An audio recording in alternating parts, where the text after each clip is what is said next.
Good morning, everyone, and thank you for joining us for the 2024 technical review for the water access category. We are here at the Recreation and Conservation Office, and we have our review committee joining us from across the state online via Zoom. So we'll be doing some presentations throughout the day and with a few scheduled breaks in between. And so overall, we'll be listening to one applicant after another. And so each applicant will have 12 minutes to present their PowerPoint. And then we will have 8 minutes for the reviewers to offer feedback or ask clarifying questions as they prepare for their final PowerPoint presentation in August. So thank you so much for joining us today.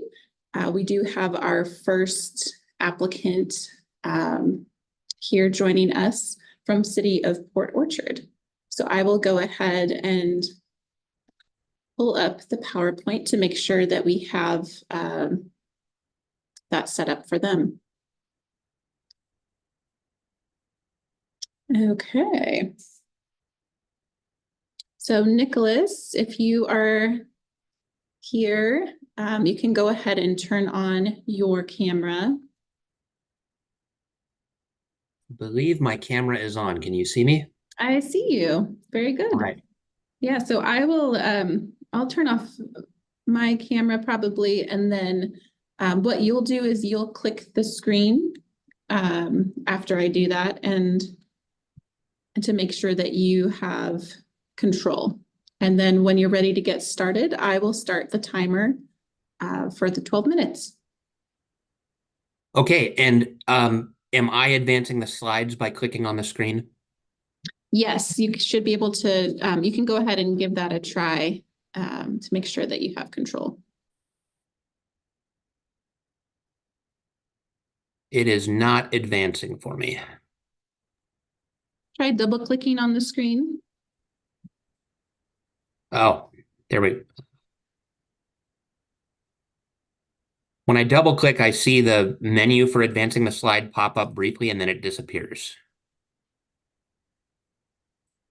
Okay. Let's see. You're our first presenter, so no worries. We just might have to work out some of the kinks as we get started here.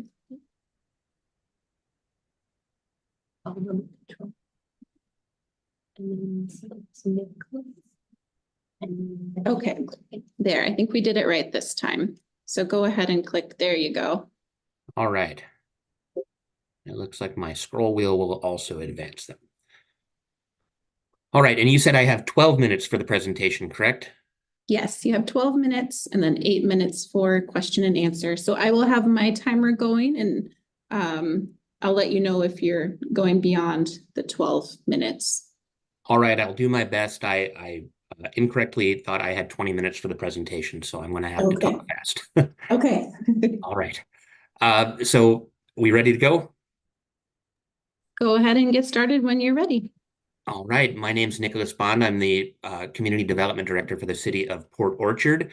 And Port Orchard is located in the central Puget Sound, just a ferry ride from Seattle via Bremerton. And our project is located on the Port Orchard waterfront in downtown Port Orchard. This is a drone photo that we took 2 winters ago of the general project area, and you'll notice that our waterfront is full of parking, and we're looking to change that. Our project boundary is shown here in red, and you probably have two questions. One, why is the boundary so irregular?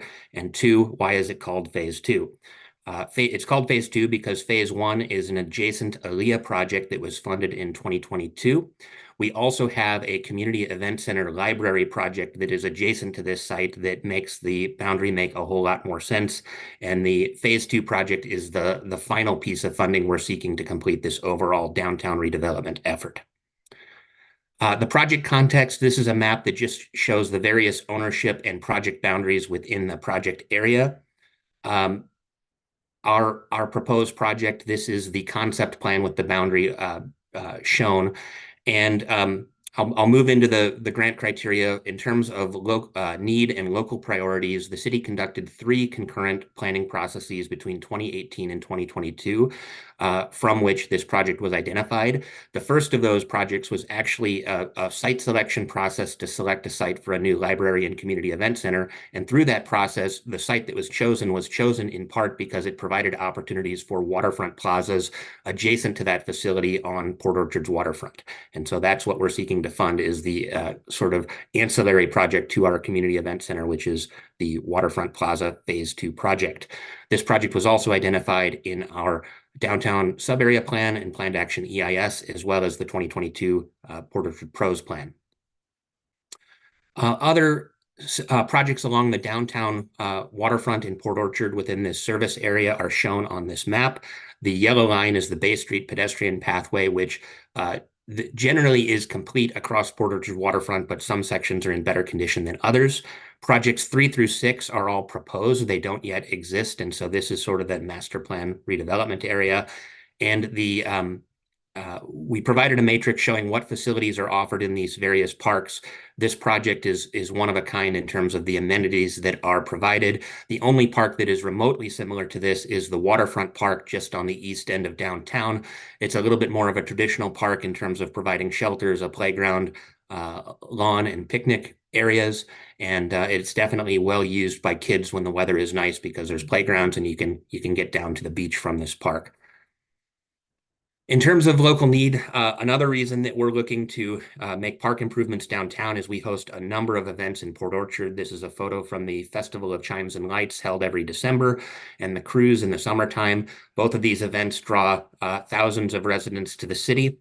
And this is an image from our sub-area plan showing kind of the concept master plan that was created in 2021, from which this project was identified. In terms of need, the city's growing rapidly, and we're planning for a ton of growth. We're adding 10,500 residents and 5,400 jobs by 2024. Our downtown is a countywide center. We were the 8th fastest growing city in the state last year, and we're building a ton of housing that is actually relatively affordable for folks making 50 to 100% AMI, which is something that is unique in the area.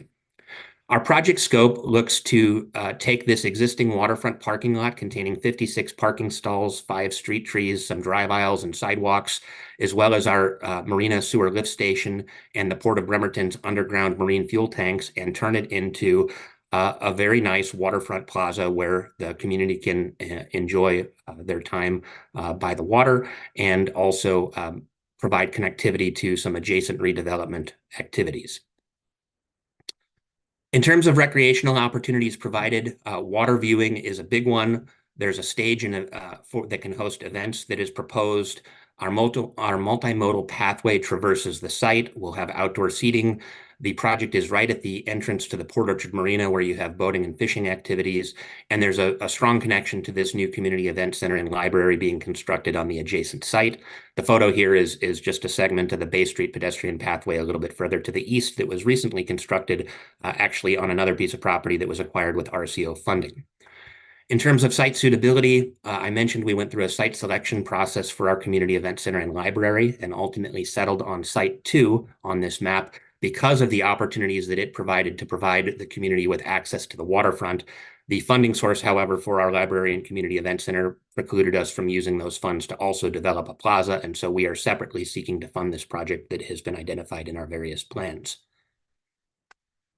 In terms of site suitability, another reason that this site is good is that it's an existing waterfront parking lot that lacks stormwater treatment. And so by converting this area from a pollution generating surface to a plaza with a much smaller parking footprint, we're able to add bioinfiltration facilities for stormwater treatment.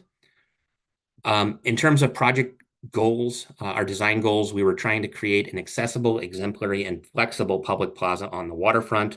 We wanted to create synergies with our new community event center, provide amenities for the marina at the entrance to the marina and for the liveaboard residents within that marina. We needed to improve the Bay Street pedestrian pathway through this this project area, and this is a photo of the existing kind of pathway that runs in front of the marina offices, and you can see it's not usable at all for bicycles and it's difficult for even pedestrians to navigate with the conflicts that are there. We had to coordinate with our utilities. There's a current sewer lift station project being replaced in this area, mostly underground. And then we have to accommodate marina fueling trucks because the marina has some underground storage tanks for marina fuel, and those get filled overnight once a month in the summer and quarterly outside of summer months. The final design goal was we were trying to transition some new building grades that were elevating buildings because of sea level rise projections. And so this plaza project is also going to help provide the appropriate grade transitions between the redevelopment that's occurring in this portion of downtown and reduce some flooding risks. I'm going to walk you through a few images of our final concept designs and engineering designs. This is the stage area with some various seating walls, shade structures, and a multi-use stage kind of wooden platform. This is our turning movement showing that we can get marina fuel trucks to the marina in the overnight hours, and everything is reinforced to support the weight of those types of vehicles. Engineering drawings showing the stormwater conveyance system and the location of our bioinfiltration facilities at the north end of the plaza. And some finishes for our hardscape. We've got some site furnishings that have been specified as well as energy efficient lighting. Finally, our landscaping design is natural and utilizes a lot of native plants in our plant selection lists. I mentioned the sea level rise issue, and I wanted to include this project because there is a sewer lift station in the middle of our plaza project that is currently being reconstructed, and there's a new building as part of that includes public restrooms. But this photo really shows the new elevations for buildings in this area of the city. You can see the stairs going up to this lift station from the existing grade. Everything that we are building in this area is being built in anticipation of sea level rise and also to address current coastal flooding issues that we experience during king tides. And so designing a plaza that matches these grades is a major part of our redevelopment effort. Finally, we have a cost estimate for the project, 2.6 million, just over 2.6 million. And this is from a 30% schematic design pricing set prepared in January of 2024. In terms of project engagement, I mentioned the 3 parallel planning processes we conducted between 2018 and 2022. These are the completion dates for our various planning efforts. We had really good participation for our site selection for the library and community event center. That had a much larger reach because that facility serves the entire south end of Kitsap County. Our downtown sub-area planning effort had good participation, though that sub-area planning effort was a much narrower footprint in terms of the people that live there and the stakeholders. And then our pros plan, we did a significant outreach effort as well, sending direct mailers during the pandemic to everyone in the zip codes for Port Orchard, which include both the city, the urban growth area, and rural areas surrounding Port Orchard. We did a public participation program as part of our site selection process where we outlined our approaches, audiences, underrepresented groups, and the role of the public and decision makers, as well as a schedule. And so we followed that as we went through the design process where this plaza project was conceived. We have a variety of community partnerships. I mentioned Kitsap Regional Library, the Port of Bremerton. Some of this plaza is within their lease area, and the city holds a sublease with the Port of Bremerton for that.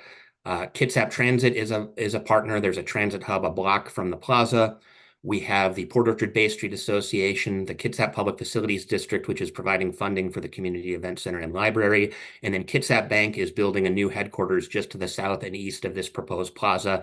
This is their ground floor footprint with the landscaping that transitions into the proposed plaza that they have applied to construct next year. In terms of sustainability, I mentioned our planting plans utilize native planting mixes for shoreline areas. There's a pollinator mix. There's a native mix adapted for sun, as well as our bioretention mix. I mentioned the LID features already, the bioinfiltration facilities for providing stormwater treatment where none has previously been present.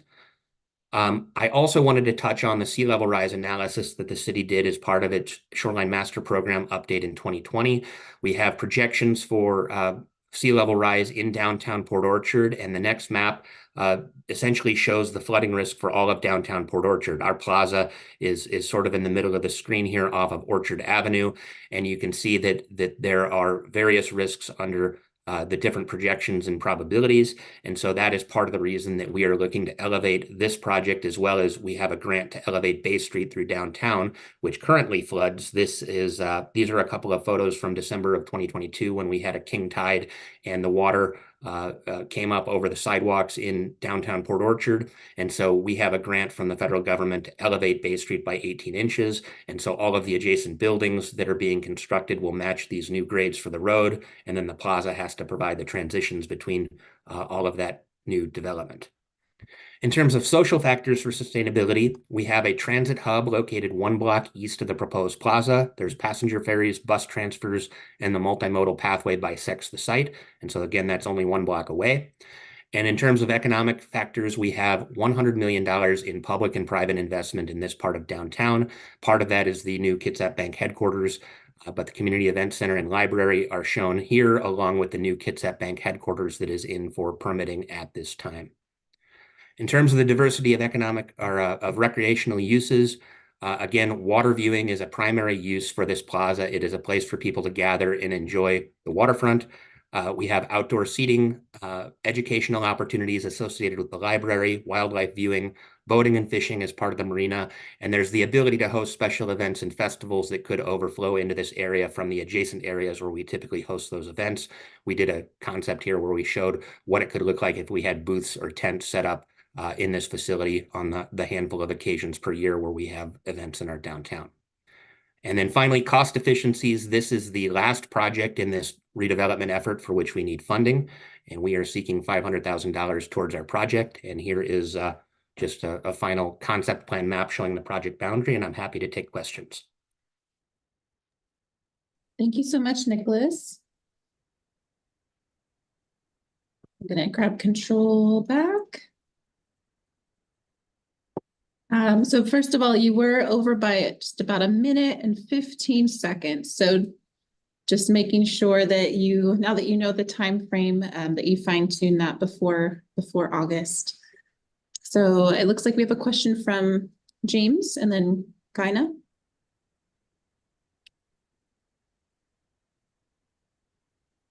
Oh, I think we need to, James, we need to get you unmuted first.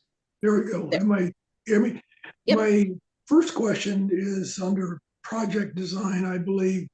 When in listening to you talk, I saw that sidewalk, you called it a path, and you described it as not being very useful.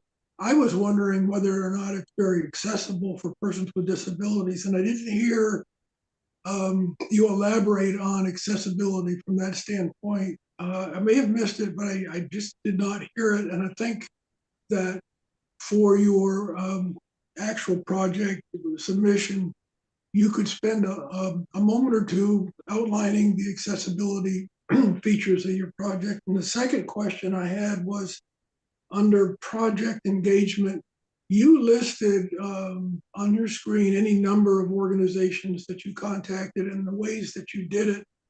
However, I didn't hear, though I can assume support, I did not hear you say you actually had support and the degree to which you had the support. So I think that you could elaborate on that a little bit, and that would be helpful too. So then we know, yeah, you had of 77 respondents, so much support, maybe some unique comments and questions. That would be helpful to let us know you really dug down and got into community engagement. And thank you. All right, thank you. Am I supposed to address these questions now, or is this just more of a address it in the future?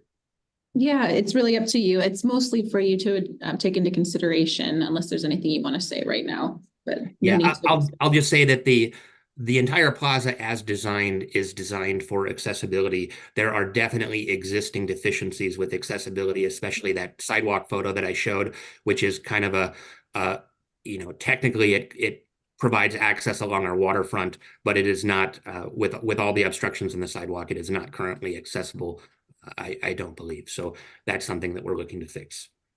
And I will elaborate on the supporting organizations in my final presentation. I was trying to shave time because I thought I had 20 minutes. Yes. Okay, so it looks like we'll do Gina, Eric, then Anjali, and Rich in that order. Okay. Hello, thank you for that presentation. Something I think I didn't hear very well is this public plaza brings people to the water, but doesn't really allow access to the water. And so maybe a little bit more about that bringing people to the water, and then how can they actually interact with the water? That would be something that might be helpful to understand a little better. And then the current parking that's in that space, where is it moving to? Is it something that's still needed? That might be useful. And just I really liked the conversion of the hardscape parking to something that will deal with the stormwater issues better. Thank you.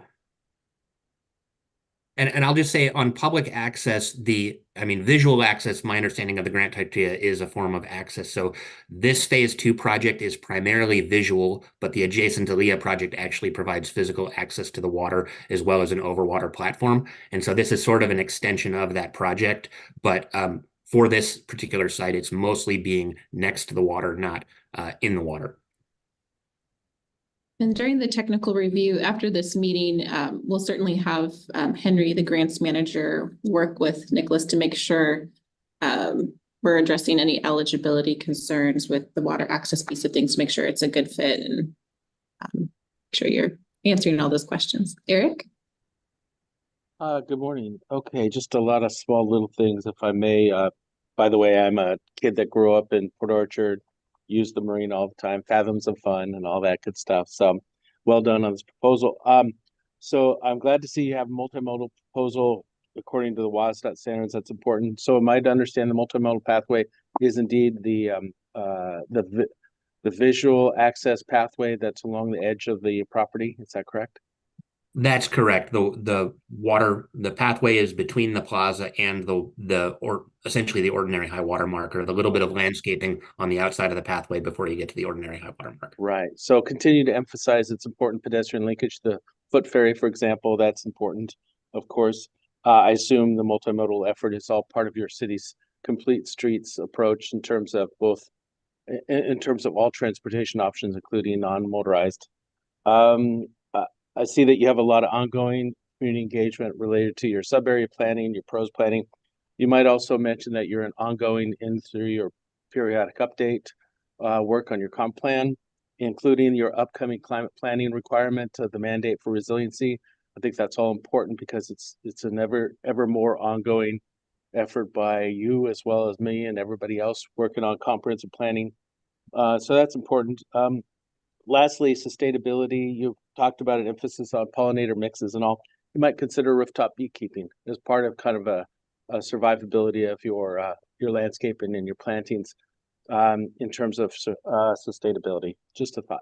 Thank you. Thank you. Anjali?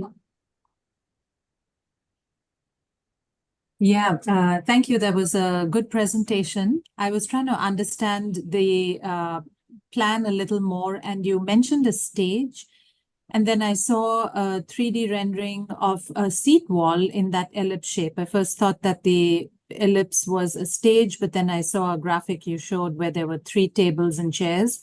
So if you can just clarify where the stage is and what that brown ellipse is. So the brown ellipse is the stage, and so it is designed as a stage with electrical service and all the things that you would need to do performances. But it is when it's not in use for a stage, we would envision having portable furniture there, so you could set up tables and chairs that could be moved by users of the plaza and people could sit out there and eat lunch or just enjoy that space when it's not in use as a stage. All right. So then my follow-up question is that you talked about the sea level rise, and is there an anticipated flooding of this plaza after it would be designed and built according to the proposed plans? It is not designed for flooding. It is going to be, other than potentially the pathway, which we're using the pathway to transition some of the grade. Portions of the pathway could be in the 2040 to 2100 flood elevation, and so it's possible that king tides would cause flooding on the pathway. But the plaza is elevated above the pathway, and we're sort of transitioning grades through there. There's about 18 inches of difference throughout the plaza in elevation. And I think the plaza, the finished elevation is around 15.5 feet above sea level on average. The building floor elevations adjacent to the plaza are at about 17 feet above sea level. And so we're currently in this area quite a bit lower than that. I think Bay Street is at 12.5 feet above sea level, which is why we have flooding during king tides in that location. All right, thank you. Eric, did you have another question? See your hand. No apologies. I'll lower my hand. Okay. Great. Well, thank you so much for everyone's questions and comments. Nicholas will be in touch within the next week with the feedback, and Henry will work with you through technical review period in preparation for August. All right. Thank you very much. All right. Thank you.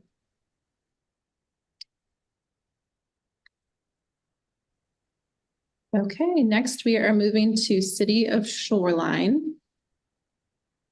And I believe we have another Nicholas Nick, who will be presenting today, or Sarah as well. Yes. Good morning. Good morning. Good morning. I am Sarah Lane. I'm the Administrative Services Director at the City of Shoreline. And so I'll be presenting the West Echo Lake project application.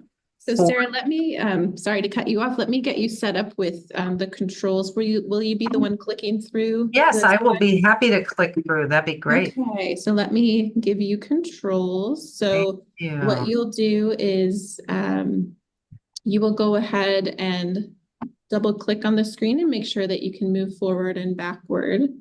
Okay, let's see. Yeah. Look at that. I have control. Thank you. Awesome. So I'll go ahead. What I'll do is I will set my timer for 12 minutes and you can get started whenever you are ready. Okay, great. So again, I'm Sarah Lane, and I'll be presenting this West Echo Lake application along with Kirk Peterson, our park superintendent, and Nick Bohr, Parks Fleet Facilities Manager, is here to answer questions should you have any as we move through. So first, for context, Shoreline is in the Puget Sound region. We are directly north of Seattle. And when you look at the Shoreline map, we see that the parcel that we are talking about is on the shores of Echo Lake, which is north central to Shoreline and directly along the I-5 corridor in an area that is growing very fast, and we'll talk about this more, but this BRT, Bus Rapid Transit E-Line, is one of the largest or most populated routes in King County Metro. So when we look at the local priority and our need, we do obviously look towards our PROSA plan, our Parks, Recreation, Open Space, and Public Art Plan, to guide the priorities and timing and the goals for all of our parks acquisitions. And this fills a very important gap in our walk shed. So one of the goals that is set in our PROSA plan is that we would like all of our residents to live within a 10-minute walk of a park. And prior to the acquisition of this property, the people on the west side of Echo Lake did not have that walk shed for a park. and along many parts of Aurora as well. So this filled a nice gap in that watershed goal. Additionally, one of the goals is to ensure that our parks are available equitably to all of the residents, and particularly to those that are underserved. And this area is not only from not having access, but they are an area where there's significant amount of low income. And we've had two recent developments, the two that I'm showing here on the screen, that are for very affordable housing. So we have the TWG that is fully complete and beginning to be occupied. And that is family housing that goes up to a 4-bedroom, which is unusual. And that is 100% affordable at 50% AMI, so very affordable. Then there's a 198, the supportive housing that is for formerly unhoused individuals, and that houses 100 people. And this is very, very close at 198 to the property that we have acquired and are looking for funds to develop the property. When we also look at this is our social inequity map as part of our PROSA plan. So the darker the blue, the greater the social inequity, which is a composite of various needs. And you see that the area where with the yellow, that is where this property is located. That is a medium high social inequity. And on this chart, you see that Echo Lake neighborhood has the fewest amount of parks per 1,000 residents at only 1.5 acres per 1,000 residents, which is significantly lower than the city average of 7.7. So lots of reasons why this was a high priority acquisition, and development is equally high priority. Then when we look at the RCO match reduction tool, you see that we are within the area that allows that match reduction. So our application, of course, is for a 20% match for this development project.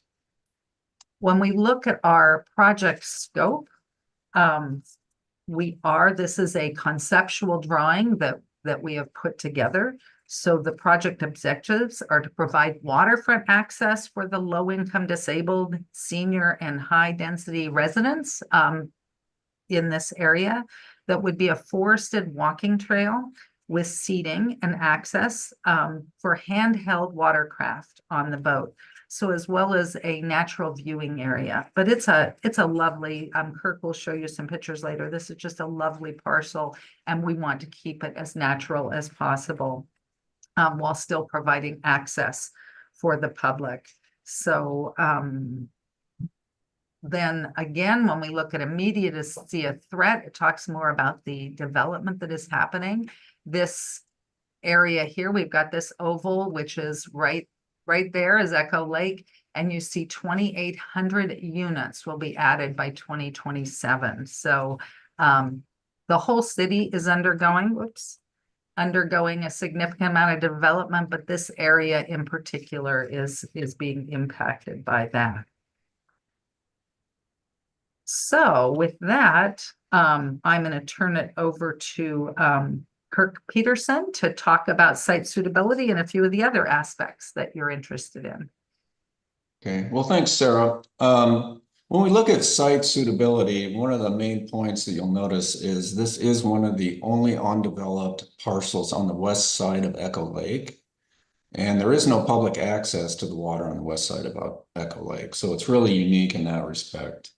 And some of the upcoming slides, we're going to look at the recreational environmental activities that are present and we think would be great for the future for the citizens of the shoreline. So when we look at the site suitability for public access, this is just great for recreation and environmental opportunities. And it really is unique in the fact that it has large mature trees, native plants and conifers. It's great for wildlife. And we're also considering educational opportunities. We think there's a lot of schools in the area. We could do some interpretive signing and provide some educational opportunities for people in the area. So, and as we look at project design, We have a vision for the area. On the passive recreational side, we think it would be great for providing waterfront access for low income, disabled people, and seniors in the area. And it is a high density area, as Sarah was saying. It also provides forested walking trails. We're looking at possibly a dock and access for handheld watercraft, fishing, and wildlife viewing for people in the area. And there's also a lot of opportunity for the restoration of the natural area and the removal of invasive species. So the design aligns great with our needs, the location, and the project scope. And it's great for all the users in the area, particularly for those with disabilities. Street parking is available. However, we do anticipate that this would be a walk-in park for the neighborhood because it is so close to the high density housing that's going in.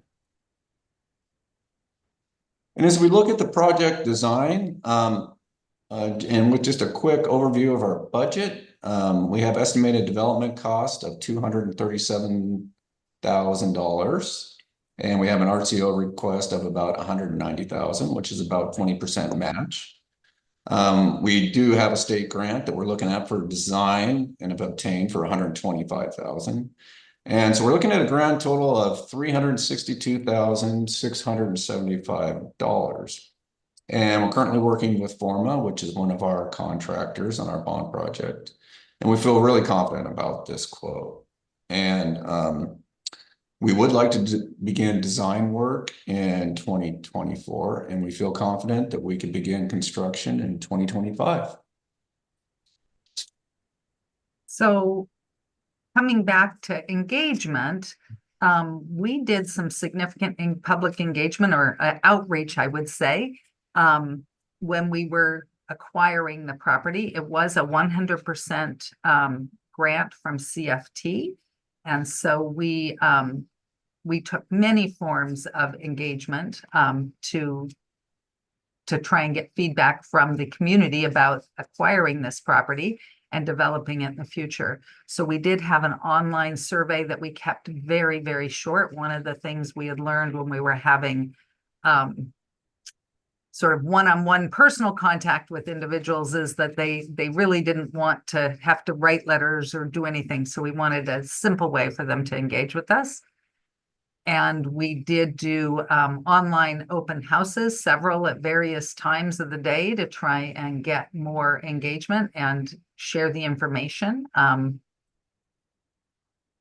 then we also worked with King County Housing Authority and Alpha Supportive Services to find out what their thoughts were about having a park in this area for their residents. And as you can see from the letters of support, they were very, very supportive of this plan. And before I turn it back over to Kirk, I will also mention that before our design process will have an equally aggressive, I would say, engagement process with the community so that they can be involved in the design. We would envision actually going to these sites and working with the residents to get feedback as we go through the design for our for this park. And now I will turn it back over to Kirk to finish out the presentation. Thanks, Sarah. So as we look at sustainability, I think a picture speaks 1,000 words. And I think with this aerial view of this slide, you can see that it really does help to communicate the value of preserving this location from development and the increasing density, but it also helps to protect trees. And you can see the tree canopy has some very tall native conifers, and it also provides public access on the west side of the park for the public. And Shoreline has a guiding document. It's our Parks, Recreation, and Open Spaces Plan, or PROSA plan, arts plan. And we have some strategic action initiatives in the plan. And so this aligns greatly with that. So initiative number 6 is to sustain and expand our urban forest and tree canopy, which we feel this site would be great for. And also in the PROSA plan, we have a strategic action initiative number 2, which provides parks in areas of high inequity and low to no walkability to a park. Again, this site just lends itself to that very well with our initiatives. It also provides opportunities for healthy activity in nature. It has a lot of potential for environmental education opportunities. It helps us control and manage invasive species, and we would maintain this with our Parks Department and our staff and maintain it as an open space and public access. So as far as diversity of recreational uses, again, this would be public access, which we don't have on the west side of the park. And we don't have a public dock, so that lends itself to this opportunity. But also swimming, fishing, boating, picnicking, nature viewing, walking, and educational opportunities just abound with this site. So we're really excited about it. And when we look at cost efficiencies, we did purchase the property with CFT grant funds. We've secured money from the state of Washington capital budget for public engagement and design in 2024. And we also have some secure funding with our park impact fees. And we're here today with the RCO Water Access Grant application to hopefully find some matching funds and help us purchase this great land. So with that, Sarah and I'll turn it over for questions. Thank you so much, Kirk and Sarah. We'll open it up for questions. And just as a side note, you were about 1 minute and 20 seconds over. So just make sure you're practicing in advance of the August meeting, so you're at that 12-minute mark. Okay, it looks like James has a question. I'm a little unsure of the project as you described it. Sounded like the design activity is not complete, and I wondered, did you intend to have it complete by the time that we're evaluating the project in August? Second question I had was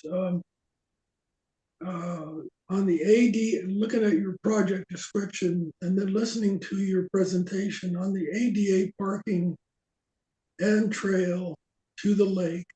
I think you could elaborate on that just a little bit more so that your design would show where the parking is, where the trail is, and connection to the lake. Just link all those together in one slide so that we could see what your thinking is and what viewing access or actual access to the lake would look like. And then finally, the slide showing the engagement chart. Now, I don't know if my brain is just wired weird, but I really have a difficult time with charts and graphs and those kinds of things. And I'm not sure how you could improve that, but I was looking at the first line in the lower part of the chart, and I had trouble. Maybe it's the colors, I'm not sure, but you might test that out with other people and see if there's a way for it to be easier to understand. I just don't have a suggestion, but I wasn't able to get your point. And I think that in August, it'd be useful to find a better way to do that if you could. Maybe, I don't know, I don't have a suggestion, it's just me. Anyway, thank you. And Thank you. you don't have to answer my questions, that's just for August. Thank you. Looks like we have Rich, Tanya, and Kim in that order.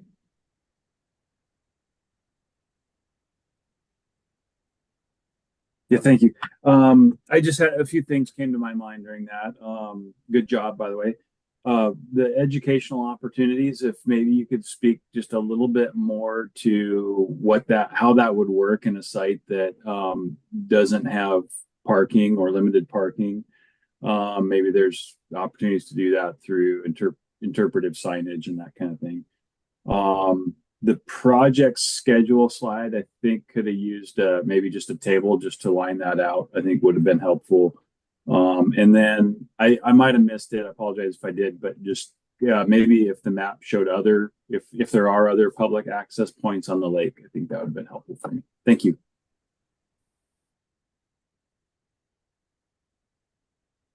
Tanya. All right, so let's see, my observation was like your sustainability slide had a great overview that showed the high density in the area. I thought that maybe if you use that same picture like maybe earlier, because then once I saw that picture, I was like, oh gosh, yeah, there is really high density really close to this parcel that you've acquired. So maybe somehow work that in, and then when you gave the new development projects that were coming up, maybe kind of show where that is, maybe on a map or overview of vicinity, a close vicinity, so just to provide a visual for that. Thank you, Kim. Hi, I think I'm sort of in the same line as Tanya and Richard here in terms of the map. So I think, I don't know what slide number, but it was the slide that had the number 2 project scope. I think you had the affordable housing highlighted, but it was really hard to see. And I think if you make it a little more prominent, it'd be easier to, for us to kind of very quickly saying, oh, okay, these are the 2 new developments there. That's the proximity to the actual site. That will be helpful to kind of stand out in that sense. And then with the slides that has the, it's a number 3 immediate threat. I feel like it's a little busy. So if you could just kind of, you talk about Echo Lake having the threat of additional 2,600 units. I think maybe there's other ones in there too. If you could highlight Echo Lake in the area, that might can help up, focus our eyes directly to that location.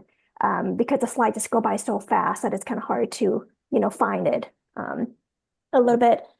And I think it maybe was slide number 4 when you're talking about cost and funding, what you're asking RCO and the match, and that there are also other grants for the design.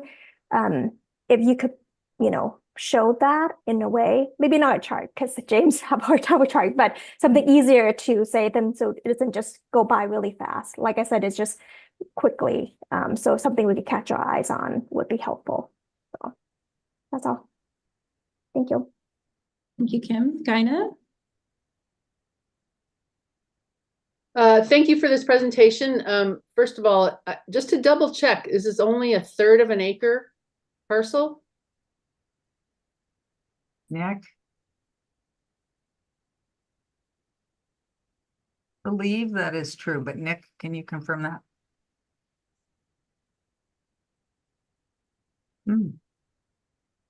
So my point is, boy, a lot of high expectations for a very small piece of land. And as far as, the development and what all it will serve. So I wonder if it might be useful, it would be useful for me to kind of understand with all the development around that really small lake, if there's any water quality issues, and what drawing people to a lake that might have water quality issues, if there's any health issues that might result from that. And then if we're drawing people to a lake, not only walkable, but you're also designing something for handheld boats, then people will probably need to use vehicles to get those boats there.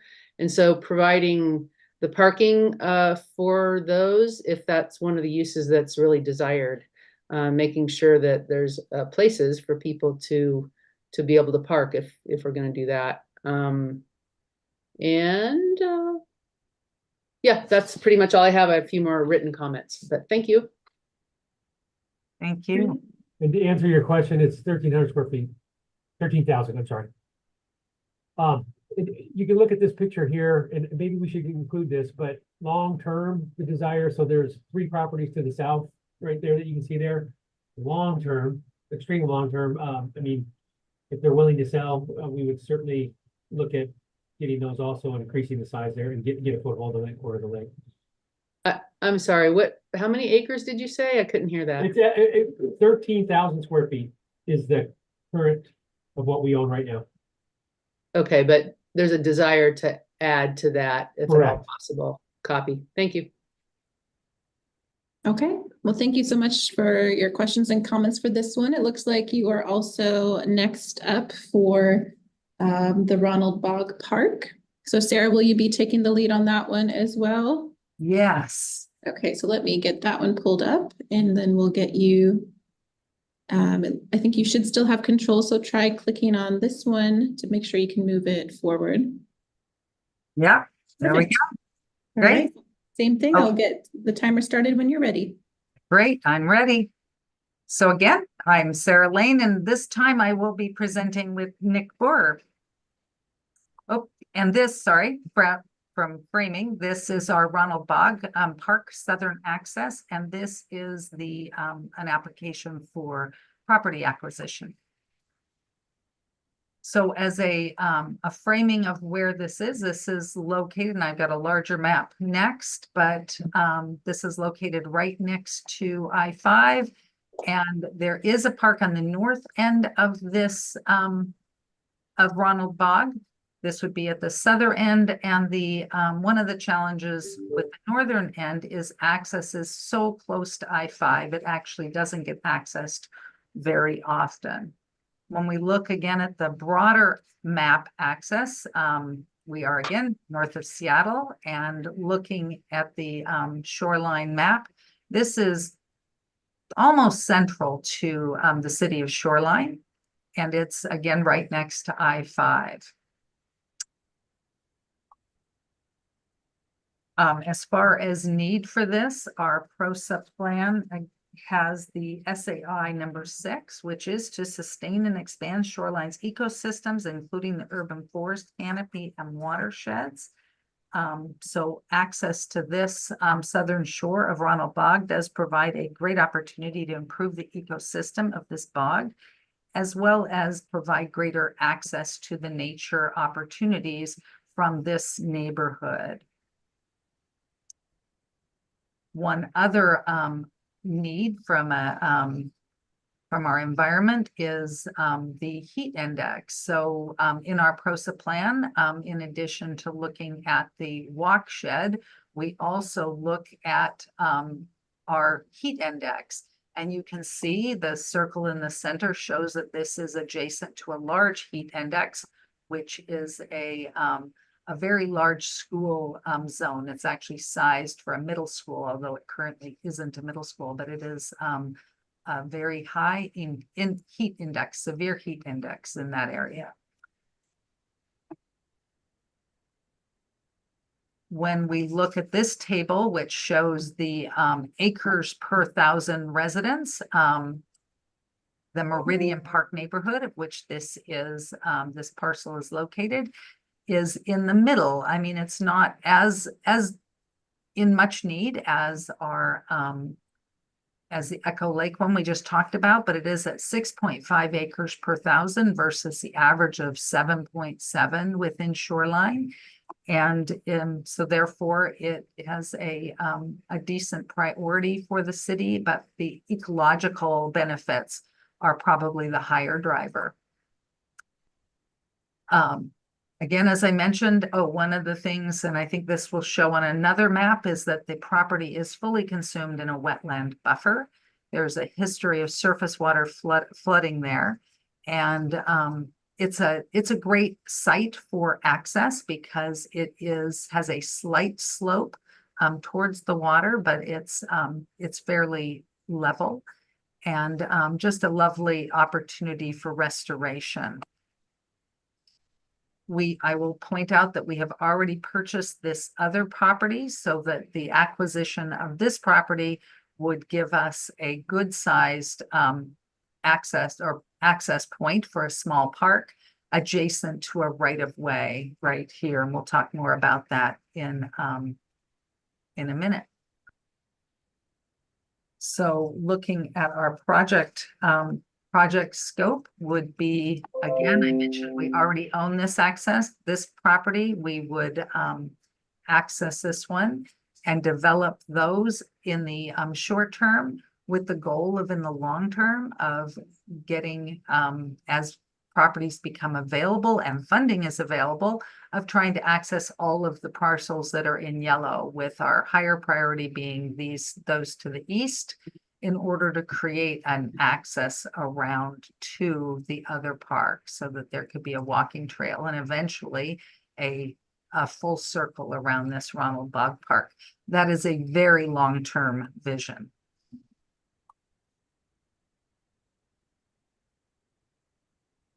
And Okay, I will turn it over to Nick. Yep, thank you.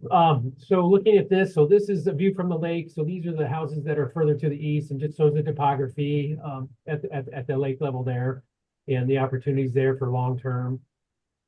This is the same map you saw in the Echo Lake presentation. This isn't really near any of these growth areas, but you can see we have anticipated significant growth, mostly in relation to the light rail station. So there's 2 of them being put in here in Shoreline, and this park is, if you look at the red arrow in the middle, it's dead center. Moving on, so shows the property is in a wetland buffer, and there is a history of flooding here. If we don't get this, right now we have a willing seller. If we aren't able to get this, it'll be sold to somebody else, and this opportunity will be lost. We put an application in. Where it is right now, we put in our application, we said we have this concluded June 30th. That's probably not accurate. We're probably looking at August 31st. We're still in negotiations, may even take a little bit longer. But we do have a willing seller. Long-term vision. So this is showing that side of the lake from the actual Ronald Bog Park and showing the residences. You can see the tall tree in the middle there. That's a 96-inch giant sequoia, and then the house just to the left of that, you can see that's a property we're proposing to buy. The bog here, Sound Transit funded restoration all around this lake, and it's really shows it's all brought back to nature, and we're looking at trying to do that on the other side long term, and get access from that side, which currently we do not have.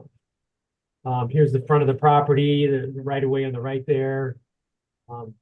There's a swimming pool in the backyard. You'll see that on the next picture. We would take all that out and the house out, and you can see the gentle slope, and it's ideal for access to open water.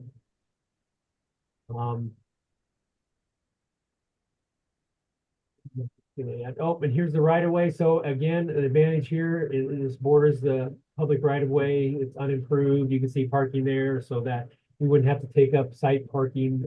It would be easy to have parking at this facility.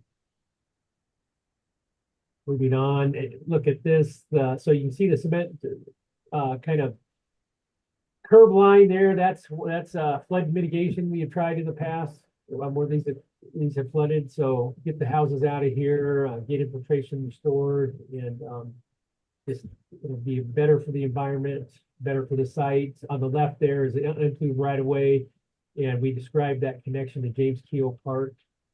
Moving on to the next slide, there you see, so where these properties are, there's another park to the south, so 3 to 4 blocks away. Establish that connection, and then that loop path where the green arrow is to travel around and get a loop path all the way around the property would be the long-term goal. Conceptual designs and viewing nature, much like the Echo Lake. So nature viewing, picnicking, possible boat launch, educational opportunities. Thank you for the suggestion that, interpretive signs would be a great idea to be able to put in here. We have them on the other side of the lake. Moving on, this is a big enough property. We could even think about some active play there, a small little play area in a corner, and just try to serve as many people as we can in this area.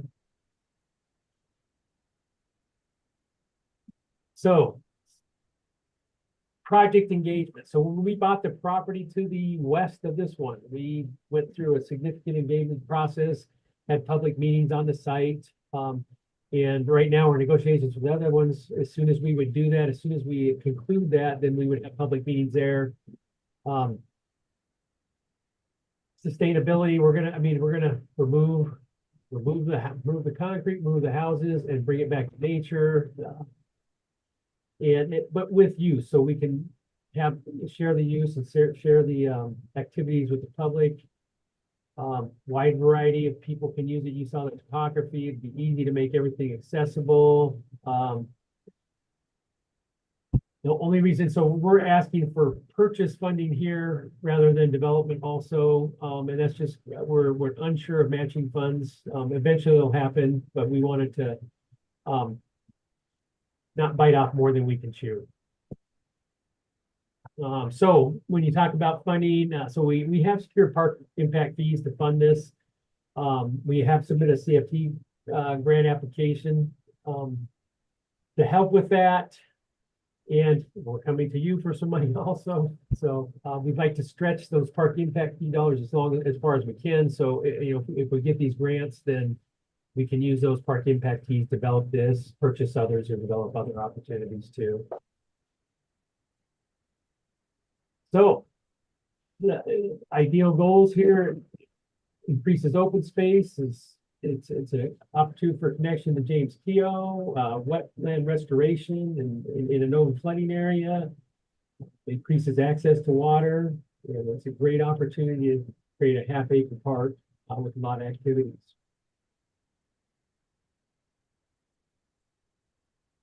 Questions or comments, please? Thank you so much, Nick. And you do have a minute to spare, so you can keep that in mind as you get feedback if you need to add anything into the presentation. Thank you. Eric. Thank you. Just one quick question / comment related to your CFP list for your park improvements priorities. Just curious why it's a little bit more toward the middle rather than higher priority. You just kind of want to be able to kind of defend that position in there. That's it. Thanks. Thank you. And to speak to that slide is it's actually actual. So it's actual area. It's in the middle. It's not a priority. It's actually showing in that neighborhood how many acres of park we have per 1,000 people. So it's actual data, if that makes sense. I guess we could be clearer on that. Yes, thanks for the clarification. Yeah. I might have, yeah, thank you. It's like James. Yeah, under project engagement, you listed, I think you called it community involvement. I wondered if for this project, which is acquisition, not development, did you already engage in outreach? And if so, what were the results of it? And I don't need to know that now, but I think you should elaborate on that when we meet again in August to score the project. Again, it's did you already conduct outreach, and what were the results for this project, not for development? Thank you. Thank you. You'll be more clear about that. Any other questions or comments from the committee members? Okay, seeing or hearing none. So your grant manager, Haley, will be in touch with some of her own comments after she has finished reviewing your application. And you'll also receive an email with any comments from the review committee so you can prepare for your final presentations for both of these projects in August. So thank you so much for coming today. Thank you so much. Thank you. Oh, here, and I'll take back the control. Yep, Sarah, I think if you could let go of your mouse for 1 second and I'll let's see.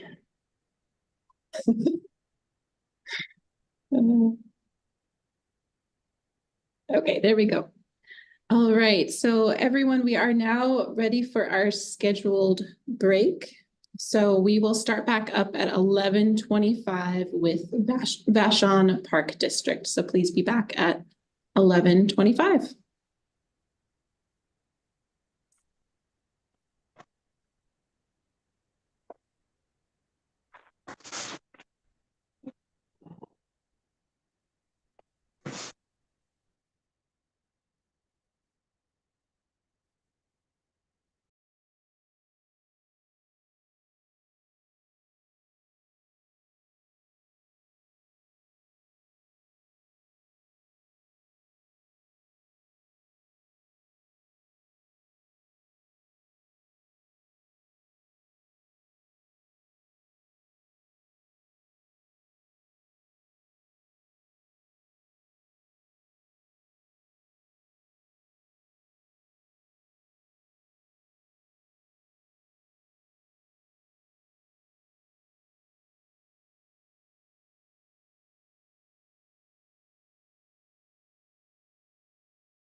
Hi, Elaine. Hi, Allison. How are you?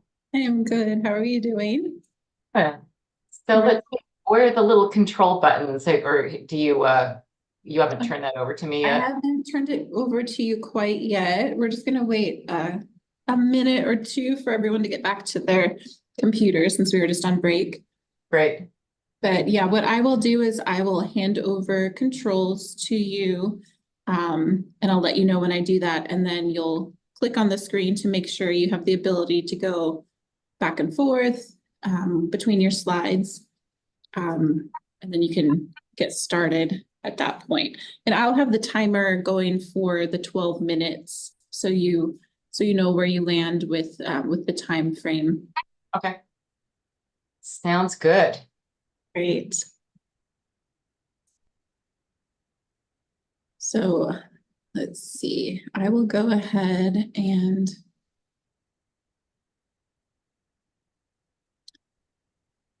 give you control. So if you want to just go ahead and try clicking on the screen and then moving, it looks like you are moving it.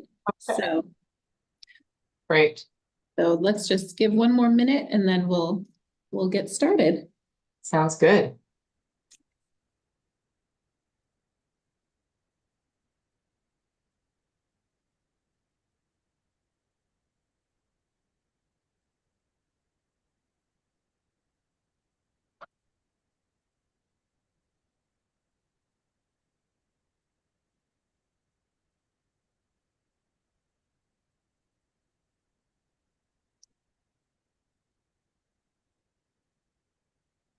Okay, so thank you so much everyone for coming back to your screens. We are now moving on to Vashon Park District and the Tramp Harbor Dock replacement. And we have Elaine here who will be doing the presentation. So Elaine, you have controls of the screen. So whenever you're ready, you can go ahead and I will start the timer. Okay, I'm gonna, there, okay. All right, let's go ahead. So the Tramp Harbor Dock is a, whoops, sorry, I'm trying to get back. It's now I can't. You can use the arrows on your keyboard or use your mouse to. Okay, or the little arrows that were at the bottom. They should be in the lower left of the screen. They're kind of not there anymore. Gosh. Okay, well, if I use my arrows, that's not happening either. Here, why don't you let go of your mouse for 1 second, and don't worry, we'll restart the timer. Just okay. Looks like closed captioning is.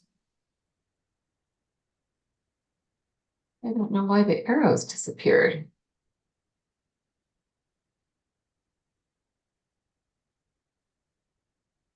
Okay, so. Back. All right, are you using the arrows on your computer now? Yeah, I'm using them at the bottom of the screen. Okay, you're going forward. So if you want to go back to the beginning, and then we'll get you started. There. Okay. So this one. Okay. All right. Sorry about that. Hopefully that doesn't happen again. Okay. Are we all set? Okay. Go ahead. So the Tramp Harbor Dock is a beloved Vashon landmark built in 1939 by Standard Oil to bring petroleum products to Vashon Island. It is now a public fishing pier. A renewed lease with DNR requires us to remove creosote leaching from the pilings and provide light to the tidelands below. 2, the dock must be shortened due to tribal treaty rights to the Point Hare Gooey Duck Trap, which is out here. Meeting those lease requirements represents one of the goals for the project, in addition to addressing structural integrity concerns, improving public access to aquatic recreation with ADA improvements, replacing the stairs for beach access, and being true to our sustainability goal. Vashon Island is located in the Puget Sound region. It is in King County, southwest of Seattle.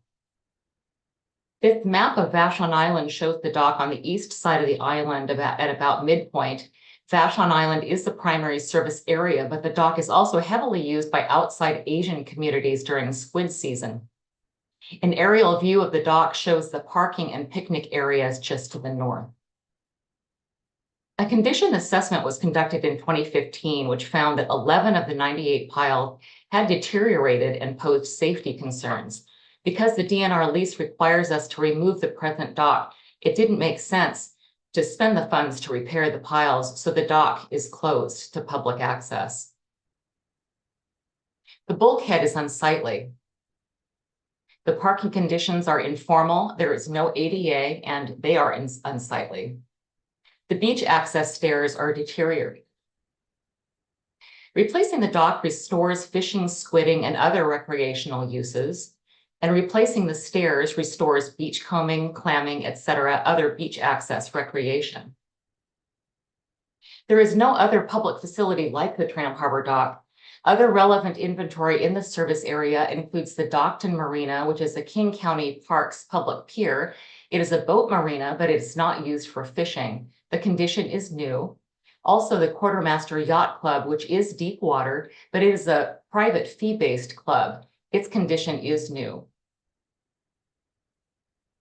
Other outdoor recreation opportunities in the service area includes 2 ball field complexes, a kayak operation, a skate park, a playground, a horse park, a swimming pool, and 10 parks with hiking trails, all in good condition other than the Tramp Harbor Dock.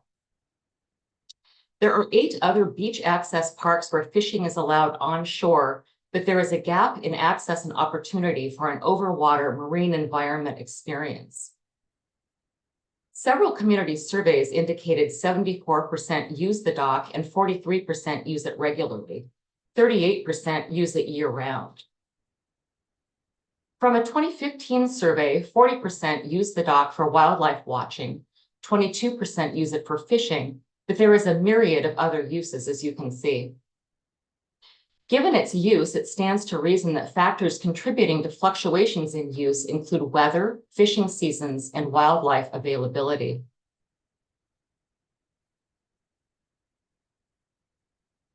A 2023 community survey helped identify the project need with a 43% priority rate. A 2017 community survey yielded 64% rating the dock replacement as average to high priority. All 3 surveys drove the high prioritization of the dock replacement project in the district's capital improvement plan within its current comprehensive plan. Existing natural features in the project scope include 308 feet of public shoreline. Existing built features include the current pier, which is constructed of creosote piles and timber planks. You can see that as a faint outline of the larger pier in the background. There is a picnic area, a small parking area, a bulkhead, and stairs to the beach constructed of creosote timber and rusted metal. Proposed elements to be built is the new pier constructed of steel grating and precast concrete piles. You can see that it's a shortened pier on the overlay. 5 parking spots, including 1 ADA, a new bulkhead, and new aluminum stairs to the beach. The project scope purpose meets the requirements of the new DNR lease. It improves the structural integrity, improves parking, improves public access to water recreation, and it's true to our sustainability goal. Recreation opportunities this project will provide comes from that 2015 survey, with wildlife watching and fishing being the top uses. The survey respondents did identify a number of other recreational uses. The site is well suited for its intended recreational purposes. It is the only deep water public pier on the island. Fishing pole holders and benches will be added. Beach access will be available via the new aluminum stairs for shell fishing, picnicking, swimming, etc. And improved parking will enhance the recreational experience with a new ADA spot. It is on a public bus line and located mid-island, so easily accessible by all. Environmental values include it mitigates toxic leaching to the marine habitat, allows light penetration below, The shortened dock protects the geoduck tract. A sediment investigation report concluded that sediments are suitable for disturbance without concerns, and the contractor will be required to prevent debris from entering the water. Other values include new signage that will educate about the marine environment, and the signage will speak to the history of the site's native heritage and historic uses. The design aligns with need by restoring pier and beach access with sustainable building materials for the pier, bulkhead, and stairs. It aligns with location by replacing a deep water pier, and project scope by improving the water access structures. The design addresses constraints by meeting the requirements of the DNR lease. The design provides access for users of all abilities by improving parking with an ADA spot and providing full ADA accessibility to the new pier. So this is the overlay of the new pier and existing conditions with a test plan. This is the structure plan and a parking plan.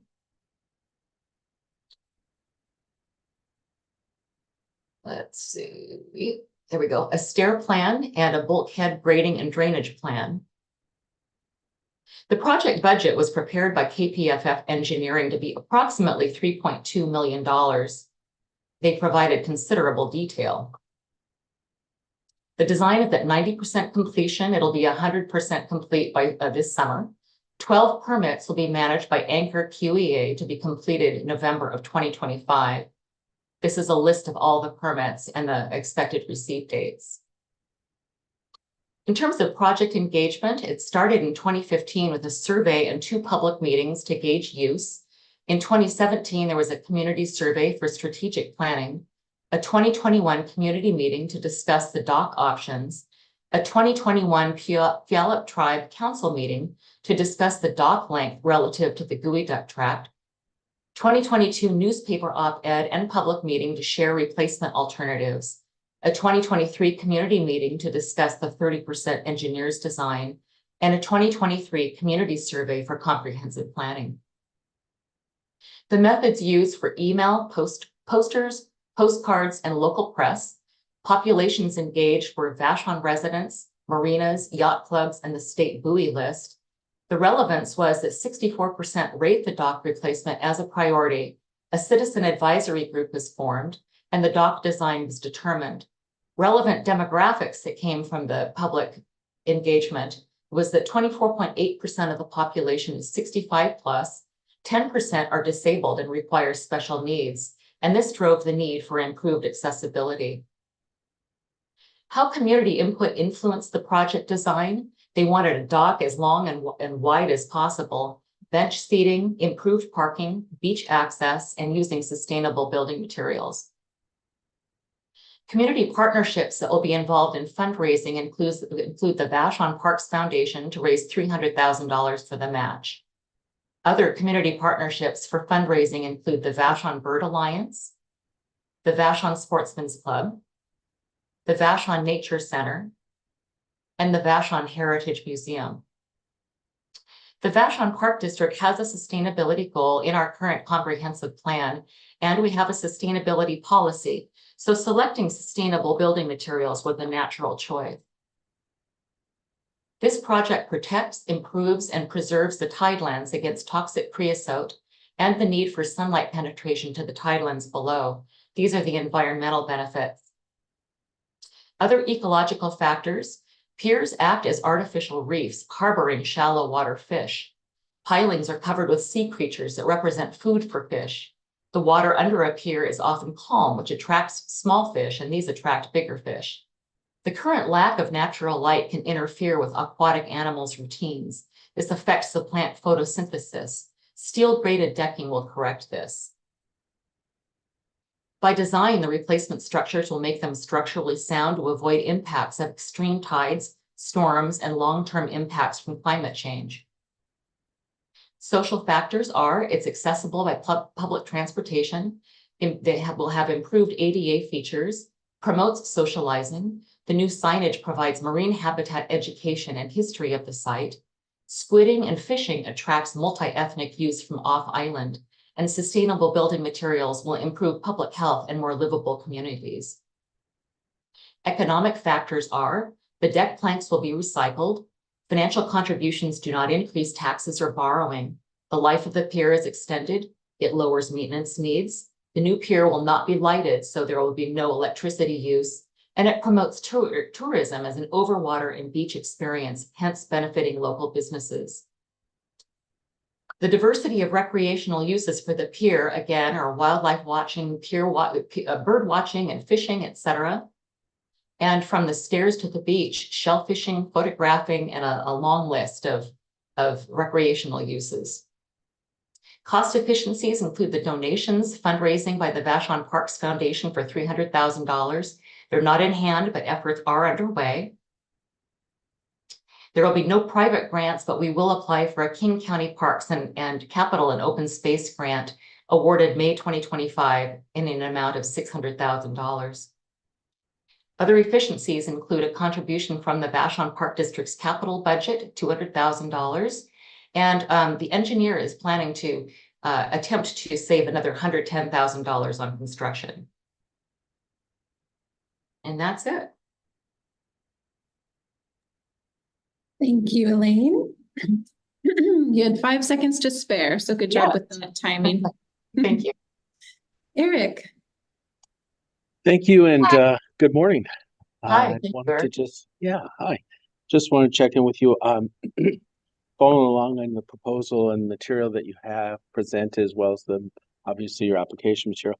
I see that you're obviously looking at sustainable building material, looking at light penetration. So one question is, are you trying to achieve a light permeable rated type of decking or dock for marine life? So I don't know what that term specifically means, but KPFF is designing this in, it is in line with the DNR's requirements. So there's like a calculator that they use for the light penetration to the seabed bed below. As a matter of fact, even things like the railing has to be at a slant because that calculates into the calculator. And the benches are going to be flippable so that it meets the requirements of the calculations. They're very familiar with this kind of thing. They've done many, many docks in the past. Yeah, and you do have the benefit of a height advantage above probably the highest reach of the water as far as high tide. So you do have the advantage there. It's just in your presentation, you talked about sustainable building material, steel graded, and then you had a picture and a description later on about deck planks being recycled, showing a image of wood. So got a little confused about the actual dock decking material because it felt like there was possibly 3 options: wood, poly, steel. So if you could really clarify that and make sure everything's understood. A lot of the proposals we're seeing in water access for anything that docks or canoe, kayak, lift, everything's trying to be very fish friendly as far as light permeable. Yes. Yep. Yeah. So it is the steel graded decking. Thank you. Thanks, Eric. James. Whoa. Okay, I think you covered it. What I did hear, I believe, was in your start of your presentation, it would have been probably site suitability. I think you said that you would have 5 sites for parking, one of which would be accessible. And you talked about bus access coming by there. It made me wonder, are there populations of people that are near enough that people would actually walk to this site? So for the size of the project that you have, it seems like 5 parking sites are not very many. And I wondered there again, is there some other access? Bus access sounds more like, rather than tourism, it sounds more like local people using a bus, but I don't know.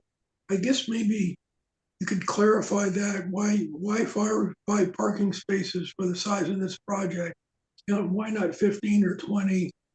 I don't know, just, I'm making up the questions as I go, because I can't quite figure out why so minimal, parking. Anyway, Sure. you can answer that in August too. Sure. So the parking is the designated parking with the ADA spot will be in this area here. And the ADA spot will be here. We do own the entire southern parcel that, as I said in the project scope, there's 308 feet of shoreline that we own. And there is actually additional road parking that would be parallel parking that is south of the area, but we are not doing anything with that, just from a project budget standpoint. But people do park along the road. You asked if people can walk to the site. They can, but it is a busy road. There is a community that is down here to the north that definitely it is walkable. And there's a bus site that is maybe a quarter of a mile down that people could walk from as well, but they can also be let off on the bus just right across the street. So there is actually considerable parking available, but it's only 5 sites that we are improving. Hey, Gaina? Actually, just to follow up on that very same item, I wonder if there might be some consideration for access, or not access, but bicycling or other smaller motorized kinds of uses to get to this site then. It's actually a great idea to, I like that idea of adding a bike rack. That road is very bikeable and it is a very popular bicycling area. So yeah, people do use it as one of the recreation things that came out of the survey. It is a stopover for bicyclists for sure. So that's a great idea. Thank you very much. Okay, any other questions for Elaine? So thank you so much, Elaine, for presenting today. Your grant manager, Haley, will be in touch in the coming weeks with some feedback from the reviewers and herself as you prepare for your final presentation in August. So thank you so much. Thank you. Thank you very much for your time. Thanks. Bye-bye. Okay, now we are on to Port of Woodland. And it looks like we have Jennifer on the line to present. Jennifer, will you be doing the PowerPoint, advancing the slides and everything? Yes, I will. Okay, so let me get you set up with remote control. Okay, so you should have access now. So just click on the screen and make sure you're able to move the slides back and forth. You can use the arrow keys on your keyboard as well, if that's easier.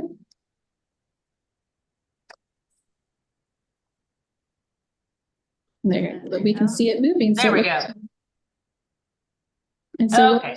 what we'll do is I will set the timer for 12 minutes, and so you can get ready and start whenever you want. Okay.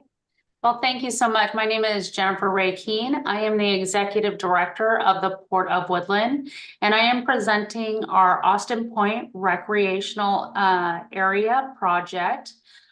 This project came about from a plan from the commission to mutually develop our industrial terminal area as well as public access area in combination with one another. So this is one portion of a very large project of recreation that the port has planned along our waterfront.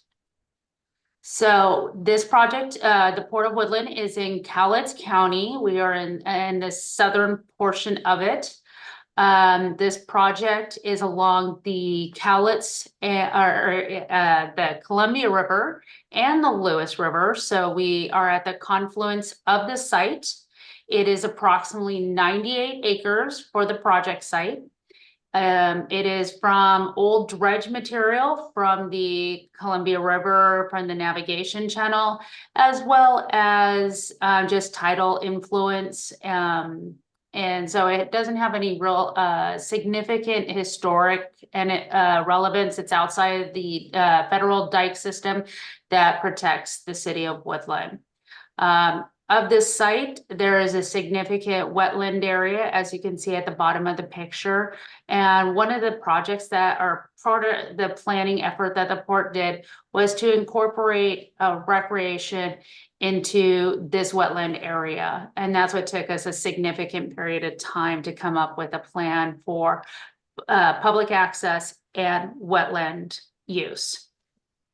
So to go over what the current state of Austin Point is today, you will see this is our access point on the left side. This is how people come in. And then this is our general parking area, full of potholes. It's full of sand, not very attractive. The area to the top is a dredge disposal site for the navigation channel and a heavy industrial site. That will be a future terminal site. This area, we maintain it as best as we can, but you can see lots of cookies in there, and it is outside of the city limits and hard to maintain. We have a lot of illegal dumping and fires. This fire happened just recently and spread into our wetlands. Somebody did some home renovations and felt like they needed to put that into our wetlands. We have several situations in the past, just recently with 3 boats that were dumped onto our shoreline that cost the taxpayers over $30,000. An average sunny day, we will have significant number of people along our shoreline, even though we've barricaded it off, people break through and get into the wetland area and to recreate. We just recently did open up a portion of it and we worked with the Boy Scouts to do an Eagle project to have a life jack loaner board due to a recent drowning at Austin Point. This project really came about because our public, our constituents told us that the port needed to take on this project. They wanted access into this area, and they really pushed the port to include this into our planning to balance it out. So this has been part of the Cowlitz County Comprehensive Parks, Habitat, and Recreation Plan for numerous years, and it's in their recent 2024 plan, and it is within our Port of Woodland Comprehensive Scheme project, our plans, and it is within one of our goals to meet this. This is the project area. Like I mentioned, it's nearly 100 acres that people will be able to access a parking area that will be 48 spots with ADA pull through for trailer access to be able to for primitive shoreline fishing boat launch, fish cleaning station, shoreline fishing, as well as parking to access trails and pathways to numerous areas throughout this acreage to get to different spots along the beaches and shoreline of Austin, of the Columbia River and the Lewis River. Some of these areas are great for fishing areas. So these were areas that we really identified with our fishing community that they wanted us to have access. These are also some locations that are great for swimming and little swimming holes. And so we wanted to make sure that people had access there as well. All of these trails and pathways are outside the buffer and but allow for the wetland to be able to thrive with boardwalks and permeable materials that will be able to make that site. We will include restrooms throughout the site. In this project, we're requesting funding for 2 restrooms. Both of them will be a compost vault system. They will be completely off the grid. We are going to be using solar. The site has no water, no sewer, It has electric, but we're going to be running solar on this to lower the maintenance. As I mentioned, we'll have a fish cleaning station, and there will be some shade structures throughout, mostly on the Columbia River side, due to the rain and winds that are prevalent along that route.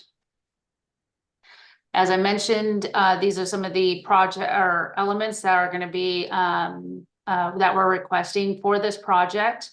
Over the trail system, we'll have portions of it that will be for equestrian, portions of it will be pedestrian trails, 16 lookouts, picnic areas, areas where we'll improve for shoreline fishing access, primitive boat launch improvements, as well as non-motorized shoreline areas for people to launch.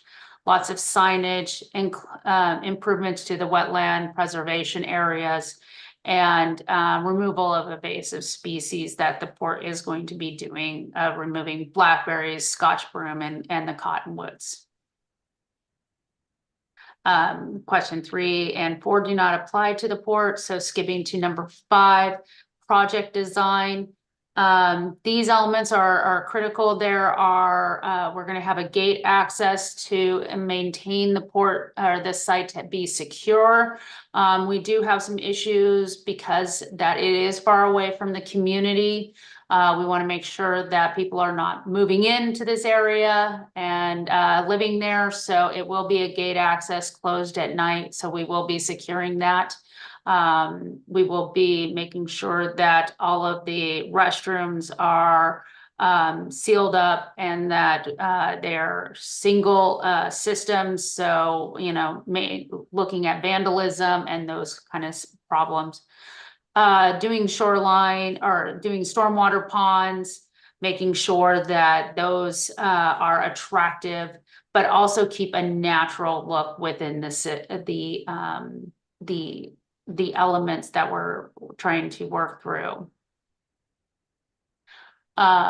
Project budget throughout as we outlining what we're looking at. As I mentioned, the 2 bathrooms, this 6 shelters.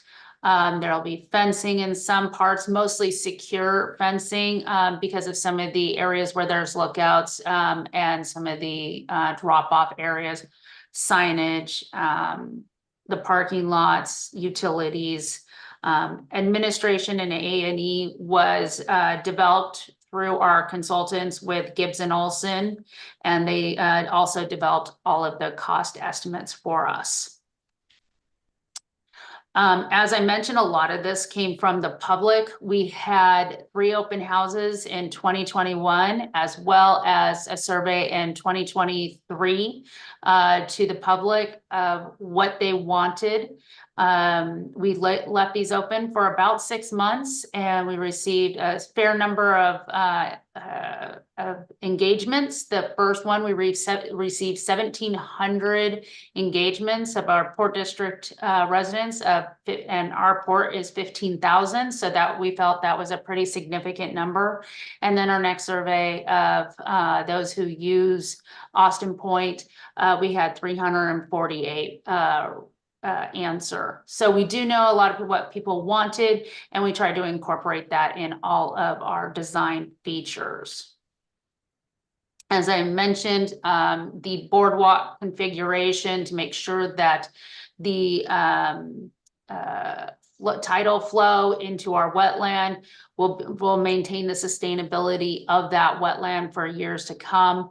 The type of material we use for the pathways will be incredibly important. Using the compost restroom, that was something we wanted to make sure that it was something that was off the grid, as well as the material that we could use from the composting we could use around with the landscaping. So everything that we have, what we worked with Gibbs and Olson is to make sure that it is completely sustainable and able to maintain with low cost and low energy. And that is my presentation. Thank you so much, Jennifer.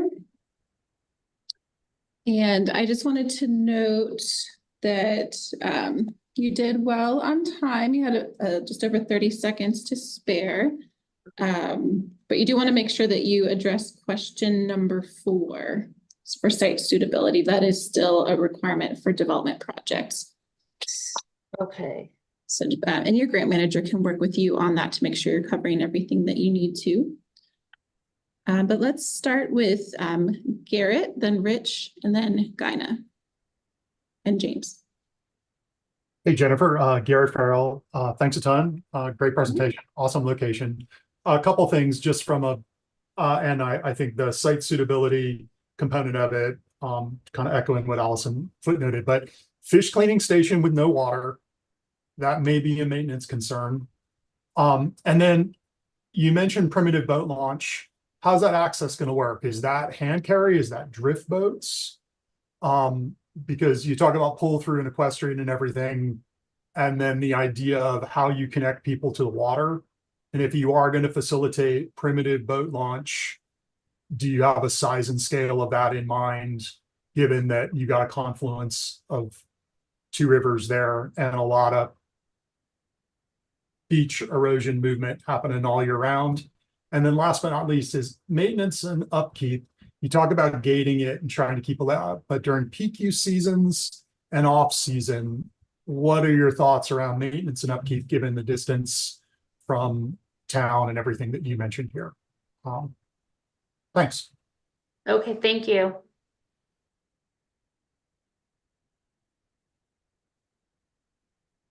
Rich, do you want to go next? Yeah, sure. Thanks. Hey, great job, Jennifer. This is a neat project. I enjoyed learning about it. I just had a question about, and I know you got public feedback that, there's a desire for the equestrian use, but I wonder, this site, and I'm not a horseback rider, so take this with a grain of salt, but this is a pretty small area, and my understanding of horseback use is it's not necessarily a growing activity. And I kind of wonder with the space needs for that, with trailers and potential user conflicts, if that is the right activity for this site. I'm certainly not saying I don't think it is. I'm just questioning, just something to think about. I think that was a great comment about the fish cleaning station from Garrett and lack of water. That seems like that'd be important. And then I think just on this slide, the map is really the piece that, to me, I learned the most about a project, but this is a hard one to follow. Like, there's a lot of detail in there. And maybe if it could be sort of boiled down to kind of hit the highlights of what you really want to communicate across, I think that would have been helpful to me. So thanks. Great job. Appreciate it. Gina, then James. Hope you're still on mute. Yeah, Garrett and Erica talked about the things I was asking questions about. Though you might want to also address, since there's a desire to sort of manage the use of the site, a gate will do only so much. I wonder if you might want to talk a little bit about what are the people going to do to try and manage that use on the site. What do you have? Campground hosts? Do you have some sort of, capability to clear the site when you close the gate, those kinds of things? Oh, Yeah. so like our maintenance people are going to be going through and checking the site and then clearing it and then closing it. That's how we're going to be doing it. Might just want to mention that. Okay.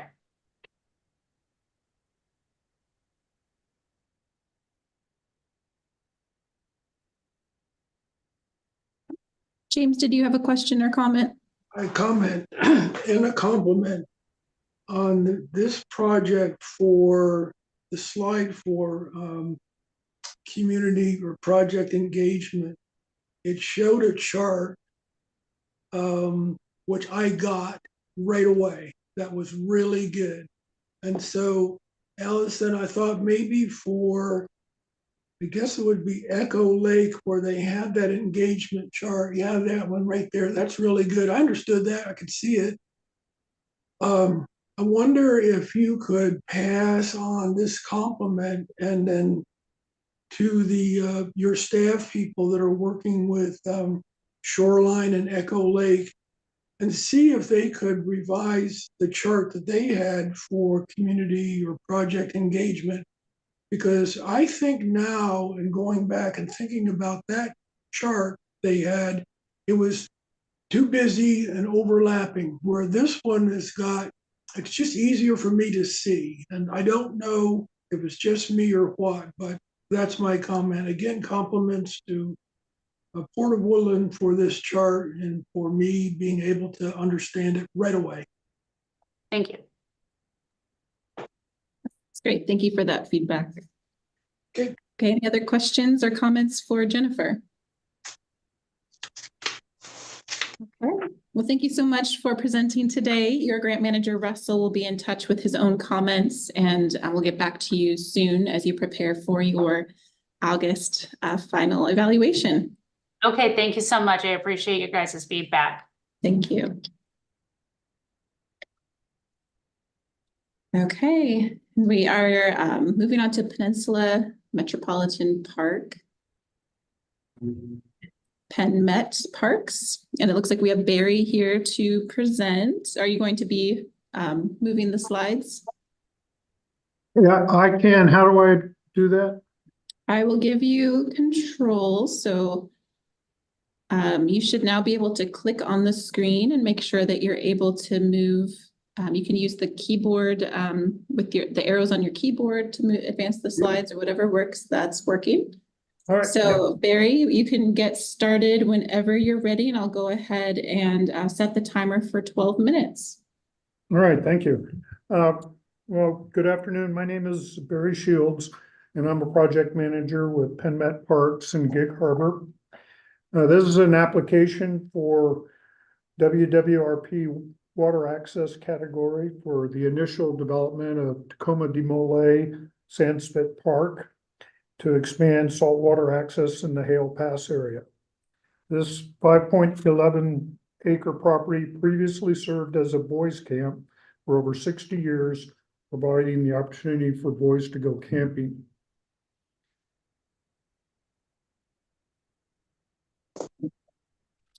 A little bit about Penn Met. We were formed in 2004 by a vote of the citizens of our district.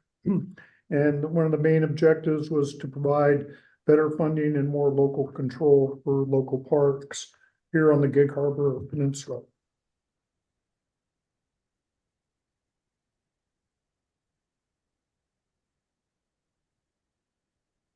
So our district is shown in the yellow color, minus the orange in the center, which is the city limits of Gig Harbor.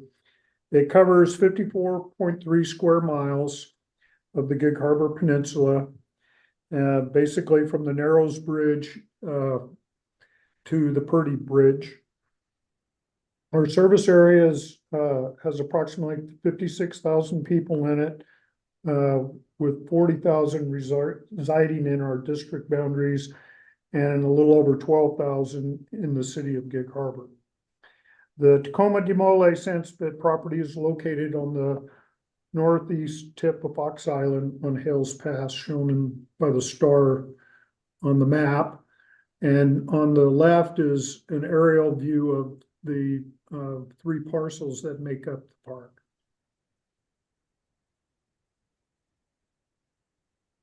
So in terms of addressing local needs, this map is showing all the water access points within a 15-mile radius. And you see from the legend there, the blue dots are Penn Met properties, and then the red is outside of Penn Met's district. And then you see some other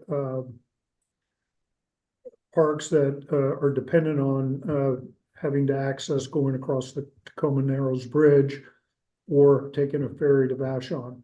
So it really narrows with some of these other restrictions, it narrows the availability of some of these water access sites quite a bit.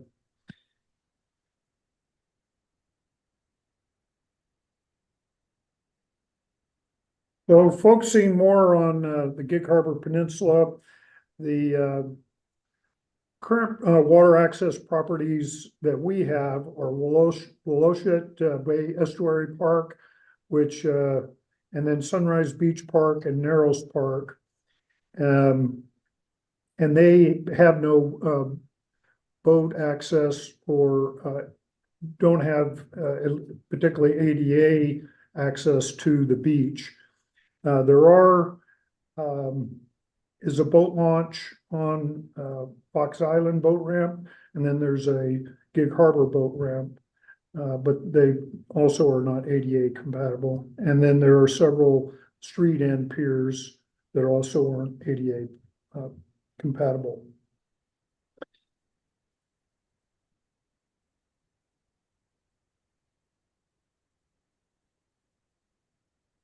So in terms of project scope, one of the things that became very obvious early on in evaluating the site for development was the topography. There's currently a primitive parking lot at the very southern end of the site, and the change in elevation from that parking lot down to the beach is almost 63 feet. But the preliminary design that we have so far is taking advantage, or I should say working with the topography rather than trying to flatten it all out and bring in a bunch of fill. But the site offers some very excellent viewing opportunities of Puget Sound, the Fox Island Bridge, and Mount Rainier, and the Olympics. Basically, almost 360-degree views, particularly if you're on the spit. In addition, there's wildlife viewing, beachcombing, walking, and picnicking available. Our project will further enhance these opportunities for people. And there's also a lot of different changes in the wildlife that you see between high and low tide.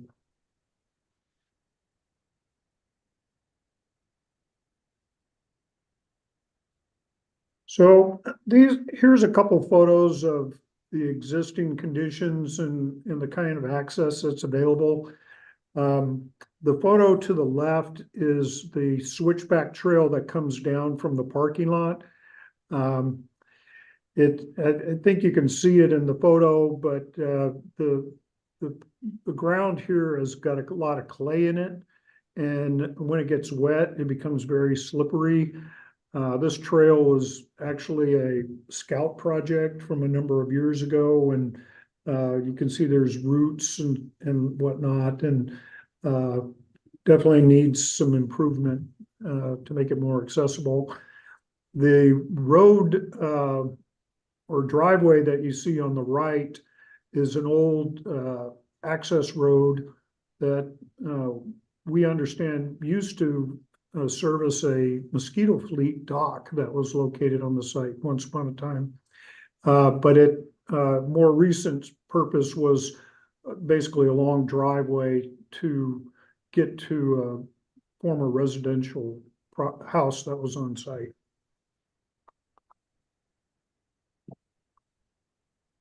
So in terms of site suitability, we think the project will greatly improve access from the upper portions of the park to the beach.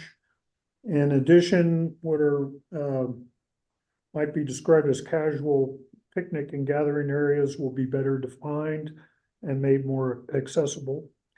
The part of the project's environmental benefits will include removal of the remaining existing structures on site, as well as approximately 4,400 square feet of asphalt pavement and 2 septic systems. The project plans reflect very minor development within 200 feet of the shoreline. And after the new facilities are put in place, much of the new revegetation will be native vegetation and invasive species will be removed. This slide shows is a drawing from our master plan for the project.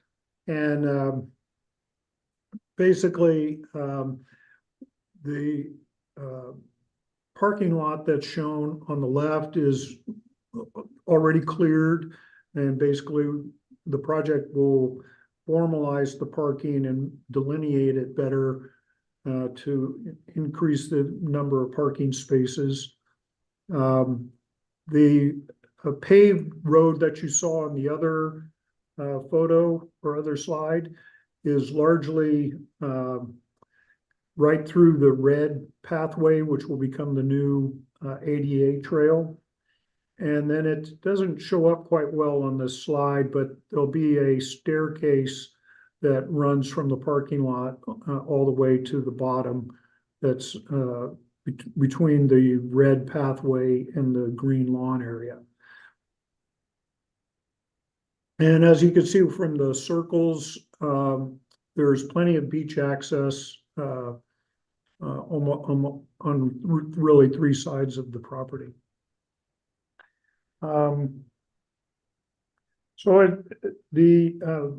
As I mentioned, the red trail is going to be an ADA compliant trail. It's circled in orange. There are 2 ADA parking spaces. There'll also be a sidewalk that will be along Island Boulevard to take people from the parking lot to the midpoint, we call it.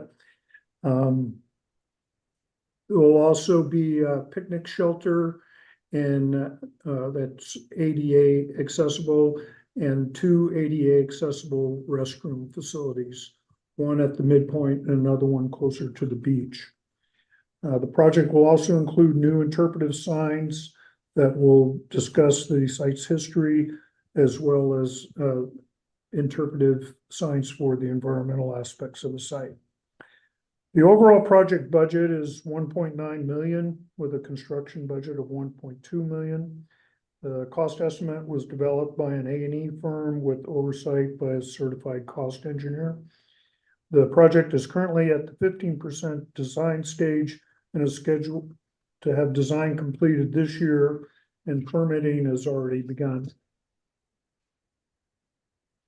In terms of project engagement, as part of the master plan process, we held 2 public meetings where there were over 60 people in attendance and over 20 people online for both of the meetings. We also formed a stakeholder group, and that group met 4 different times that helped develop the programming needs for the park. We've received support for the project from our State House representative, the local school district, and Pierce County and the city of Gig Harbor. This slide summarizes the members of the stakeholder group and the organizations they represented. So we had quite a range of folks from the Boy Scouts to Harbor Wild Watch to Box Island residents, Pierce County Conservation District, public safety representatives, the Puyallup tribe, and the former owners of the property, the Tacoma de Mole, as well as the Washington Trails Association. In terms of sustainability, as I mentioned earlier, most of the new ADA pathway and staircase will be in previously disturbed areas where the existing road and driveway is. And also, as I mentioned earlier, we're going to work with the topography so that we minimize the amount of fill that has to be brought in. And of course, the trails promote physical activity, and the site itself will also promote social and cultural connections.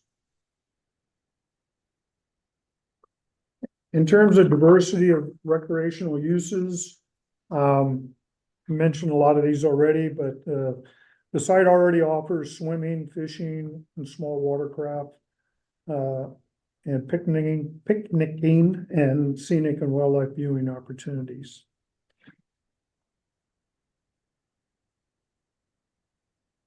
So in terms of cost efficiencies, we acquired the property, the property was originally appraised when we purchased it at 2.4 million.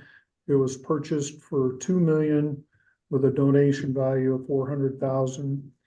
For all of our parks, we host a Parks Appreciation Day, and we generally get quite a bit of work done on our parks with volunteers, doing everything like the scout type projects we mentioned earlier, to blueberry bush clearing and the like. So that's the end of my presentation. I'm open to answer any questions you might have. Thanks so much, Barry. And you did go over the time by about 1 minute and 45 seconds. So just be aware of that as you're preparing for your August presentation. Okay, thank you. Yeah. Garrett. Hey, Barry.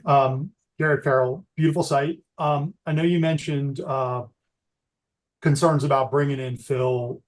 Have you balanced that with your design thoughts on elevating sections of this trail? Or is that part of your calculus, or are you just trying to put it all on grade? No, definitely it'll be ADA compliant. It's just if you one of the design iterations was to bring the midpoint, as we call it, which is really the midpoint of the park. It's right at the intersection of Bella Bella and Island Boulevard, was to bring that more up to grade with the road. And after we realized how much fill would have to be brought in, we nixed that idea and decided to stick with the elevation that's there and just, basically live with that look or aesthetic of the picnic shelter is going to be, you're going to be looking at the roof of it when you're on Bella Bella Boulevard. But we felt that was acceptable to do that because you will still, there'll be a nice entry there at the beginning, and then you just drop down. So anyway, that was kind of an example of where we started out in one place and trying to work with the budget and not wanting to bring in a lot of fill and impact the site. We made some concessions to arrive at where we're at now with the design.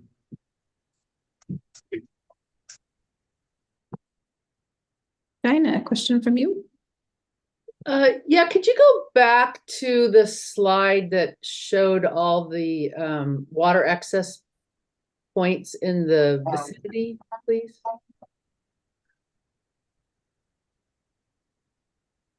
Just want to make sure. So the blue says launch. So this site is adjacent to an existing boat ramp? Yes, there's a boat launch just let me get oriented here. That's okay. I think that answers my question. I was under the impression the way this is laid out, and it might be helpful to describe it a little differently, maybe, that there was a boat launch planned for this site, and it's not in any of the documentation, but this map sort of confused me a little bit. So that's good. Thank you. Okay.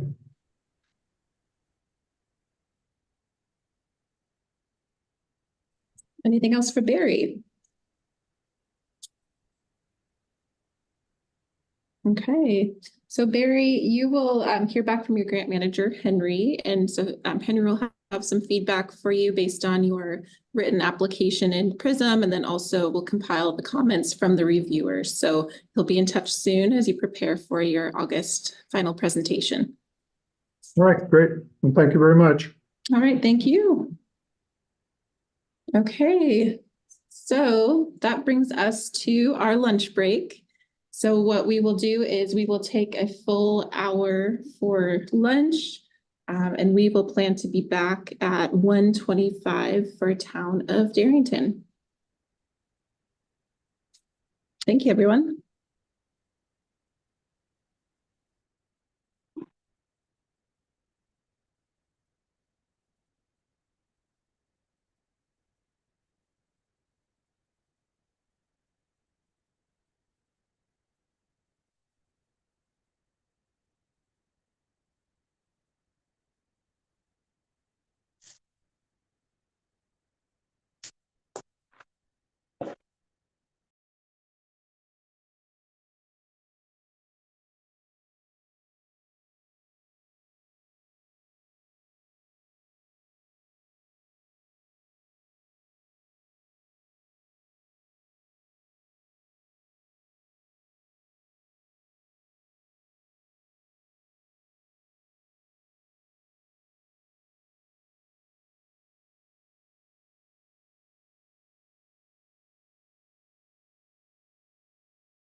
Hi, everyone. We'll get started back up in about a minute.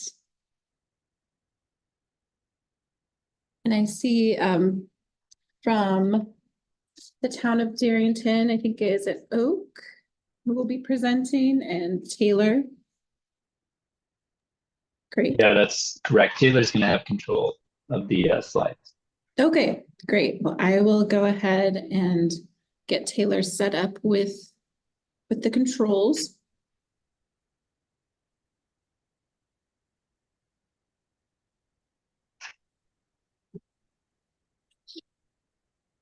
And if the committee members just want to jump on and give me a wave and just let me know that you're back to your chairs after lunch.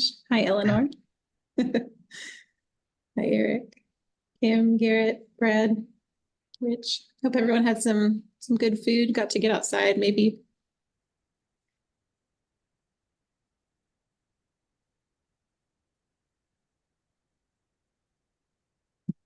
Right. So what I'm going to do is give Taylor control of the mouse. So Taylor should be able to click on the screen and check to make sure you can go back and forth with the slides. You can either use the mouse or use the arrows on your keyboard, whatever you prefer. It looks like you're moving it. Can I just double click? Oh, yeah, you're moving the slides, so you're doing it. Cool. Yeah. Okay. So I think we're ready to get started. My name is Allison Delbo, and I'm the moderator for today's water access technical review. Oops, it looks like if you want to click on that link for your project again. Yep, there you go.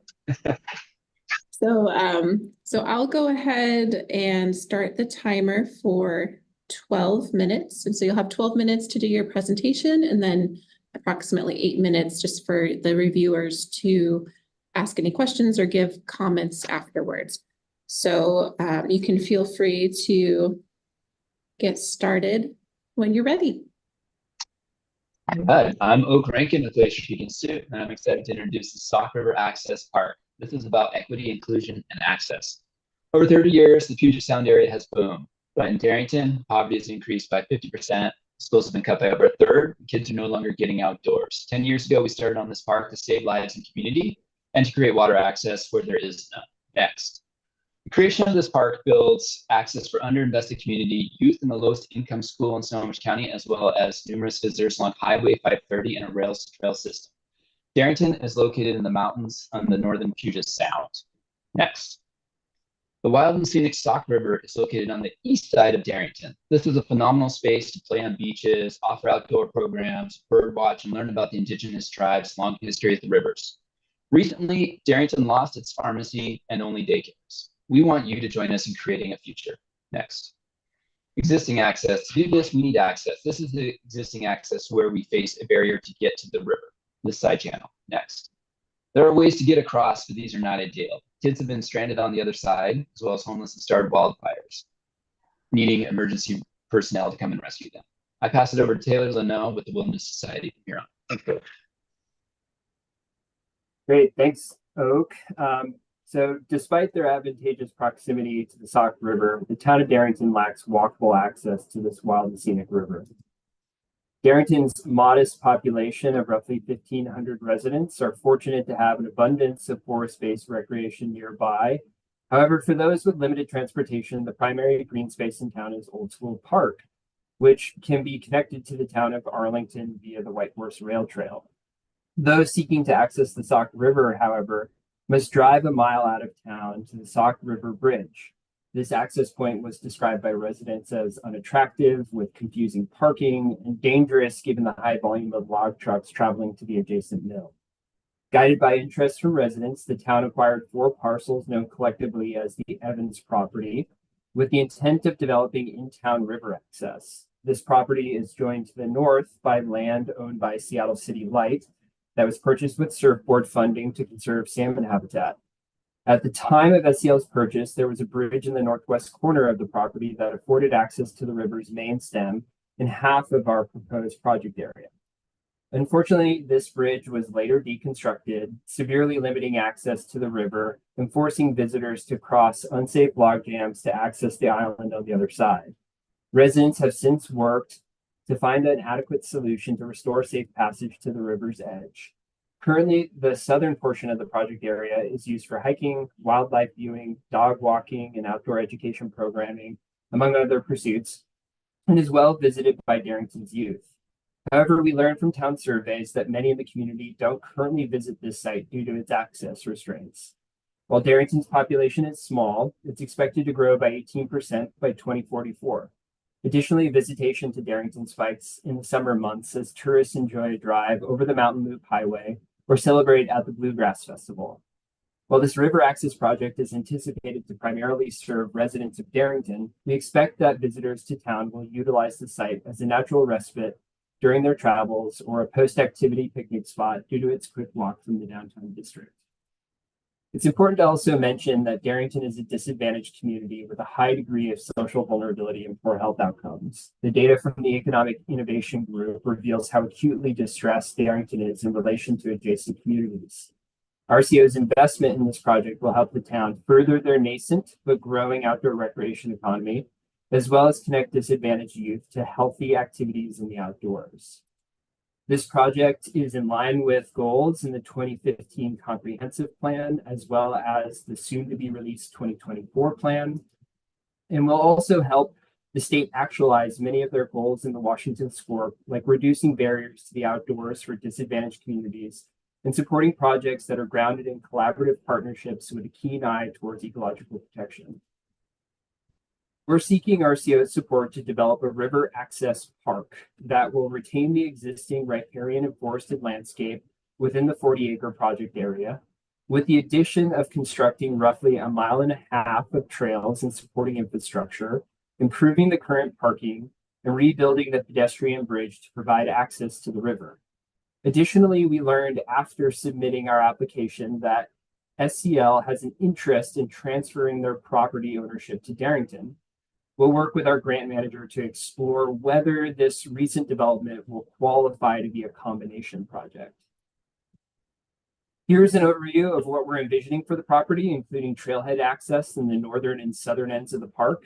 Accessible trails are shown in green, with more natural trails shown in orange. There are 3 river access points on the eastern portion of the park, and the keystone of this project, the pedestrian bridge in the northwest corner. This access project will allow for all matters of human-powered, passive outdoor recreation and serve as an outdoor classroom for groups like Glacier Peak Institute, who can bring school groups to the interpretive zones in the southwest portion of the project area. While this project wasn't formally an acquisition project, I wanted to mention the real opportunity that exists here to address economic disparity in a rural community by supporting this project. Given the new opportunity for Darrington to acquire the SCL's property and develop the pedestrian bridge, future visitors will no longer need to cross hazardous log jams to reach the river. This site is a mere 3-minute walk from Moe's Coffee Shop, under 10 minutes from the school, 2 blocks away from 20+ parking spots at Old School Park, and the only real opportunity to provide in-town access to the river. The northern trailhead has an old roadbed that extends out to the river, which can easily be improved to meet accessibility goals. The old bridge footings are also found here and can be strengthened to accommodate a new bridge. This property is conserved for salmon habitat, and we've been working closely with our partners to design a natural bridge that will limit impacts on the side channel. Important to note is the majority of the project area is in a 100-year floodplain, and seasonal flooding activity is part of why education, interpretation, and resource conservation are valued so highly here. Significant perennial flooding is shown here in red, moderate in yellow, and low in green. Flood activity was considered extensively in the planning and design of access elements, with trails being minimized in areas of flood activity. The green Class 4 trails were located on existing road beds, which are slightly above grade and have primarily upright and intact vegetation on site, indicating limited impacts from perennial floods. When dry in the summer months, sandy channels are frequently used for hiking, leading the planning team to consider the seasonality of some orange Class 2 trails. Digging deeper into the design elements, we worked with a firm to draft the proposed concept plan based on community feedback. The 80-foot side channel can be spanned with a 100-foot long wooden bridge like the one shown here, which is based on the U.S. Forest Service Bridge Manual and can include wooden footings. Trail type classes were broken into 2 categories, accessible and natural, with roughly twice the amount of natural trails being proposed, primarily in the western portion of the park, to still provide river access to visitors from the southern entrance while maintaining a natural forested ethos. Additional elements like trail signage are needed to educate visitors on the natural and cultural heritage of the site and assist with wayfinding to access the Sauk River. Currently, space exists at both trailheads for limited parking that would benefit from modest improvements to manage future visitation. We're requesting just shy of $800,000, with the bulk of that cost for the pedestrian bridge and trail development. Cost estimates were informed by regional trail builders, engineers, and planners familiar with the market. The town is considering hiring a project manager that will coordinate additional engineering and design and expects the project to be construction ready in under a year. Project engagement occurred extensively over the past year with feedback sought from town residents, local stakeholders, including a representative from the Sauk-Suiattle tribe and community groups. Notably, a town visioning session and online survey provided valuable insight that guided the final design features proposed today. We even worked with several school groups to gather input and expose them to careers in environmental management. We heard a lot of positive support from survey respondents and paid attention to details like the balance between accessible and natural pathways. As this local pointed out, those of us that are limited or physically handicapped would love to be able to access this area. This is truly a collaborative project that's been deeply informed by the thought partners shown here. Technical review is generously offered by the Sauk-Suiattle tribe and SRSC. WTA informed trail siting and design. GPI has committed to engage local youth in future maintenance of the park through their workforce development program. Hampton has agreed to donate all necessary lumber for the bridge. And SCL has worked hard to find access solutions that continue to protect unique salmon habitat. While the scope of this project is relatively modest compared to some, there were many ecological and social factors to consider. Importantly are the location and type of materials used in the project area so as to best mitigate potential impacts to salmon habitat. We believe that through formalizing this asset as a park will bolster community health and well-being and educate visitors on the value of this unique riparian landscape. Ultimately, we envision the site being used by a wide variety of recreationists and outdoor educators who are eager to enjoy the natural beauty of the Sauk. And finally, we're leaning into our relationships to actualize this project. And our partners have agreed to match RCO's investment with materials, labor, and technical capacity to make it happen. We also know that by keeping this relatively natural in character and building upon the existing features, we can minimize our costs while also delivering a sustainable and valuable recreation experience in the heart of Darrington. We appreciate your time and consideration and look forward to answering any questions you may have. Thanks. Thank you, Taylor and Oak. You have 1 more minute left in the time frame if you if you want to talk more about other things later on, just keep that in mind. That's fantastic. Yeah, under time. So Garrett, it looks like you have a question. And I just wanted to say, before the lunch break, I did mute and turn off everyone's videos. So so just so you know, James, I did turn off your video. So if you have a question, feel free to unmute and turn on your video. Garrett, go ahead. Hey, Taylor, Garrett Farrell, super beautiful spot, really cool project. Love the Forest Service bridge design component of it. One question I have to ask is, given all the photo coverage of the snags and the amount of large woody debris in that side channel, is that a concern for your folks' construction of this footbridge and maintenance after that footbridge is constructed? And I'm assuming channel flow goes top to bottom in the images you shared. So that was just kind of a big concern because that's a huge investment, right? And sizing configuration of those log jams, does that give you folks some pause? Beautiful project though. Yeah. Thanks, Garrett. Yeah, it's given us a ton of pause. We've had to really consider about the future viability of that side channel and what would happen if it evolves.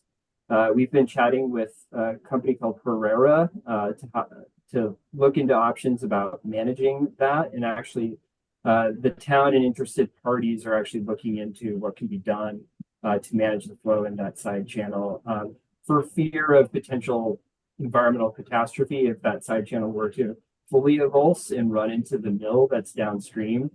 So there's concern there also for impacts to private property. But so far as what we've heard from several different engineers that we've engaged on this is that there is a viable path to manage that. Certainly on our mind though. Okay, it looks like Kim and Dinah. Hey, Allison. Yes, James. I can't turn my video on. It looks like you turned it off. I did turn it off. But here, I just prompted you to.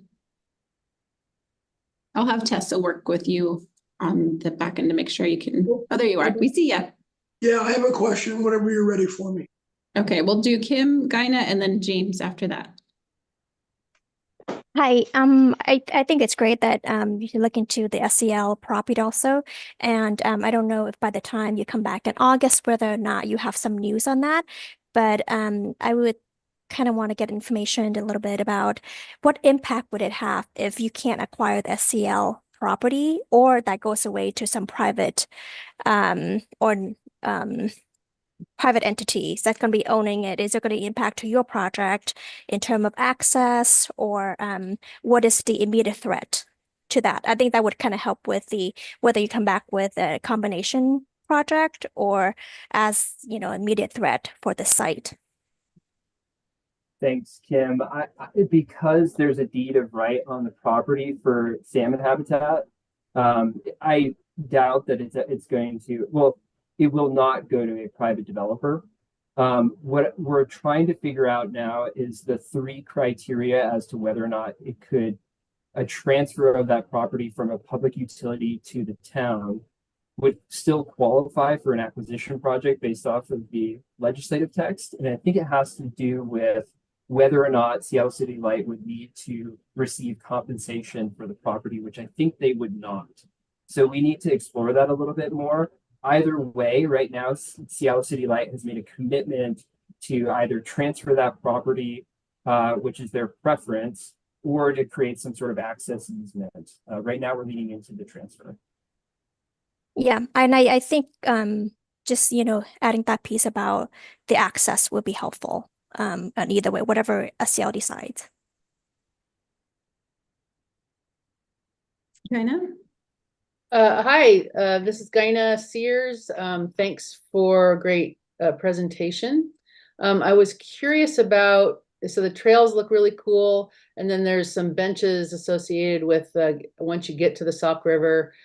What is the actual access, or you don't have to answer this, but is there access plans, accessible access plans to actually get to the water? So, and I don't know how swimmable all this is. You guys are kind of in a place where maybe swimming is a possibility for a few people, but not like a big issue. So yeah, just something you might say, look at whether or not that's an added information. Thanks, Gaina. Yeah, just briefly, we have accessibility plans out to the bench above the river itself with discussions of creating an accessibility corridor down to the river itself. Right now, the only ones I know swimming in the Sauk are the kids. They actually have a rope swing out there. I don't think I would go in other than putting my toes in.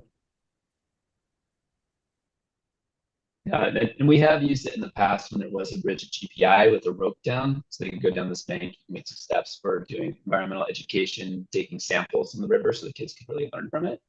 So there's a way for us to get kids down there, but that developed access with the flood range, how it comes in and out, and long-term sustainability is kind of needs a more technical design. James? Yeah, I don't know if you can control this. One thing, I have two comments. One is I thought you did a wonderful job on project engagement where you showed the visioning. Many project applicants to RCO in the past have done a superb job of that, and others haven't, and I think you did, so congratulations on that. Look forward to seeing that again in August. Any more enhancements on that? Wonderful. I did have an issue, and I don't know if this is solvable or not with your initial remarks. I suppose that would be project need, and that is, I thought you covered an awful lot of detail. And I think the detail is useful, even necessary, but I don't know in an 8-minute project presentation if all of that is necessary. And I think some way to filter out some of it would be good for you. You may be dealing with a committee of people who process information, anything from very slow to very rapid. I'm on the very slow part of that spectrum. And so I looked at your project description in Prism thinking, well, that might help me catch up with you, and it didn't. So keep that in mind. If there's any way you can work with that, that'd be great. If not, then we'll just deal with it as best we can. Thank you. Thank you, James. Thank Any you. other I'd just like to say on that, that's great feedback. It's hard when we're trying to present though, because like Darrington is a unique struggle on the west slope of the Cascades. So how do we present that? I guess the project details, I went down a different path. It's just like, how do we present that when we have a unique struggle within Puget Sound region, Snohomish County, with leaving details out often means that certain challenges we have in our communities are just, not understood. So, yeah. All right. Well, thank you so much for taking the time to present today. I know Rachel, your grants manager, will reach out with some of her comments, and we'll share the reviewer comments as well. And we'll continue to work with you on the scoping and what you mentioned about those questions that you had in particular. So she'll be reaching out to you soon, and then we'll see you again in August. Thank you. Thank you. Thanks, everybody. Okay, we are now moving on to City of Lake Forest Park and the Lakefront Park development.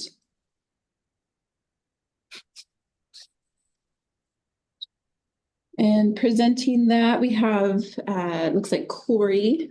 Is Corey on the line?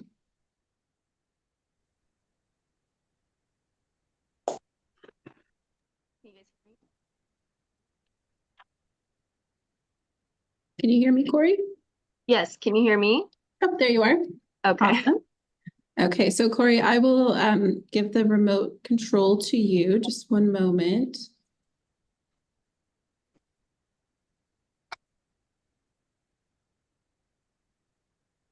Okay, so you should be able to click on this screen, and then you can use the arrows on your keyboard or the arrows on the screen to advance the slides. I see the mouse moving, so that means you are doing that.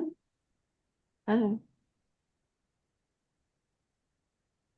It may not be advancing.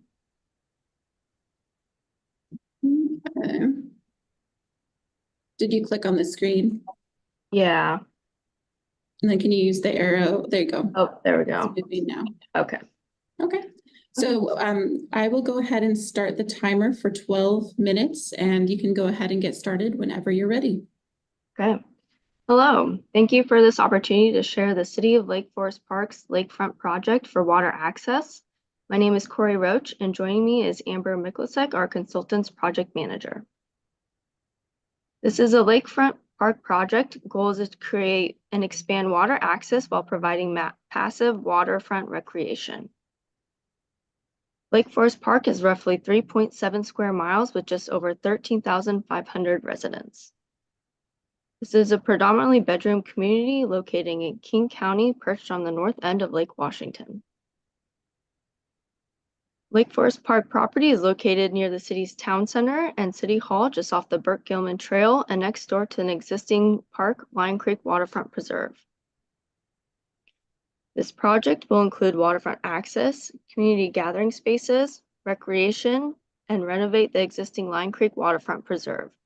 The 2 red boxes are not included in the RCO project scope, but the small cabin will provide city office space and the large house will be renovated into a community gathering space.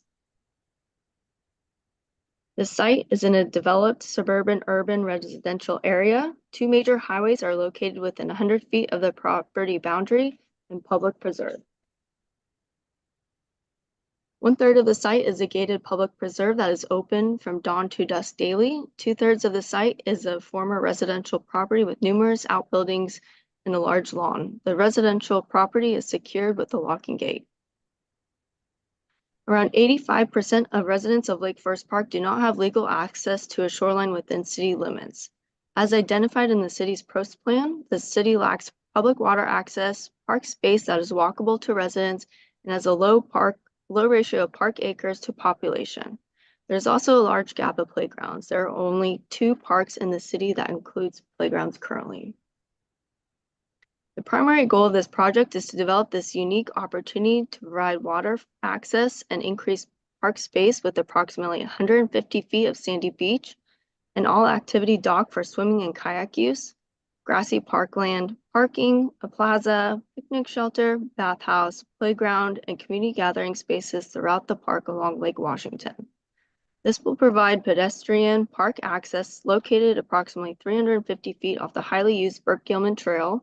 This project will also renovate the Lion Creek Waterfront Preserve to a more natural forested buffer to enhance the salmon-bearing stream and shoreline buffer of this parcel. Additional viewing platforms and educational interactive signage are planned for this portion of the project. This site is optimal for this project because it is located on the lakefront and adjacent to the existing public preserve. It's also next to an existing private water access recreation, the Civic Club. It is within a walk shed, bike shed of many neighborhoods, residences, and the town center, along with being located on transit lines and the Burke-Gilman Regional Trail. This project aligns with water access, recreation, and community gathering space needs. It is designed to accommodate all ages and users of availabilities. As we go through the design slides, the numbers will correlate to the site map. As you see here, this is the vehicle and pedestrian entrance view of the park and parking lot where users will be able to load and unload their beach and kayak picnicking for the day. As you walk into the park, you'll see the bathhouse on to the left, entrance up to the grand gathering deck, and views of the renovated preserve off of the viewing platform. The grand deck has been designed for gathering spaces and to view into the park where you'll be able to watch over the playground and lawn area.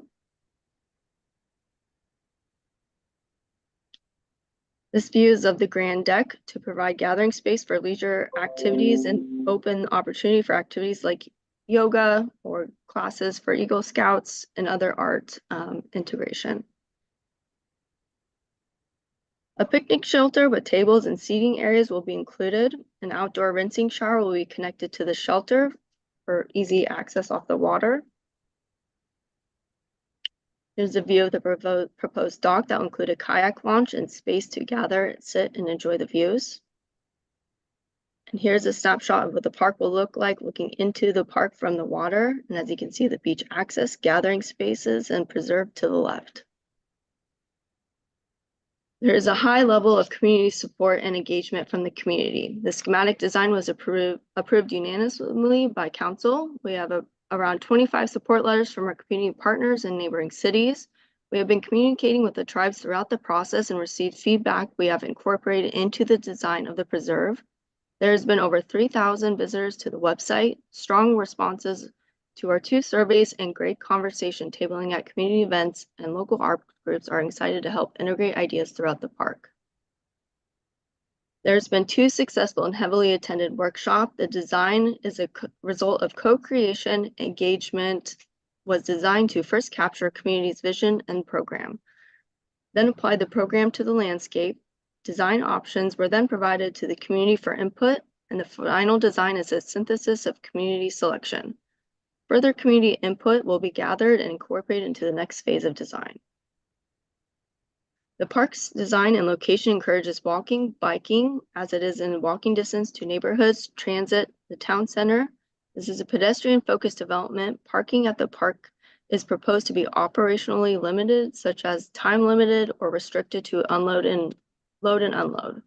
Controlled parking, along with the park's location off the Brigham Trail and the future bus rapid transit lane, encourages local visitors to ride by walking, biking, and transit.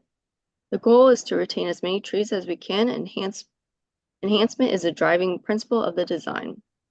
The use of native plants and drought-tolerant species of the landscape area will help to reduce water consumption, and as well as using existing site vegetation. Passive lighting strategies are proposed for the bathhouse and other structures. Materials from existing structures such as brick, wood paneling, and other architectural elements will be salvaged for reuse. The project will provide an array of water-based recreational activities like swimming, paddling, gathering near the water, wildlife watching, play, education, walking, sitting, picnicking, reading or relaxing outdoors, and stopover on a bike or paddling trail. The water-based public uses that the park will provide currently does not exist in Lake Forest Park. And all pathways will be ADA accessible, and wildlife watching will be enhanced on the preserve. Here's an example of how we'll use brick from the previous structures into the park. Here's examples of the nature-based playground that we will incorporate. Amenities like bike racks, signage, air pump station, bottle filler, and seating will be available for traveling users. The design team prioritizes cost efficiency in the site design, such as locating or relocating features to reduce impacts and the need for expensive mitigation, like the dock being relocated out of the wetland at the lake edge. We are working with existing features to avoid minimum relocation and site prep expenses. Donations and sponsorships of design items like trees, benches, pavers will be looked at. Salvage from demolition material like the old growth wood flooring, fixtures, and mantles, brick from the chimneys will all be incorporated into the design. Existing vegetation, shrubs, and trees are both being preserved in place and relocated elsewhere on the project. The existing creek overlook will be renovated in its current location, and the existing pedestrian bridge will be relocated and reused. Thank you, and please visit our LFP Park website to take a virtual tour of the existing project and site conditions and view more background on how this has all come together. Thank you so much, Corey. And you do have a remaining few minutes, 3 minutes or so. So as you get some comments back from the reviewers, you can expand upon your responses as needed. So it looks like James and Eric and then Rich. Yeah, Corey, what Allison just said, take advantage of it. You have 3 minutes, use them. That was loaded with information. I think I got most of it. Good job on that, but I'd use every second of the 3 minutes left next time. Okay. You touched on ADA in design, in sustainability. I think you'd be better off touching on it and even actually elaborating on it a little bit in design. I don't remember that you did, so something to think about. And in cost efficiencies, I tracked what you said, but all you showed was the illustration. I think that it would have been to your benefit to show pictures as you were going through your laundry list of cost efficiencies. That would have helped me. And something to think about for August. And you don't need to respond to that now. Thank you. Thank you. Eric. Thank you. Some of my comments might be a bit repetitive to what James just said. and I took notes as you went along, and I saw a couple elements at the very end of your presentation. So pardon for possible repeat. So first off, one of the challenges with Lake Washington is that there's only so much limited opportunity for public land, public acquisition, public park development. In your evaluation of your proposal bringing forward, you might want to kind of emphasize how this is a kind of a rare opportunity to do such of a proposal on the lake, considering how much development build out there is. I myself remember your proposal from a few years ago, and that was one of the things that left me after hearing your presentation then. So that's one thing I'd suggest. The other thing is, early on in your presentation, you showed a result of some survey responses about the priority of this particular project. It reflected a count of 24 versus some of the others. Yet later in your presentation, you talked about community engagement. You had a number of meetings and you had pictures of a lot of folks attending and such. So I might just suggest, in terms of your community engagement presentational aspect, kind of show how it really is, you know, a very important project proposal beyond just the council getting behind it. Also, the other thing is, you mentioned the tribes. You were communicating with the tribes. You didn't mention tribal support, if there is actually support from the tribes, but rather communication with them. I was concerned about the possibility of you needing to put in more accessibility detail into your graphics, your presentation and such. Later on, I saw that adaptive disabled kayak entry infrastructure, which is ideal. Also, concerns over, you know, light permeable decking material is important for marine life there in the lake as well. So you might want to think about emphasizing that. And I think that's everything in my comments. Thank you. Thank you. Thanks, Eric. Rich? Yeah, thanks. Oh, great visuals. This is I really enjoyed that part of this project, especially sort of the model of the people using the area. Very cool. The question I had is, and I get like the design makes sense to me with your parking and the capacity, but it does seem a little bit out of step with like the number of users I see in the imagery and the number of parking spots I see there. So I'm assuming, you know, there's people are accessing not just from driving in and parking, but also walking there, biking there. So maybe speak into that a little bit more, just so you kind of, you know, understand that there can be a lot of people that benefit from this, because the parking would concern me otherwise. So if you can just tighten that up a bit, that'd be great. And I think you mentioned the parking would actually be a potentially time limit enforced, and kind of wondering how that would be dealt with. Like, yeah, so parking will mainly be at City Hall, and yeah, I will show walking route next time around. But so the idea is to do the drop off, limited parking, maybe some staff or rental use, and then ADA accessible, and then it will truly be a load unload and go to City Hall and walk down to the park. oh, thank you. Sorry, I didn't catch that. Tess? Yes, thank you. I enjoyed listening to your presentation. I bring a permitting and regulatory perspective to it, and I'm just curious, feasibility wise, you don't have to address it now, but the community swimming beach, I'm looking back at the picture, or I'm trying to remember back to the pictures of whether it's an existing sandy beach now, or if that's a feature that you plan to physically install. It is existing out there. So yeah, anything we are doing is going to be enhancing, and yeah, if Amber wants to talk more a little bit on that, she can. Yeah, just the markups made it look a lot different and sandier than the Yeah, actual and then we'll add pictures. pictures next time too.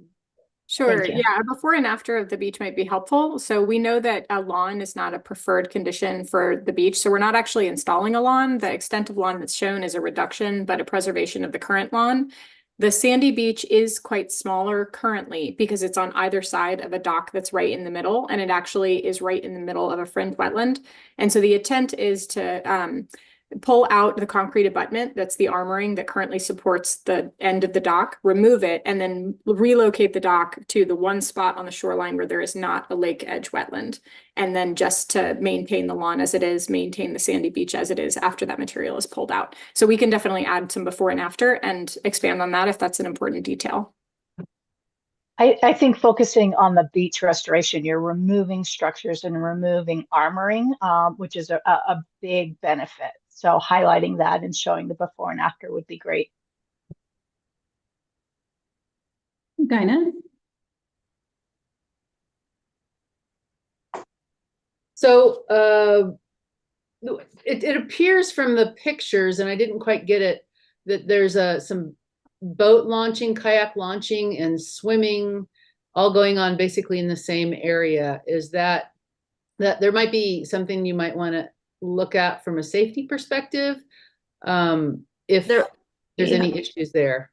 There will be no motorized boat, just all like paddleboard or kayak. But I see what you're saying. My experience is a designated swim area, and I don't know if this is one, but typically doesn't allow any kind of boating in it. But if it can be compatible, that's awesome. From a perspective of a rower, this could be, I don't know what other kind of rowing facilities there might be around, but a rower would probably want to launch from the beach because the dock would not be designed for a rowing shell. Yeah, this won't really be able to accommodate like group rowing or like club rowing activities. Will be a very local neighborhood community park. There is a rowing facility that with a launch that's built for big boats and dragon boats, that type of size of craft. Many rowers and users just down the edge of the lake at Dees Park in Kenmore. Yeah. So we think that the robust nature of that facility is going to mean that there isn't a high demand for that at this park. It just doesn't provide the space. No, it would be more of a singles kind of thing. But if there's something close by, then that would be lovely. Thank you. Okay, any other questions? Thanks so much, Corey and Amber, for your time today. Your grant manager, Haley, will be in touch with further comments and help you as you get ready for the August presentation.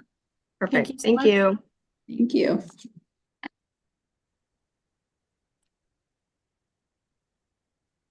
Okay, now we are moving on to Tukwila, the Community Center Riverside Trail. I think we have David. Yep, I see you, David.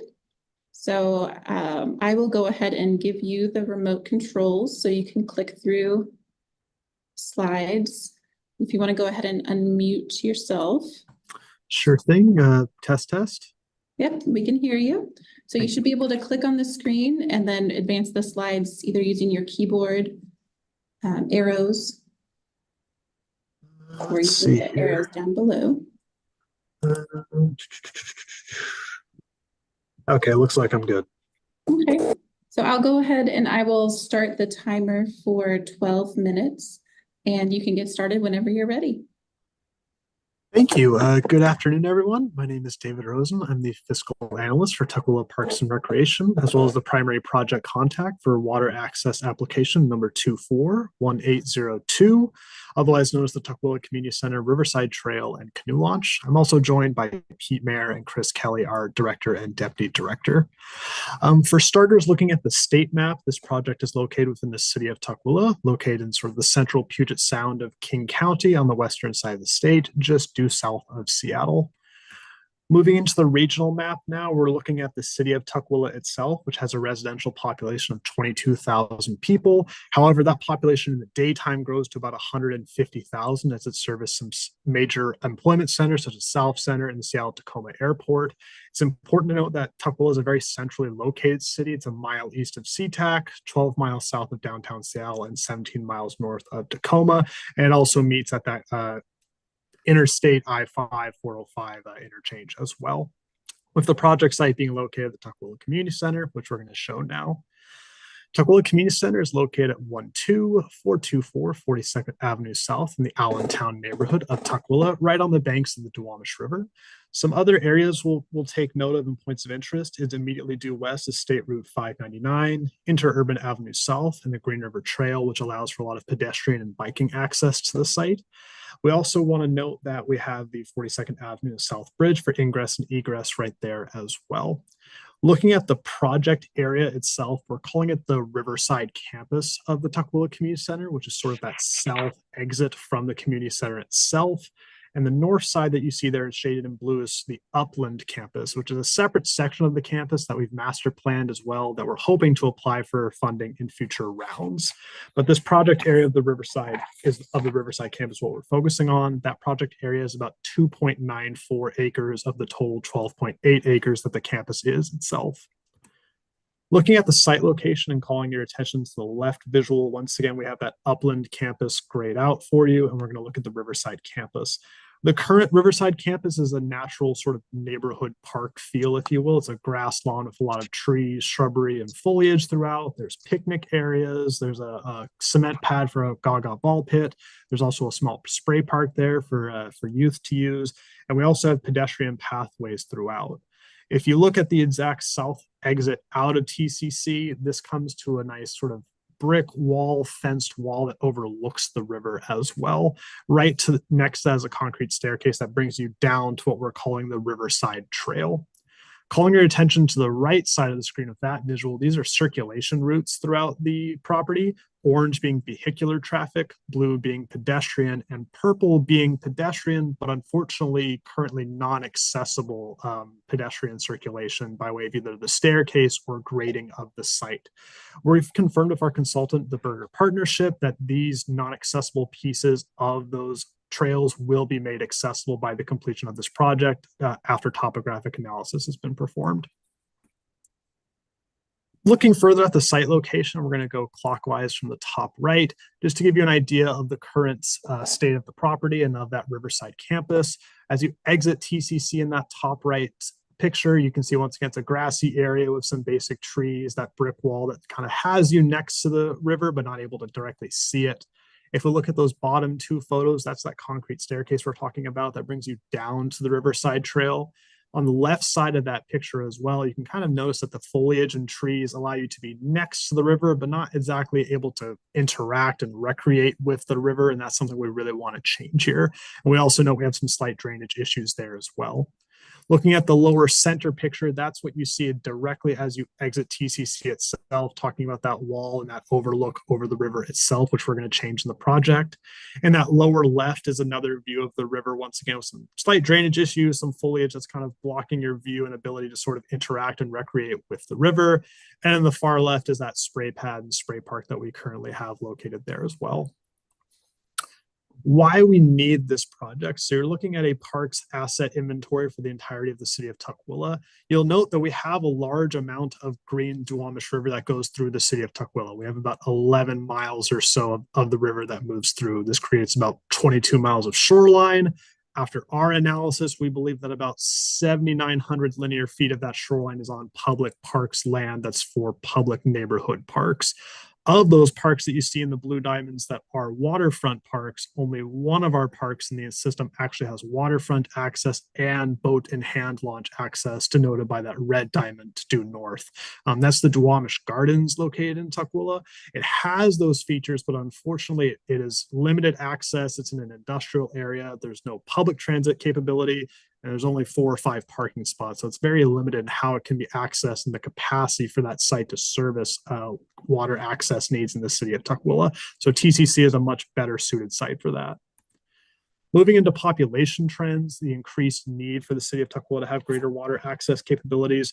From 2023 to 2033, we're estimating about 1,600 individual growth in population from the US Census, as well as about 500 households growth in that same time period, just highlighting the need for more recreation capacity and varied recreation capacity that we currently don't have for water access in the city of Tukwila.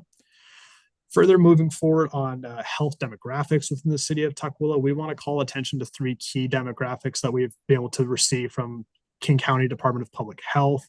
The first of which is that those born in the city of Tukwila have a life expectancy of 79.1 years. This is actually 2.5 years less than that of King County as a whole. We also will note that 29.5% of adults self-report their general health status as fair or poor. And this was the worst health reporting statistic among all 64 areas that King County measured in that report. And that rate of, let's say, poor health reporting was triple that of King County. The last statistic we want to call attention to is that 36.2% of adults within Tukwila have a BMI of 30 plus, which is clinically obese. This rate of obesity was 70% greater than that of King County as well, to highlight the recreational need, that need for additional capacity and varied recreational needs for the city of Tukwila. So how we got to this point from public input, we're led by our 2020 Parks, Recreation, and Open Space, or PROS plan. And within that plan, we found that Tukwila Community Center is the most frequently used park and recreation asset throughout our system. We also found that some specific site recommendations for Tukwila Community Center was to improve those pathways around campus for connectivity and interactivity with the Duwamish and Green River. And lastly, for our overall entire city of Tukwila Park system, there was a noted desire amongst survey takers and those who visited our booths while we were doing the collection for this, that they wanted increased visibility of the Green and Duwamish River. We also note that from the SCORP plan, that run, walk, jog activity, that's the most popular recreational activity in the United States, is definitely needed. So the improvements of accessibility and ease of use and sort of river attraction for the city of Tukwila is a great need as well. Moving into the project design, this is a project overview provided by the Burner Partnership. And just going down from our legends there, the first foremost is our trail improvements for accessibility throughout the campus and sort of for throughput throughout the backside facing the river, including those accessibility improvements. Second, we have the wood boardwalk. We're actually going to bring the land inward and kind of bring the river to people. So instead of being kind of adjacent, like I said before, you'll actually be able to really recreate and sort of visualize and interact with the river instead. We're also going to improve those picnic areas to allow for communal gathering and also provide cold play elements so we have more seasonality to our current offerings for the park. Fourth, in that southwestern corner will be the hand canoe and kayak launch as well for water access. Fifth is the river overlook tower, which is actually going to go over the boardwalk and allow for ADA accessibility, not only to bring the river to you, but allow you to kind of bring yourself over the river and oversee it as well. And last but not least, that sort of brick fenced wall that you saw earlier, we're going to replace with a log jam seating wall for communal gathering. And then once again, sort of interacting with the river. Moving into project budget, our total budget for this is $3.57 million, 50% of which coming from the water access grant, 50% of which coming from the city of Tukwila via park impact fees and King County Parks levy funds. You also have that project budget broken down by the sort of types of assets that we'll be building on the right side of the screen as well. How we arrived at this budget was with consultation of the Burner Partnership, who has 40 plus or so years experience in this area and who worked with our team extensively to do topographic analysis and estimations for the work and services that we would have to do to complete this project. Going back to this map, we wanted to cover the recreational uses. Obviously, the main focus is that sort of run, jog, walk, passive ease of use recreation that we have on campus already, and to improve it for accessibility, of course. But we also know that with the hand canoe launch and kayak launch, we're allowing for that water access into the river.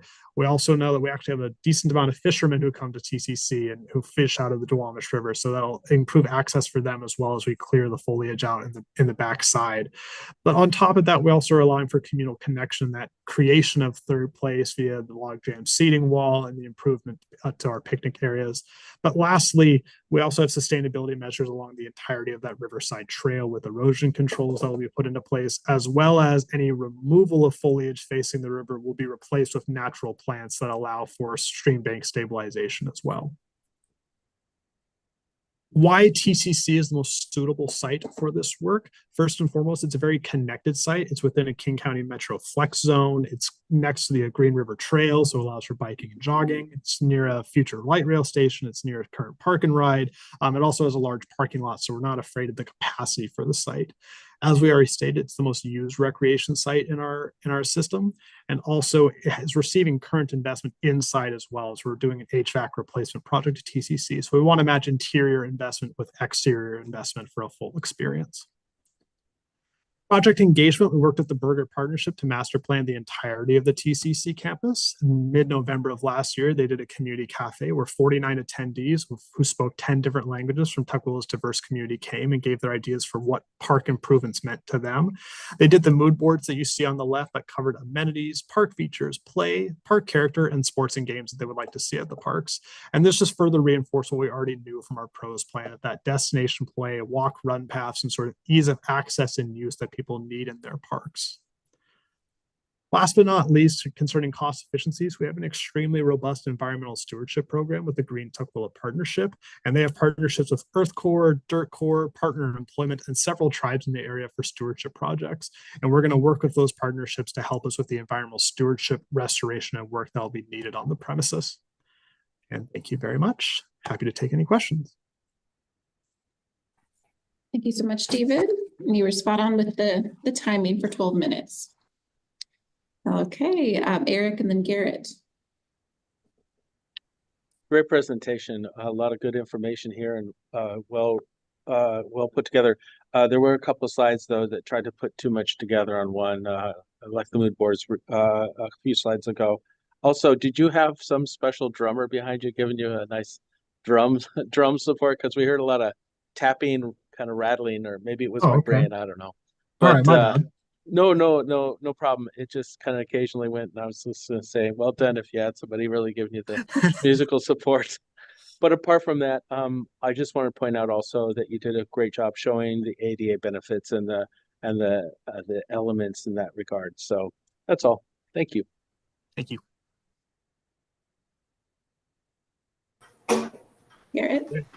Garrett Farrell, great presentation. I'm a Skyway resident, so I live up the hill. I'm aware of all the good stuff you folks do at Tukwila Community Center. And my one ask is looking at everything in plan view and understanding the Duwamish and its tidal influence.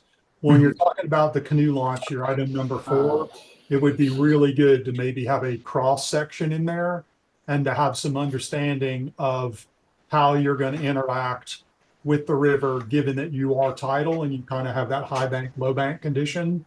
And the other piece is, I know you talked about removal of vegetation. My assumption is that you're removing invasive or non-native and replacing with native, and that might be a good thing to drive home. Yeah, that's our current understanding. I know, as at least within the budget formation, there's a lot of talk of that necessary need for grass seed, native shrubs, trees. So that is my understanding of the project right now, but we can definitely get behind. Eleanor. Yes, David, I liked your presentation. And one of the things I was concerned about, the same thing that Garrett said, was trying to improve the visualization of the river by removing foliage.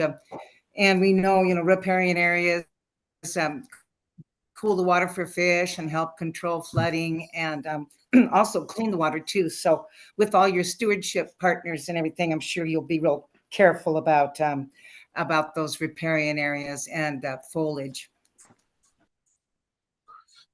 Of course. Thank you. Rich. Thanks. Great job, David. Excellent presentation. I really like slide 13 a lot because it really laid out for me. That was the recreational uses and it kind of put the points on the map. Generated a question for me though. So I noticed that the fishing access, there were 2 points there and they were on the left side of the map. But there's a lot of waterfront there. So I'm wondering if there's opportunities to spread those points, like have more of those points, or if anglers would be able to kind of go sort of like their own primitive little path. They kind of figure out where they can fish, if that would be an allowed use. But I know they're going to probably want to spread out a bit on that. I don't know what general, like how much accessibility they have down there, but that might be something that you had some information on too, to really mention that as a limited opportunity. But I think this is a really cool project. Yeah, so thanks so much. No, thank you. We've just, to speak to that real quick, we've noticed that we have fishermen. My office actually kind of faces the back end of the campus. So once the season turns, we notice them kind of walking through. So it's a great part of the project to provide them that more access. I think there's definitely how we lay that out for them and maybe signage and how we kind of direct. But definitely duly noted. Thank you. All right, I see Gina and James. So sounds like a really great project. It seems stock full of kind of new, kind of expensive and perhaps hard to maintain infrastructure. And so that might be something to take into consideration, just a nod to what's the plan for keeping all this up.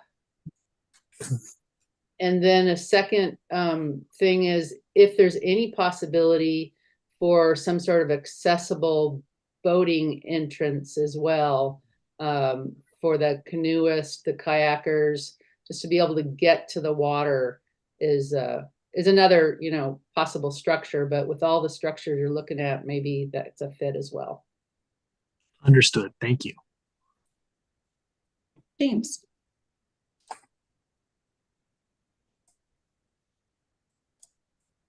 James, did you still have a question? Yeah, a recommendation for your presentation overall.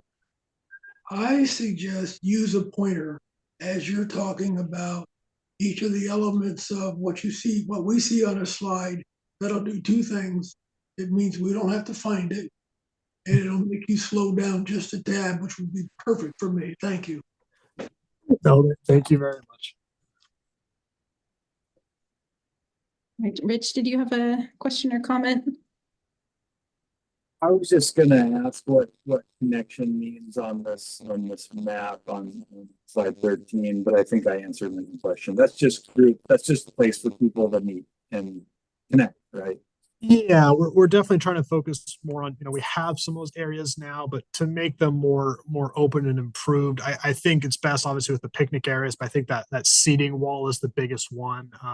It might be hard to visualize in the current slide deck, so we might be able to find a better picture. But when you have that wall, especially with that staircase that leads down, it's an area where you can kind of stand on and view point out. That's a good view of it too, right there.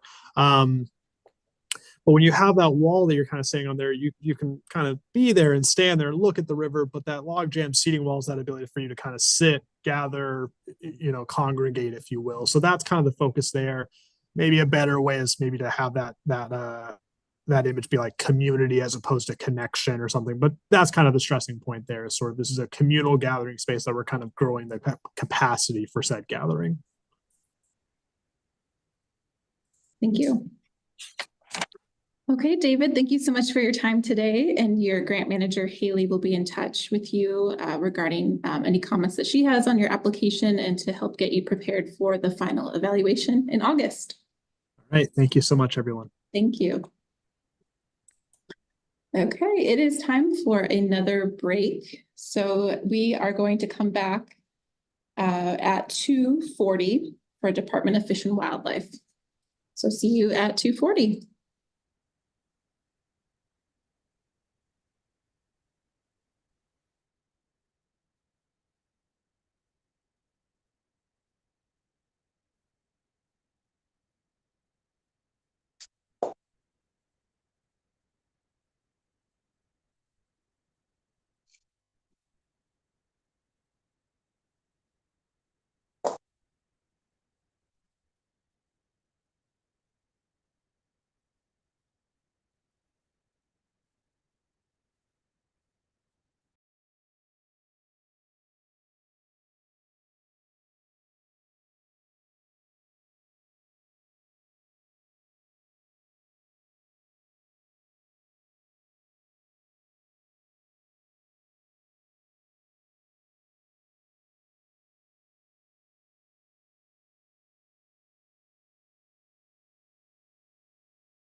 Hello, everyone. We are ready to get started again with the Washington Department of Fish and Wildlife. And it looks like we have Jennifer here joining us for the presentation. Hi, Jennifer. Hi, can you hear me okay? Yeah, I can hear you. Okay. And so what I'll do is I will give you remote control. So you should be able to click on the screen, and then you can use the keyboard arrows once you do that to advance the slides. We'll just make sure you're able to move your slides, and then I will. Yep, that works too. Okay. So what I'm going to do is I will set the timer for 12 minutes, and you can go ahead and get started when you are ready. Okay, thank you. Well, good afternoon, everybody. My name is Jennifer Nelson. I work for the Washington Department of Fish and Wildlife in our Ellensburg office, and I'm pleased to be here to present our Yakima River Camp Access Acquisition Project to you.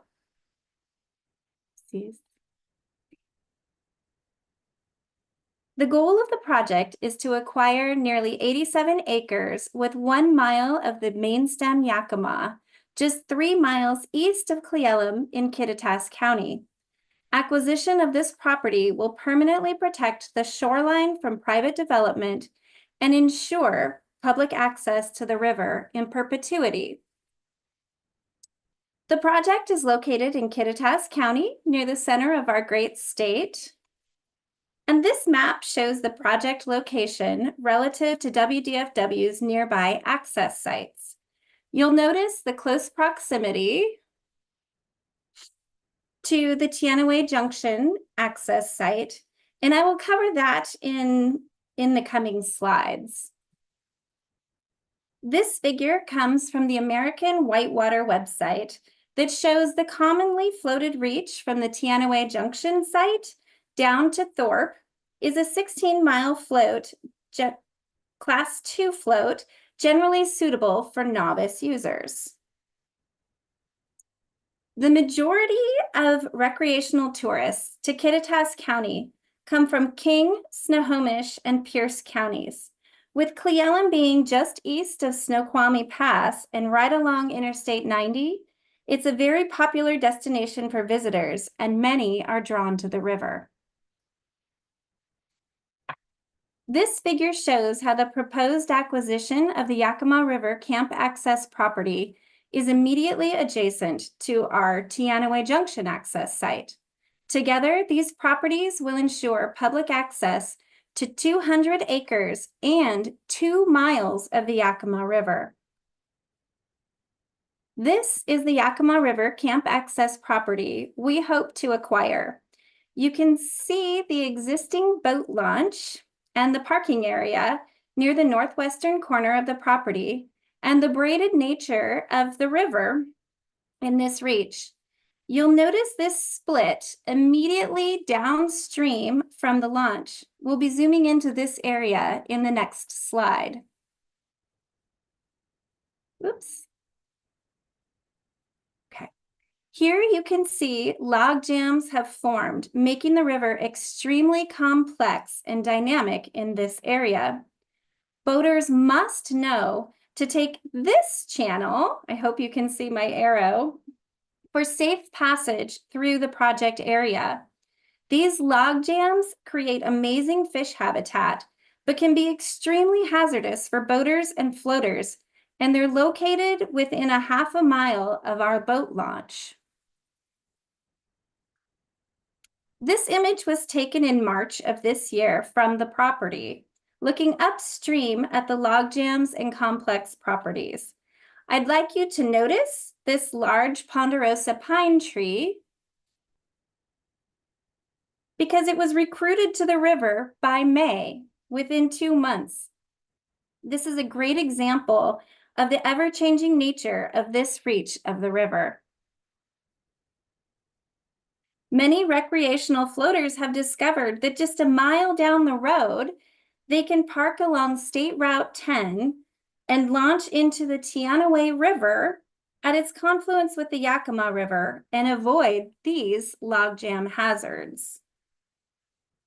This is a photo from the Super Mega Epic Float event, where hundreds of people parked and walked along State Route 10 with a 55-mile-per-hour speed limit. Pedestrians with large floating toys essentially took over the highway. This is another photo from the Epic Float, and you can see pedestrians walking their floaty across the highway bridge. Kittitas County recognizes the importance of the river and in 2018 completed the Yakima River Public Access Plan. In this plan, our project is referred to as the Old Church Camp.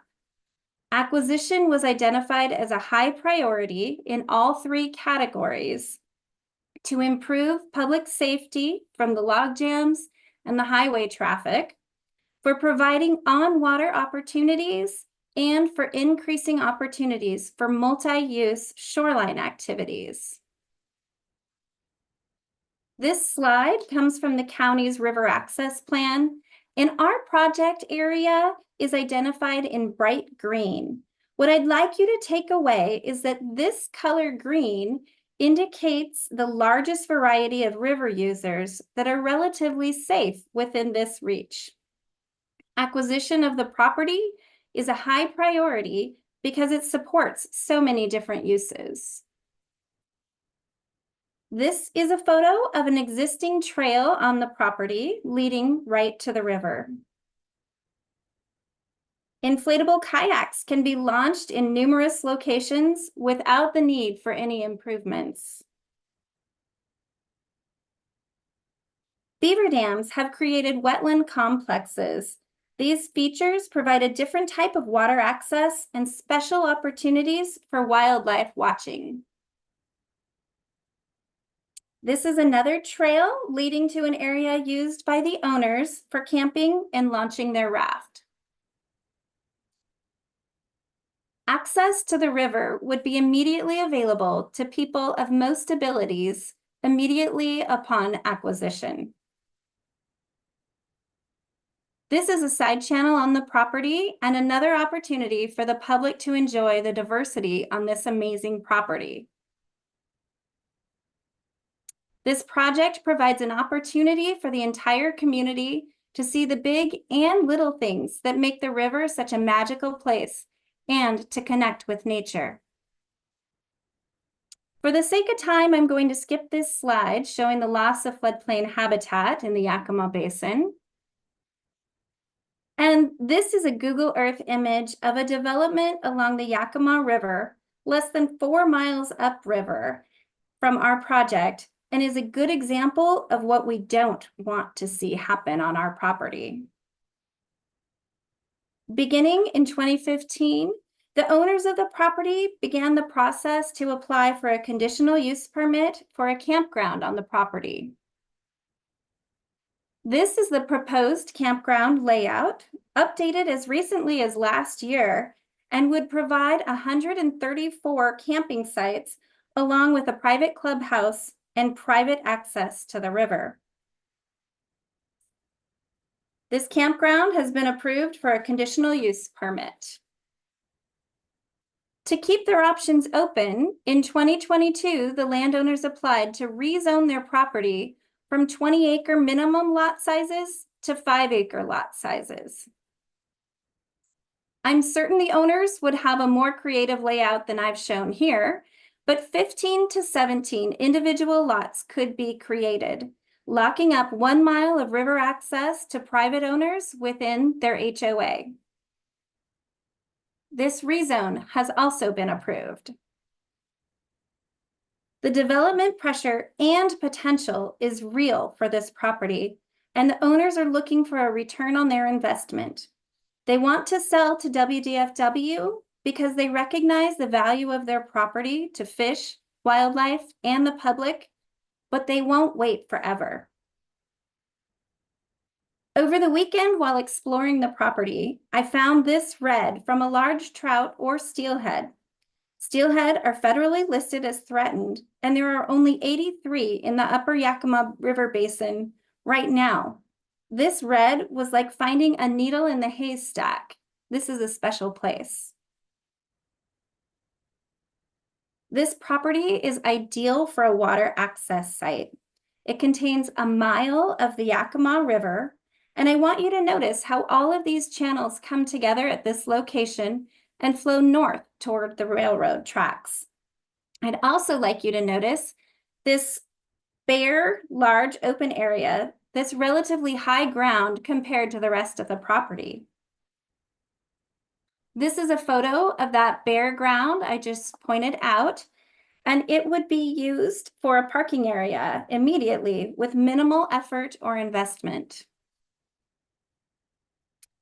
This is a 1954 aerial photo of the property, and this area is the high area I just showed you. And you'll also notice how all of the braided channels begin to come together at this location and flow northerly. This portion of the river and the property has been very stable over time and offers a much safer boating environment than the western half of the property.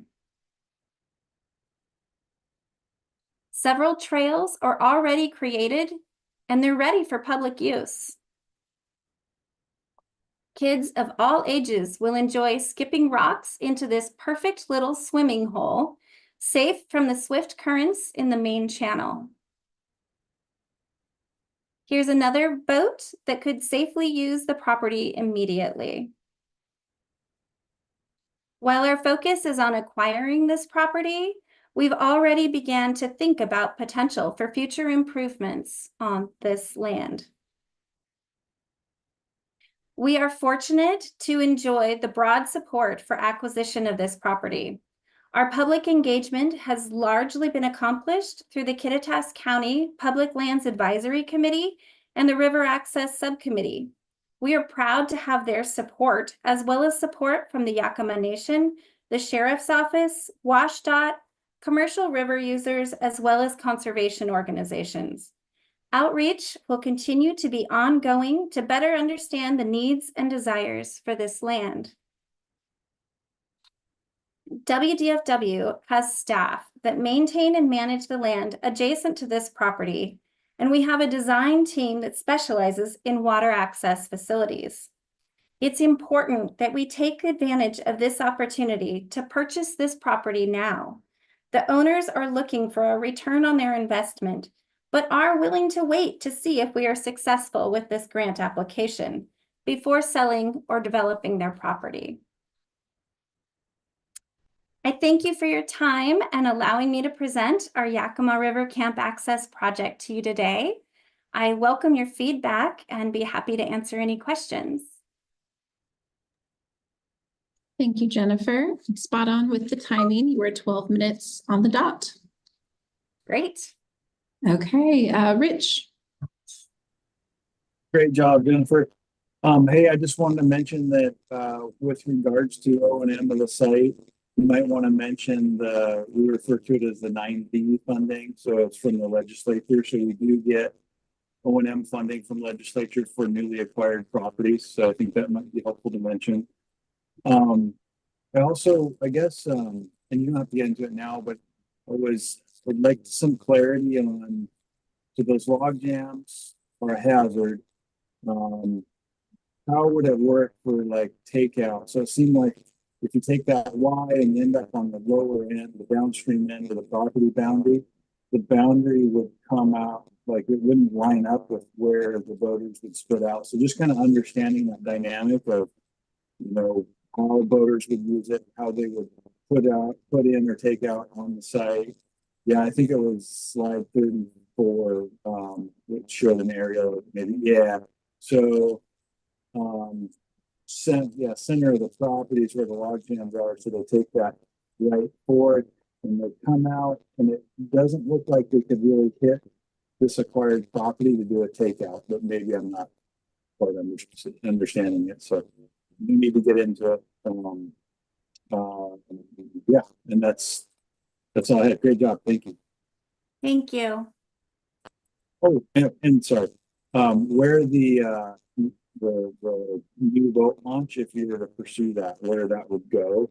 would be good to know too, because I wasn't clear to me whether that was which end of this property that would be on.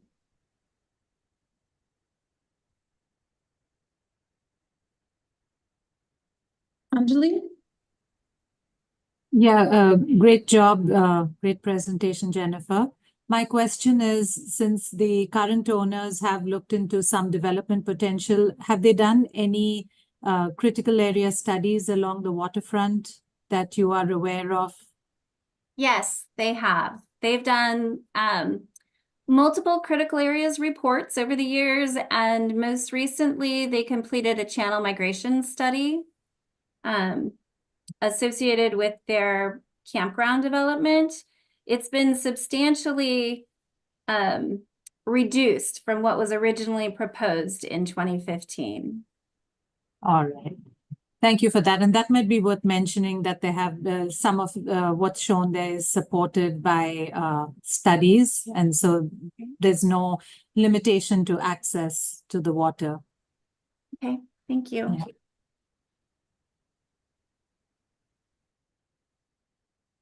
Any other questions or comments for Jennifer? Yes, James? We need to make sure you're unmuted. Just 1 second. How about now? Yep, we can hear you. I think I'm echoing the first comment and looking at, at the early slides, but this one will do for site suitability. I got confused with Jennifer's pointing out the bend in the river. As I look at the screen, it would be the upper left where it says East Cleveland Boat Launch, Teanaway Junction. The recommendation is, I think she said, just below the arrow, go down the river and don't go toward the log jam, hang a right there and go around that whole peninsula. But then, that made sense to me, but then she started talking about Highway 10 and the actual access that's going on there down from the Teanaway River or something. Anyway, I got confused with what the department is recommending versus what's occurring. And so some degree of clarification of that would help. And I don't need a response now. I think it's just for preparation for the August meeting. The other thing was your slide on project engagement. It listed, or you mentioned, the Public Lands Advisory Committee of the county. I think it would be helpful if you just quickly identified in August what the membership of that Public Lands Advisory Committee is. That way we know it's not just Kittitas County and several other agencies, but rather local folks that are interested in this acquisition for recreation purposes. I think that Public Lands Advisory Committee membership might very well help us with that if it includes recreation organizations, wildlife, fish organizations, whatever you can think of. That would be helpful. And thank you. Thank you. All right, thank you, everyone. And thank you to you, Jennifer, for presenting today. Your grant manager will be in touch with you with some comments, as well as just helping you get prepared for the final evaluation in August. Thank you. Thank you.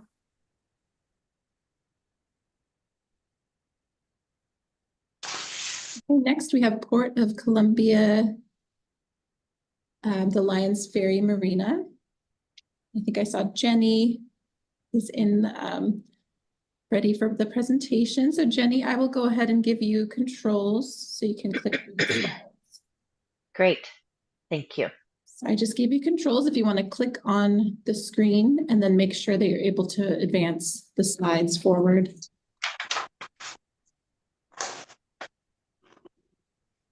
There we go. Now it's working. Okay. Okay, so I'll go ahead and I'll get your timer started for 12 minutes. Oh, I thought it was 20. Oh, no. Okay. You're not the only one I who thought it thought was- that. So there's 12 minutes for the presentation and 8 minutes for question and answer. Oh, my goodness. Okay. Oh, my practice is out the window, but that's okay. Let's do it. All right. Okay. Get All started right. when I'm you're Jenny. ready. Okay. I'm Jenny Dickinson. I'm with the Port of Columbia in Dayton, Washington. We're in Columbia County. I've been the director here for about 17 years. We operate 2 business parks, a fiber optic network, a short line railroad, and of course, Lions Ferry Marina. So we are located in the southeastern corner of the state, very much in the corner.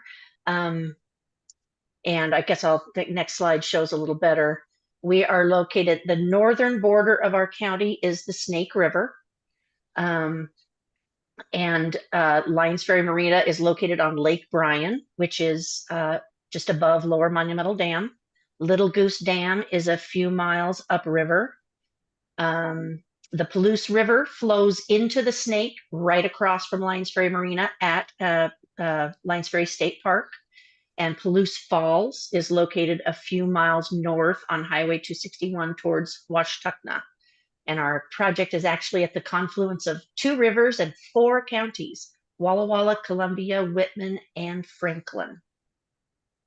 So this is a site map of our work site. This is Lions Ferry Marina.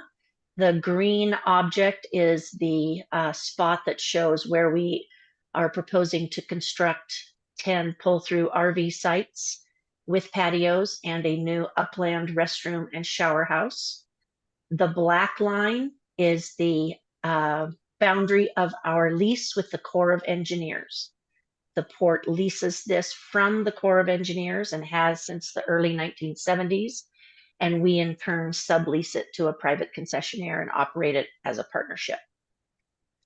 This is a little zoomed in picture that shows some of our improvements a little more, which we'll go into more detail later, but we have boat moorage and a store and restaurant, RV sites, tent sites, 2 upland restrooms, a fuel station, a dog park, a playground, a day use, all kinds of amenities.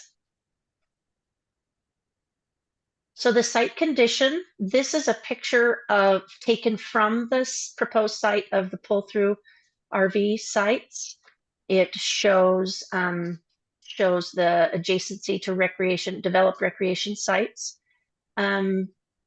So the site is, bare land at this time. It's just grassy. We do control weeds on it. There is no development on that spot at this time.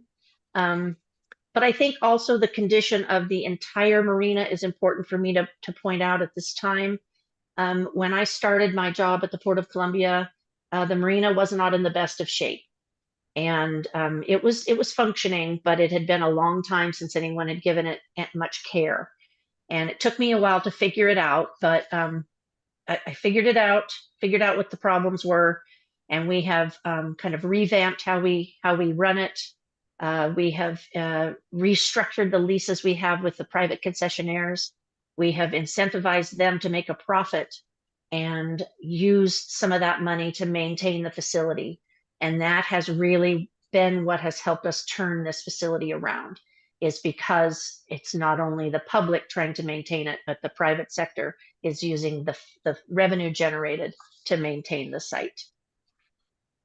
Our development goals are to preserve and increase access to water recreation, improve economic opportunities for our constituents because ports are economic development districts, to upgrade the facilities to meet modern demand, and to preserve the ability to use KOA branding. Let's see. Yeah, RVs are much bigger than they were in the 1970s. I guess I needed to mention that. KOA branding is important. One of our early concessionaires that I was able to bring in after I took over at the port decided to start using the KOA brand, and it has really helped transform the facility. I want to point out clearly that KOA does not require membership. All it is a branding mechanism, and it has really helped our facility. KOA inspects the facility annually, just like the Corps of Engineers does. They have high standards, and they have requirements for using their brand. One of those requirements are pull-through RV sites with patios. And this has been a requirement for several years, but KOA has been giving us time to try to figure out how to accomplish it. This is a very unique KOA. Most of them do not have marinas, but they love the facility and they want to be able to see us get this accomplished. So for criterion 1, which is need, this is our service area approximately. It stretches from, I can see my arrow. So this is the marina. It's kind of hidden back here, but Lions Ferry State Park there's a little dot right behind it. It's just across the river. Palouse Falls is just up Highway 261. And we have users from this entire region that come to the marina, even as far as the Tri-Cities. We have lots of Pasco residents that use the facility for fishing and boating, and Walla Walla, and really the whole area. Starbuck and Washtuna and Colotus are some of the little towns around the marina that really count on it for employment. And I'm not even sure, I drew this line myself, as you can probably tell. I'm not even sure I made the region large enough to show some of the users that we have. Our mortgage prices are a lot lower than some of the ones in the bigger cities. And so we do make it, it's more accessible to some of the residents. And then this gaps in service, we have some serious gaps in service. Lions Ferry State Park and Palouse Falls State Park no longer offer camping. Both of them offered camping in the past, and neither one does anymore. And that is a major issue, especially since Palouse Falls State Park, or Palouse Falls, has been designated the Washington State Waterfall. So traffic has increased in the area, and there are a lot of people looking for not only a place to camp, but a place to buy gas, buy ice, go to the bathroom, whatever they might need. Current and anticipated uses, we currently have a marina. This shows some of the back-in RV sites, the tent camping area, and the back sides of some cabins. We have Conestoga wagons. This was put here by the concessionaire. They actually own these wagons. You can camp inside the wagons. They're adorable. This is the front of one of the cabins, and this is the inside of one of the cabins. Very cute. They have a little bedroom with bunk beds and a queen bed in the front. There's a store and restaurant, which is used not only by the people using the marina, but by the residents of the region. It's very popular for social gatherings. We have a playground and a small laundromat. So the need for the project has been identified in several ways. First of all are the KOA requirements that I already mentioned. Second is that in 2018, our port commissioners went through a facilities planning process, and we hired I guess I'm going to talk more about that later, so I won't go into detail, but that master facilities plan really brought out some key items for us to focus on. And we are part of the Cooperative Parks Master Planning process that the City of Dayton, Columbia County, the Port of Columbia, and Starbuck have undertaken. The last time it was updated was 2018. So we're actually going through an update right now in 2024. Project scope. Here is just a list of, again, some of the natural and built features that we have at the marina. I won't go through them again. I wanted to point out the terraced nature of this facility.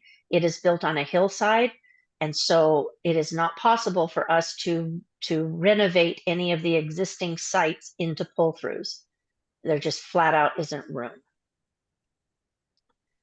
This again is the photo taken from the site where the pull-throughs will be added. It also shows the terraced nature of the facility. You can see how much higher it is. And this is just a picture of the opposite direction that kind of shows the beautiful topography, undeveloped topography outside the marina area. The purpose is, again, to update the facility to meet modern needs. As you can see by this RV, our little 1970s RV sites they don't fit, is to meet KOA's high standards and criteria and to generate that revenue that we need to cover maintenance and new investments. The recreation opportunities are many. We have boating, camping, fishing, kayaking, paddleboarding. There is a Swim the Snake event there held every August, wildlife viewing. There is a wonderful day use and picnic area. And again, I would like to reiterate that this is all free of charge for the public to use. Anyone can come and fish at Lions Ferry Marina or use the day use or use the restroom free of charge. The only things we charge for are boat launch and camping and food, of course. Site suitability. The site is very suitable due to its location adjacent to existing recreational development that is thriving. And it is also physically suitable based on its location, adjacent location to utilities. A water and sewer connection survey has already been completed and has determined that there's ample capacity in our system to accommodate this new development. And it is located adjacent to the septic drain field. We already have 3 lift stations that we operate and maintain, and so we'll have to add a 4th. Project design. I think I've kind of already gone through this. There's no other camping in the region. Traffic is up. There is a socioeconomic need in our region, without question. Lions Ferry is a logical location due to its proximity to the rivers and the other Palouse Falls and other amenities. And the public-private partnership is a great opportunity to continue developing this site.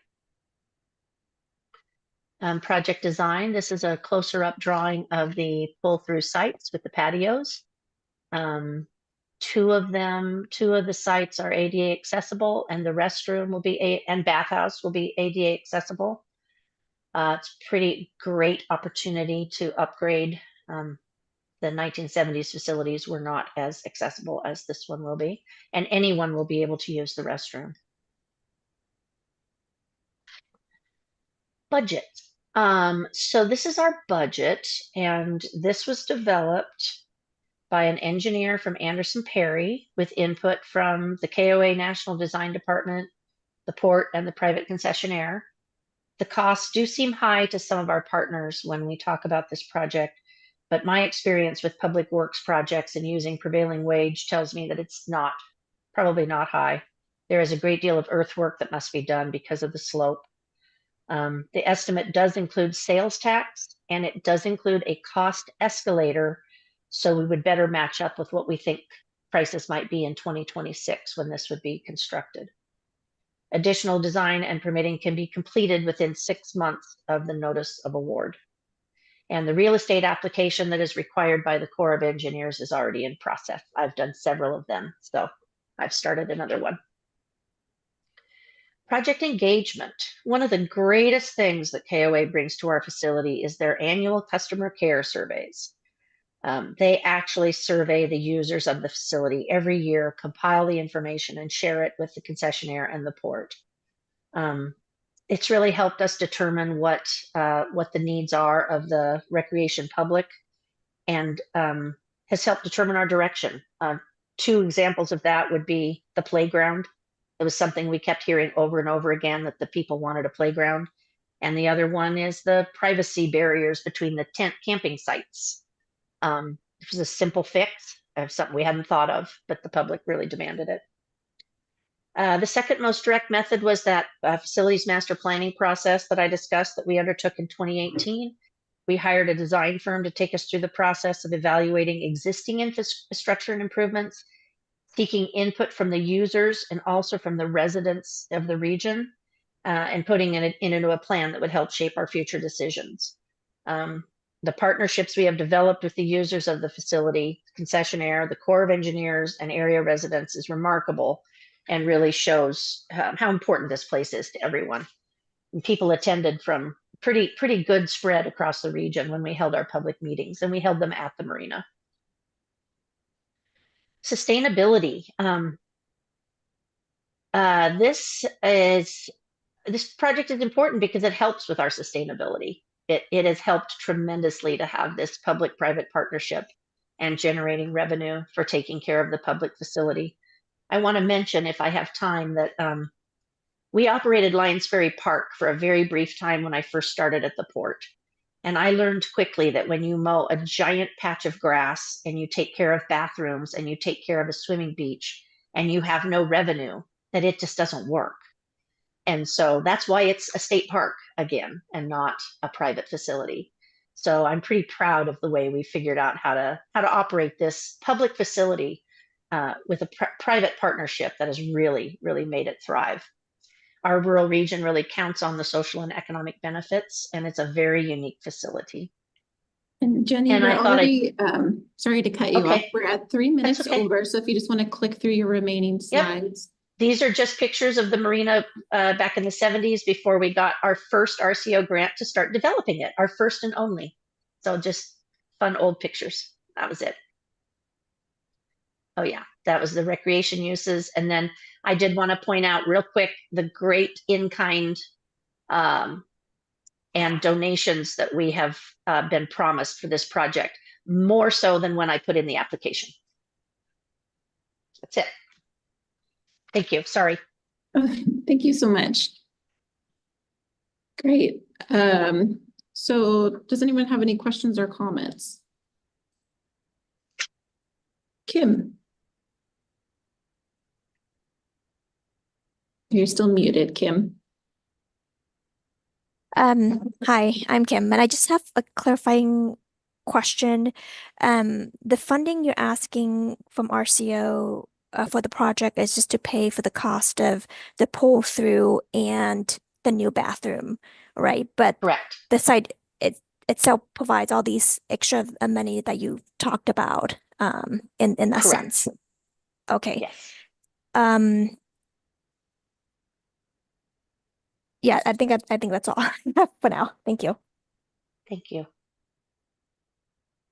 Eleanor. Thank you for that presentation, Jenny.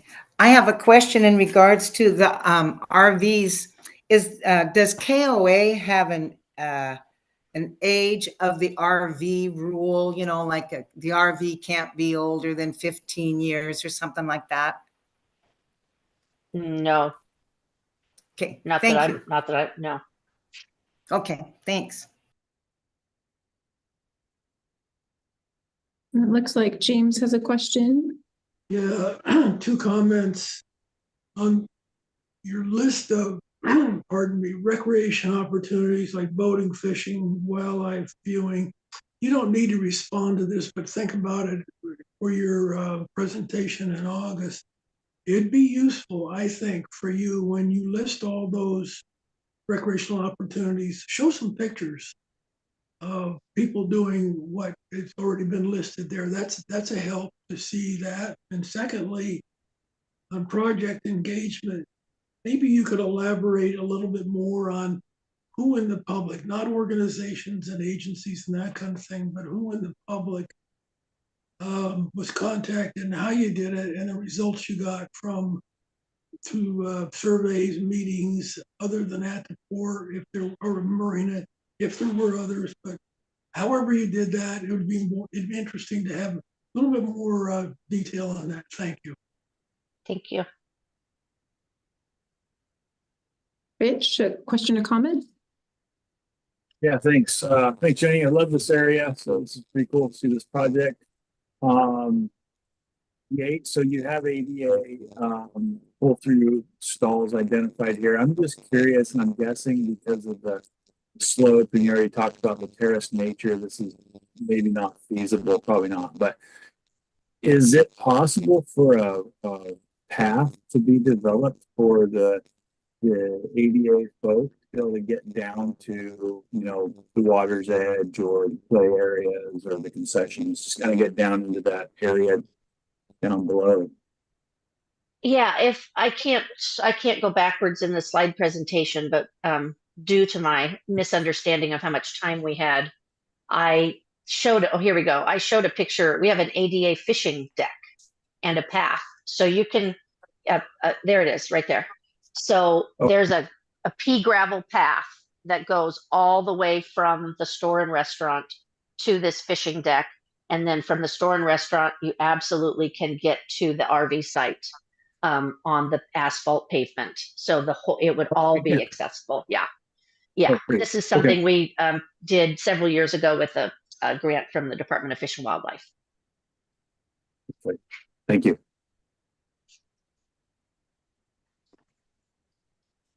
Thank you for that. And I think, Jenny, what we'll do on our end is make sure we're working closely with you on the scope of this project and describing it to make sure we're telling that story of how everything is connected to the water, getting people to the water. So we'll continue to work with you during the technical review period just to make sure everything is really clear and eligible within our category.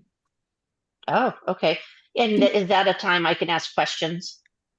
Yeah. So Just after like this outside of this, okay. yeah. So outside of this, so after this presentation, you will receive communication from your grant manager, and they'll provide some comments based on their review, as well as the compilation of comments from these reviewers. And from there, you'll have time to make any changes or edits to your application before the final submittal. So great. Yeah. Right. Any other questions from the reviewers? All right. Well, thank you so much, Jenny. We appreciate your time. Thank you.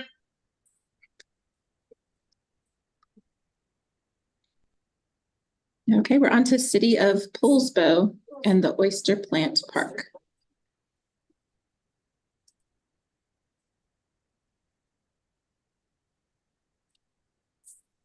Looks like Jeff is our presenter.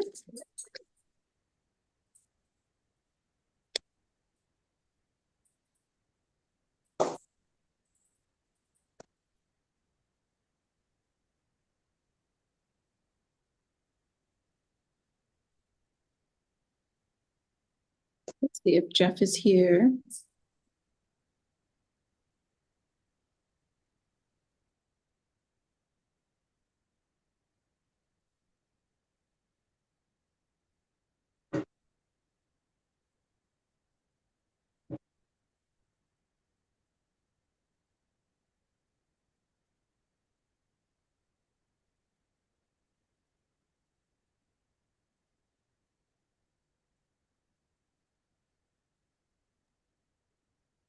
So I'm not seeing Jeff in the waiting room or here online. So I think what we will do is just take our short break and give Jeff a chance to get here. And so let's return in about 10 minutes. So right now it's 3:23. So let's come back at just about 4. Oh, excuse me, that would be a full hour. Let's say 3:30.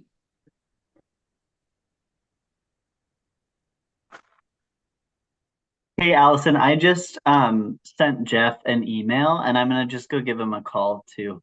Okay, thank you for doing that. All right, see everyone at 3:30.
All right, am I live?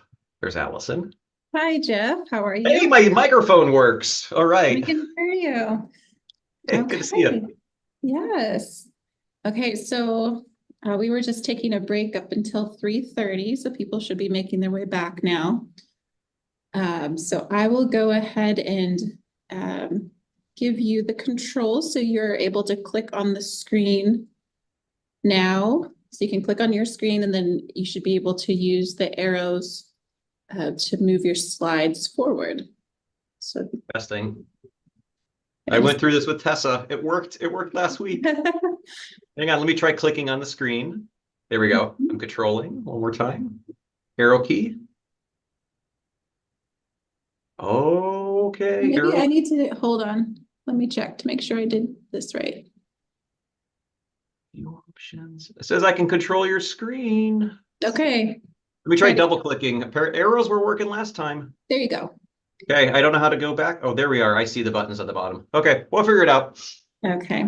So Jeff, I'm going to set the timer for 12 minutes. And you can go ahead and get started with your presentation when you are ready. Okay, thank you, Allison. And I can't see everybody, but if you're there, hello, I'm Jeff Osmick. I'm the Parks and Recreation Director for the City of Poulsbo.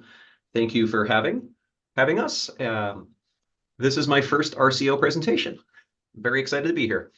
So this is the Oyster Plant Park expansion. This is our proposal. I'm going to go through the slides and show you what we're thinking of. If you're not familiar with Poulsbo, it shows where we're located. We're located in Kitsap County in Washington State. And the park property is an acquisition, and this is showing where that acquisition is on Liberty Bay over in Poulsbo within city limits. A little bit more of a zoomed in version. You can see what it looks like on the locality. And that's the amount of park acquisition property we're looking at. And so the summary is it's a little less than an acre of upland and tideland that we are hoping to purchase. This purchase would expand public and rec access and really protect it from private development and restricted use. This beach, which is just south of Oyster Plant Park, you can see that spiral and that pier, that's Oyster Plant Park. So it's an adjacent property. The owner is intending to sell. I'm going to get into that in just a minute. And we found out about it, and we are reacting so we can purchase that property and keep it open for public access. It is a very popular property right now. The owner allows the public to gather for swimming and beach exploration, fishing, and as well as launching watercraft such as rowing shells and kayaks.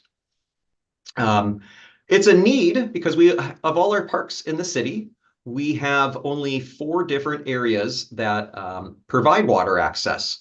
However, we don't have any that provide such a long length of beach that is widely used and widely popular. And we'll talk a little bit about that in the next couple slides. As you can see in these red circles, that bottom red circle shows where this property sits on on Liberty Bay. Great news. So this aligns with our pros plan. Our top 2 of our 3 community survey results are people want us to acquire land along the shoreline of Liberty Bay as well as Dogfish Creek. This aligns along Liberty Bay. People want access. This provides that. And it also allows us to preserve the open space. And also, this is right around the edge boundary of city limits. So it's right in where we want to acquire property. So we're serving our community, not in one area, but spread around more geographically. But as I mentioned, this project site, so you'll see that beach right there to the left of Oyster Plant Park's pier, is really heavily utilized by, it's the local swimming hole. It's been used for 40, 50 years, well before I came here. It's beloved, it's heavily used in the summer. It's where the community gathers. It's a lot of fun to drive past. It's also the only place where people really swim in Poulsbo, and that's why it's the local swimming hole. However, that access isn't guaranteed. That access is on private property right now. And the owner who called me yesterday, just checking in, does intend to sell it. They've owned that property for many, many years, and they're looking to basically take those funds and pass them down to the next generations. But they wanted to have the city have a first chance at this. So here we are.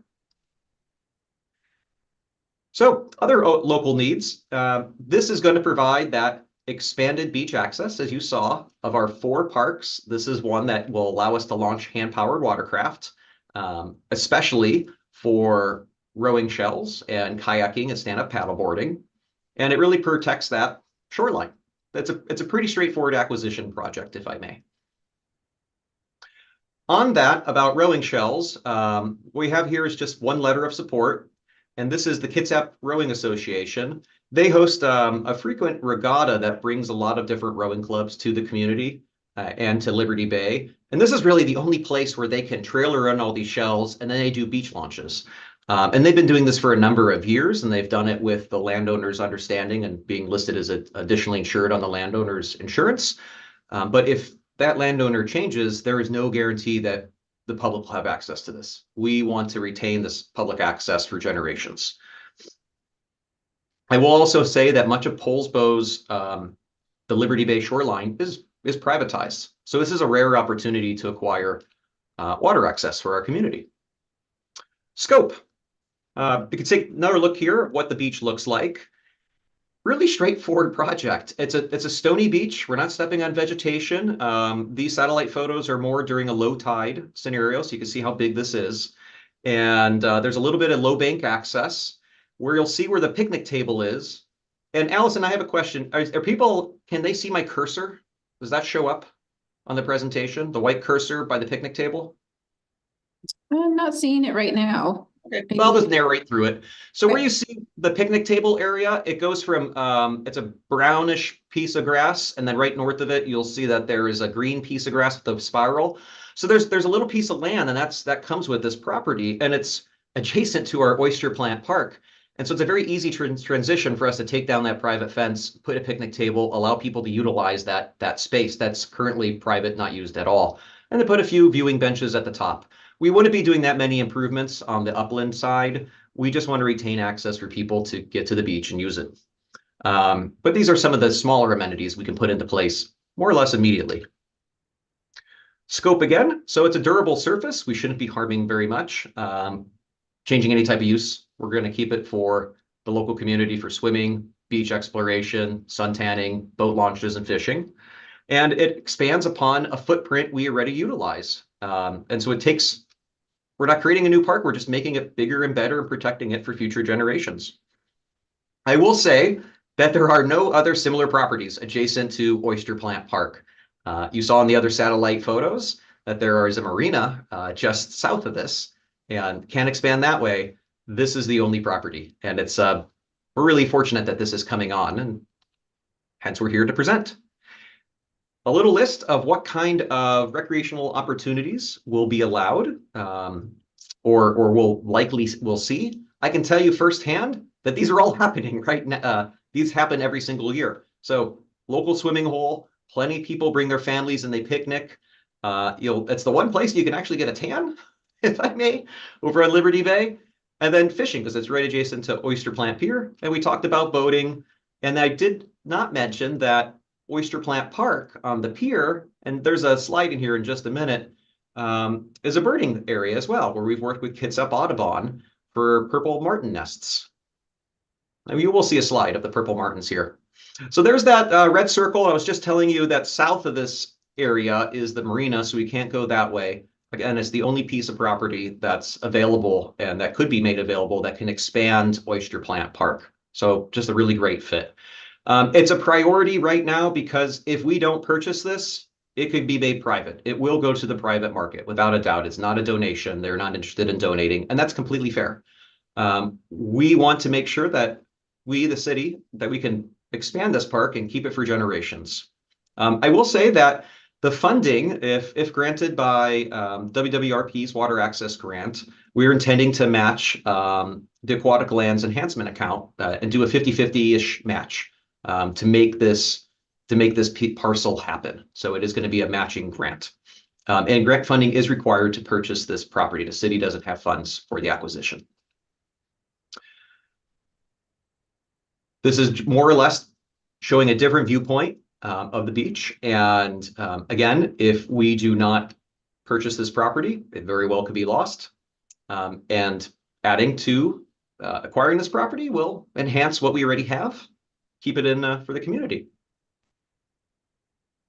I will say that if we are granted and we can't purchase the property, it's a turnkey situation. It's an immediate turn. We're not We're not digging down. We're not re-renovating the park. It's as it is. If we do anything, we might be putting in that picnic table, a couple benches. We might take a look at that native vegetation and make sure it, excuse me one second, make sure that native vegetation is well cared for up in the uplands, but it's a fairly straightforward project. And we would maintain this piece of property because it's already adjacent to our park and the maintenance load is minimal. I say it's minimal because it's just that little piece of grass and a little bit of those hedges right now. And we already have on-street parking. Don't have to solve for that. We have trash servicing. We already have a maintenance schedule. We have a portable restroom that comes down there that's used. And we have people who already use, there's a shell beach for smaller boat launches. And so that provides more access. I will say that this is a recent opportunity. So it was born out of a need. We were notified by the property owner. We started looking to figure out where we could secure funding for this. We thought about doing a private fundraising campaign and realized that we're not going to have a quick enough turnaround to make that happen, or we may not even be able to fundraise the full amount. The full amount we're roughly looking at, and I apologize for not having that number in front of me, is roughly a 140-ish. I can follow up there in the Q&A on that. We did, however, when this was brought to us, consulted with a bunch of community groups. The city just doesn't want to acquire property just because we can. We want to make sure we're thoughtfully acquiring properties. So we talked to Kitsap Rowing, we talked to Liberty Bay Rowing, we talked to our Park and Rec Commission, our city council, we brought it to public awareness during city council, but it was a fairly quick turnaround. This is not one we put a year-long survey out. We need to act fairly soon. And the owner's kind enough to wait for us to go through the grant process. City has a population of 12,000 that's increasing, and there is your purple martin. And we have nests all along Oyster Plant Park. Why this is a need? This is firsthand experience when you go out there and you take a look at who's there. It's a popular spot. It has been for 40 plus years. It is the local spot. It is beloved. And it's been used and it's right adjacent to our local area. We've spoken with folks. You can go down there anytime in the summer and you'll see people using it. The cost efficiencies are pretty great. It's adjacent to an existing park. We are just leveraging that. And the installation of those amenities are fairly straightforward. These are not complex amenities. And the funding, I was close, 135,000 total. So we're looking from WWRP's water access, about half of that, 67,500, excuse me. And with that, I would open it up to questions and suggestions regarding the Oyster Plant Park expansion for this piece of property. Thank you so much, Jeff. And you finished with just 30 seconds to remain, so you have a little wiggle room as needed. All right, any questions or comments from the reviewers? Kim. Hi, Jeff. This looks great. I just have a couple of suggestions. Your slide number 3, where I feel like you have the current parks parcel can outline. Maybe also outline one more forward. This one. Maybe outline is the acquisition parcel just south of that oyster, like just highlight it so that we know which is the one you're asking to acquire. That might be helpful. Because I didn't see anywhere else. I know you talked about a little further, but I think if you highlight the parcel itself might be helpful. Thank you. Yeah.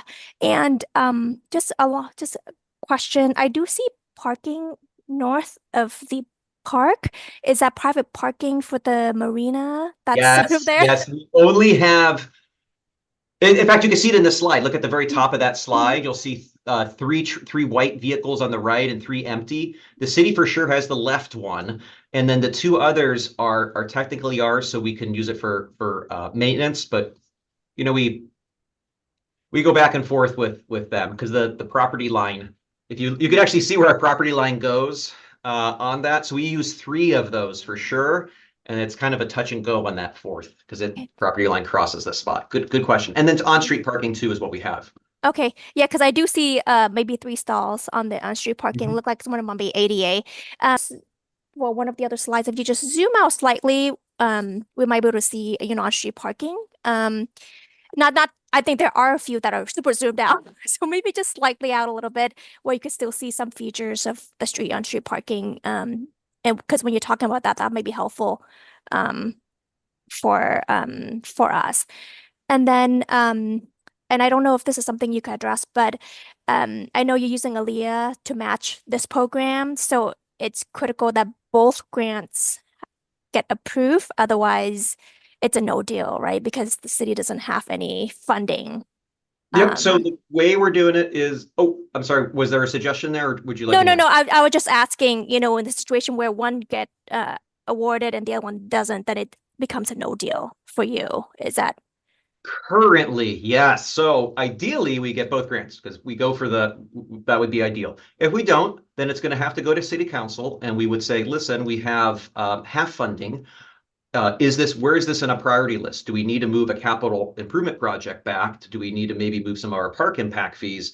Right now, with our current schedule, we don't have that funding in place. So it would go to them for a discussion and see if does this shift other priorities. So there is still an option, but there is no dedicated funding for this.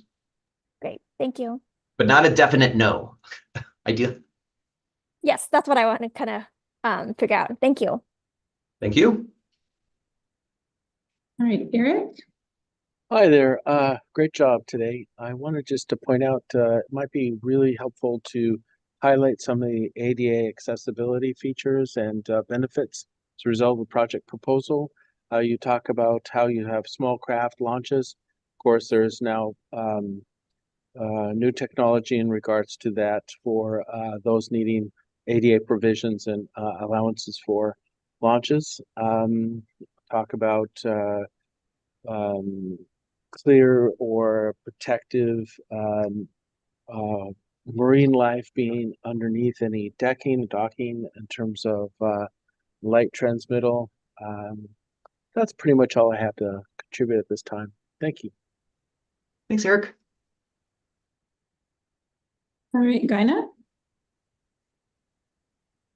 I think the thing that strikes me the most about this is this uses over time on the stretch of beach with even though the neighboring properties are privately owned, there's no delineation between them. So the uses, I imagine, stretch out along that entire beach. And I'm pretty sure, I'm a rower, so I'm pretty sure that a regatta of the longboats, the rowing shells, would not fit in that stretch of beach if you had more than one, which a regatta would have more than one. So I guess my point is that it'd be interesting to understand the neighbors' private interests and how they might be affected by this becoming public.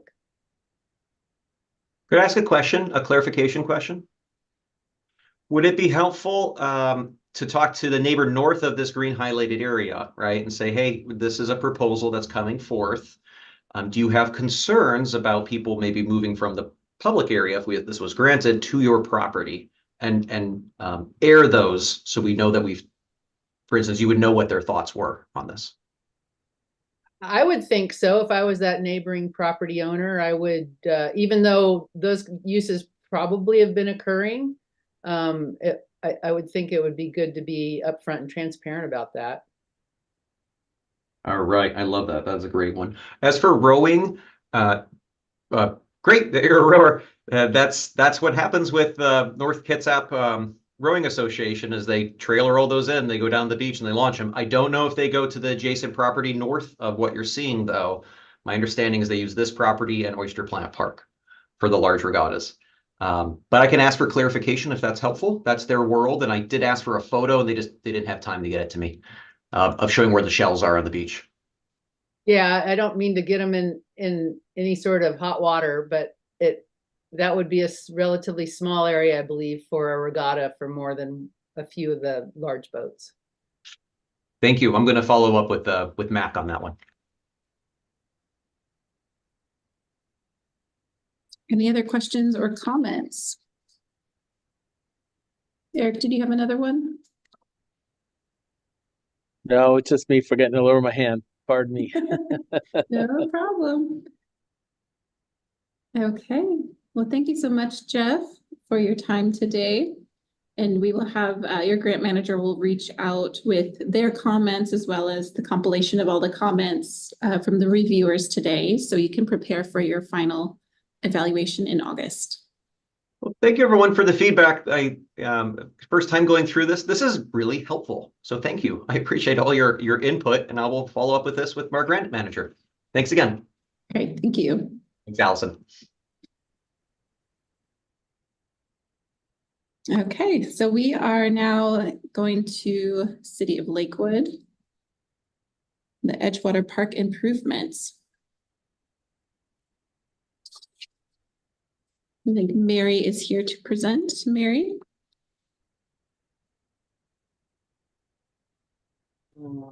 Hi. Hi, can you hear me? We can hear you. Oh, good. I was thinking you were going to take a break, so I was just getting myself organized. Oh, yeah. Sorry about that. We had a bit of a shift, so we're just jumping right in if that works for you. No problem. We're ready. Okay, so I'm going to hand over the controls to you. So you should be able to click on the screen and double check to make sure you can advance the slides. Let's do a practice real quick. No, I'm double clicking. Now let's see. Yep. Okay, good. I have a helper. I have a helper helping me, so. Oh, that's good. I have a helper here too, so. Yeah. Okay, so I'm going to set the timer for 12 minutes and you can get started when you're ready. Great, thanks so much. Hello, my name's Mary Dodsworth, and I'm here from the City of Lakewood to share information on our Edgewater Park Waterfront Improvement Project. So where is Lakewood? The City of Lakewood's located on the west side of the mountains in the Puget Sound region. We're located along I-5 between Seattle and Olympia. City of Lakewood is surrounded by the cities of Tacoma, University Place, Steilacoom, and pockets of unincorporated Pierce County. We're adjacent to Camp Murray and Joint Base Lewis McChord. The red star shows you where Edgewater Park is located in the center of our region. This slide shows you the City of Lakewood. Our community is an area of 20 square miles, and Edgewater Park is located in the center of our city on Lake Steilacoom. Today, I'll be sharing information with you regarding our Edgewater Park Water Access Project. This project will develop a park along the shores of Lake Steilacoom and provide new and improved public access to the water. This project will also restore and protect the shoreline and improve safety for park users. This slide shows you the entire master plan for our area. This project is part of a larger project. The full master plan includes transportation and pedestrian safety improvements that you see at the top of the plan. And on the right side, you'll see a new boat launch and parking area. This area is surrounded in green. These are not part of our project that we'll be talking about today. We'll be applying for a separate grant for that later. The area across the bottom of the plan, surrounded in blue, this is the area we're going to focus on today for this grant, and that's the Edgewater Park Improvement Project. And this is the graphic really that shows you the area I'm talking about, and that will be what you see today throughout this development project. So let's get started. Project need. With a city named Lakewood, you will think that we are a city full of freshwater lakes, water access sites, and trees. In reality, Lakewood has very little public access to freshwater lakes, and I want to accentuate the word public access. The city incorporated in 1996, and at that time, the community was already 95% built out. Almost all of the lake shorelines were already privately developed. The blue highlighted areas on this map show you the freshwater lakes in our community. Most are too small to even see on the map. The red stars show you where we have public access to lakes. Many of the smaller bodies of water that we call lakes really aren't lakes. They're stormwater ponds or aesthetic features of parks. The other lakes are mostly privately owned with no public access. For example, this is Gravelly Lake. The entire lake is privately owned. There is no public access. This area, American Lake, at the lower left side of the slide, this is the largest lake in our system, and although a large portion of the lake is actually on JBLM property, which has restricted access to the public, the two red stars identify recently renovated public access sites on the north and south sides of the lake. And then here is Lake Steilacoom, shown here in the middle of the slide. So you can see there are not many stars or fresh public water access sites in the city of Lakewood, and especially for a city of our size. There's a huge and ever-increasing demand at each of these sites.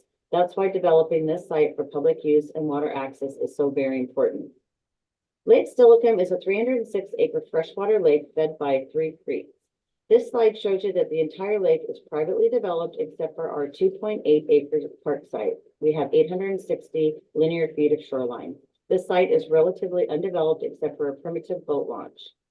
So how do we know that there's a public need? Water access is a high priority in all of our planning documents, such as our comp plan and shoreline master plan, our PROS plan, and our approved CIP plans. This need is also identified in regional planning documents like the Tacoma-Pierce County Health Department Disparity Report, the Puget Sound and Chambers Clover Creek Watershed Action Agendas. And to note, the Chambers and Clover Creek Watershed is one of the most intensely populated basins in Western Washington. And our plans also align with SCORP, the state SCORP goals. All of these plans acknowledge the impacts of climate change, the importance of protecting and preserving water access for future generations, the need to create safe and meaningful access to open space areas while making sure that new development does not result in a net loss of shoreline or further degrade shoreline values. But the number one issue in all of our plans is the need to address equity and access for all. Lakewood is one of the few cities in the state where our population is represented by the majority of, sorry, turn the phone off, let's see. Lakewood is one of the few cities in the state whose population is represented by a majority of BIPOC people, over 50% of our community. We're proud of that. Many of these folks are underrepresented, living below the poverty line, and dealing with health disparity issues. They are in need of free and accessible places to play. By creating this new open space, we will make strides in creating water access for all. So what does the site look like now? Edgewater, as I said, is a 2.8 acre long linear park adjacent to a road with houses across the street. There are mature trees and lots of invasive plants along the shoreline. Here are some views of the existing condition. Note the guardrail creates an access barrier into the park and from the road. And access to the lake is quite limited, so people fish from either the primitive boat launch or from along the shoreline. We have no designated parking along the narrow roadway, which fronts the park, and people will create their own parking during peak use periods, creating unsafe conditions for people driving on the road or for emergency access. The boat launch is actually located at a three-way intersection, which creates congestion when trying to back into the lake. We plan again to remove the boat launch at this location as part of this project. Question number 2, project scope. So how are we going to fix all the deficiencies I've just outlined in the needs section? We're going to protect water access needs for future generations. We're going to create safe access to open space areas while protecting the sensitive environment. We're going to provide open space so everyone can easily walk to this site. And we're going to build social equity and create a positive sense of place at Edgewater Park. 3 recreational activity areas and water access areas have been located to provide separation of use and to create a safer environment for park users. Our first featured area is for fishing. We're building an ADA accessible fishing pier along with a dedicated fishing beach below, which will provide access to year-round fishing. And it's the only place to fish on the lake, to publicly fish on the lake. Lake Steilacoom is stocked annually with rainbow trout. The next accessible area is a swimming area and a gathering space. This area will have an ADA accessible pathways to it, an accessible plaza, identified swim area, and natural shoreline elements will be added like logs and rocks for seating and informal play. And we're going to create an easy way to launch your hand carry items like kayaks and paddle boards. Our traffic study noted that 1/3 of all of the users of the current boat launch use it for hand carry items. So designated parking and pathways will make it easier to get on the water. And then in between these main water feature areas, we're going to have a paved path system shown in orange, which will create connectivity and ADA access to the site and to the various features. We'll new on-street parking and new site amenities like garbage cans and benches along the trail, bench swings overlooking the lake, seat walls, and a small picnic shelter will make the park experience even better. Shoreline restoration will occur so that you can learn about and enjoy the views and wildlife. Question number 4, site suitability. This site is highly suitable for a neighborhood and community park. It's located near lots of people, and the improvements will make it easy for folks to access and use. The flat upland area is perfect for walking from here to there, community gatherings, family picnics, and opportunities to view the lake and wildlife. The waterfront area is perfect for restoration and other water access and related activities. During the development of the master plan, we completed environmental site analysis report and surveys, including a wetland delineation shown in the top graphic. Much of the shoreline along this site is considered a wetland. It's shown in pink. The bottom master plan graphic illustrates how we have creatively preserved and protected these sensitive areas in light green while developing new water access along the site. Question 5, project design. We considered community need when creating the master plan for this site. We went through many design alternatives before creating this final plan. Here is an enlarged view of the ADA accessible central gathering area and swim area. Here is where the current primitive boat launch used to be. The boat launch will be removed again to reduce traffic, increase safety, and create more parkland and water access. Our project design is ADA accessible throughout. It provides pathways throughout the entire site. We worked around the mature trees so that we won't reduce any of the current tree canopy. The pathways were put near the road so we could provide pedestrian connectivity throughout the site while creating as much lawn, meadow, and open space as possible for people to use. Water access was strategically placed to separate uses and create safety for park visitors and to protect our sensitive areas. Signage and simple rope barriers will create buffers and educational opportunities. We considered everything from where to put the Santa can to where we relocate cluster mailboxes for nearby neighbors when we design the site. And finally, how much will this cost and when will it be done? We're going to design, we will design and permit all phases of this project concurrently and anticipate this taking about 2 years, leaving construction to be completed in 2028. Our consultants have provided a detailed cost estimate for this project totaling $4.7 million. We've included cost escalation to support this timeline. Public engagement. We don't do anything in Lakewood without getting everyone involved. This project started in 2009 when we were developing our pros plan. The city spent over a year engaging community members with open houses and focus groups and stakeholder meetings and surveys, pop-up events. The city's engagement efforts resulted in over 1,300 unique comments and 937 community member participation. We heard loud and clear from the public regarding the need for water access in our city. After COVID, we started working on the site master plan and people had even more to say as people had new awareness and recognized the importance of parks and how they supported their physical and mental health. Our park board hosted another series of meetings and on-site visits to hear current issues and concerns. We promoted the meeting and used social media and Zoom so we could attract people from outside the waterfront community so it was accessible to all. We heard from everyone, neighbors and boaters and dog walkers, low-income families, grandparents, and some people who just cared about the trees. We addressed issues and concerns and came up with lots of options, many plan alternatives. I've already shared how the community significantly influenced the design, but we also found new partners with this process to help with water quality monitoring, future site cleanups, and neighborhood watches. Sustainability. I've shared a lot regarding the work that we did to balance the site improvements with the potential impact to the site, to the neighbors, to the wildlife. We did surveys and studies and master planning to support our decisions. Our wetland restoration will remove invasive plants and add native plants to restore and increase ecological function. We're going to follow best practices during construction and later when the city maintains and operates this area, we're going to use appropriate and sustainable materials near the shoreline. The project supports city climate change and urban forestry initiatives, and we're going to create social connections and activities to improve the physical and mental health of our community. Diversity of recreation, you can see on this slide, there's going to be a variety of active and passive uses for this site: swimming, fishing, kayaking, picnic, nature viewing, photography, boating, and exploring. And cost efficiencies, there's many. We're saving project costs because we've already completed so many of the preliminary site analysis, done surveys, tree and transportation studies, and other planning work needed to move this project forward. We're going to permit all improvements concurrently to save time and cost. We're going to we already have partnerships with our Youth Corps, Conservation Corps, Washington Trails Association, Forever Green Trails, and others who will support ongoing maintenance and conservation. And we're working on grants and partnerships and donations for native trees, plants, and restoration projects.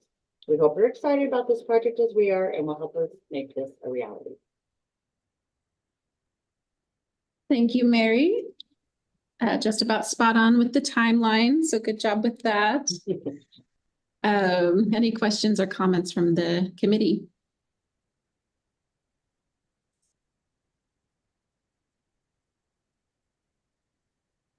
Yes, Rich.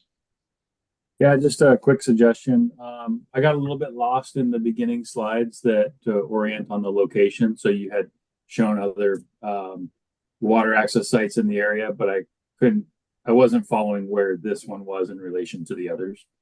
So maybe a yellow star instead of the red star is just something so I could easily pick it out. Great idea. Thank you. And Gina. Could you go back to one of the aerial photos, please?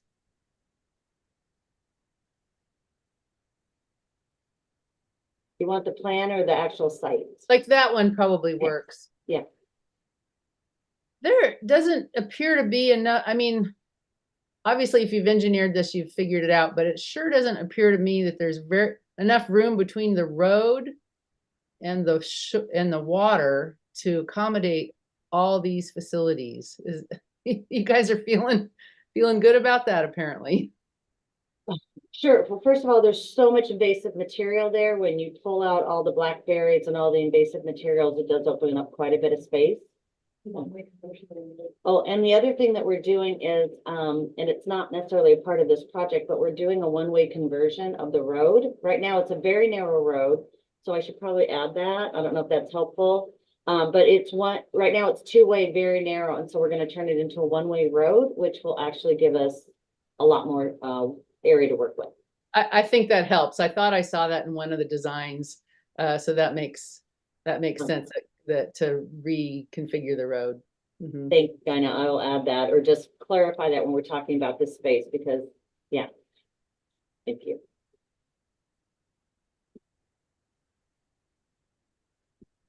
Any other questions or comments? Yes, James. Yeah, a comment on the first comment. It'd be much easier to pick out exactly where you're talking about if you put your cursor on it. And then secondly, under, I think, project engagement, you had a really good photo of, well, project that one, and then there was another one, that one right there. I think if you could add a little bit more to that in terms of, maybe it would have been the public process you've got. What, who exactly did you, I can't read it, so I'm not sure what I'm looking at there. And it may very well be my screen is too small to get at what you're showing there, but I was looking for what private organizations you contacted, their response, and what other kinds of public involvement, meetings and surveys and all the rest of it, that just a slide to show all those things would be real quick and dirty. You actually covered a lot of it verbally, but I think showing it and talking about it both make it easier to understand and to recall during the meeting when we're scoring the project. And you don't need to respond now. Thank you very much. Great, thank you. Anjali. Yeah, great presentation. And to add to the earlier comments, I might suggest that you can spell out how wide the site is. So it's fairly long, it's a linear site, but if you can just say how wide it is somewhere, that would help. Oh, I missed that. Did it show it on one of the plans? I didn't really clarify that, so that's really good. That'll help with the comment from Dinah too, that we can kind of clarify why we think we have space to do all these great things. Yeah. Yeah. And if there are any studies on an ordinary high water mark, like, how narrow does it get in the worst time of the year and how wide is it in other times of the year, that would help. Okay. Yeah, thank you. All right, any other questions for Mary? Okay, well, thank you so much, Mary, for presenting today. And your grants manager, Henry, will be in touch with his comments as well to help you prepare for the August presentation. Thanks for your time. We appreciate your help. Thank you.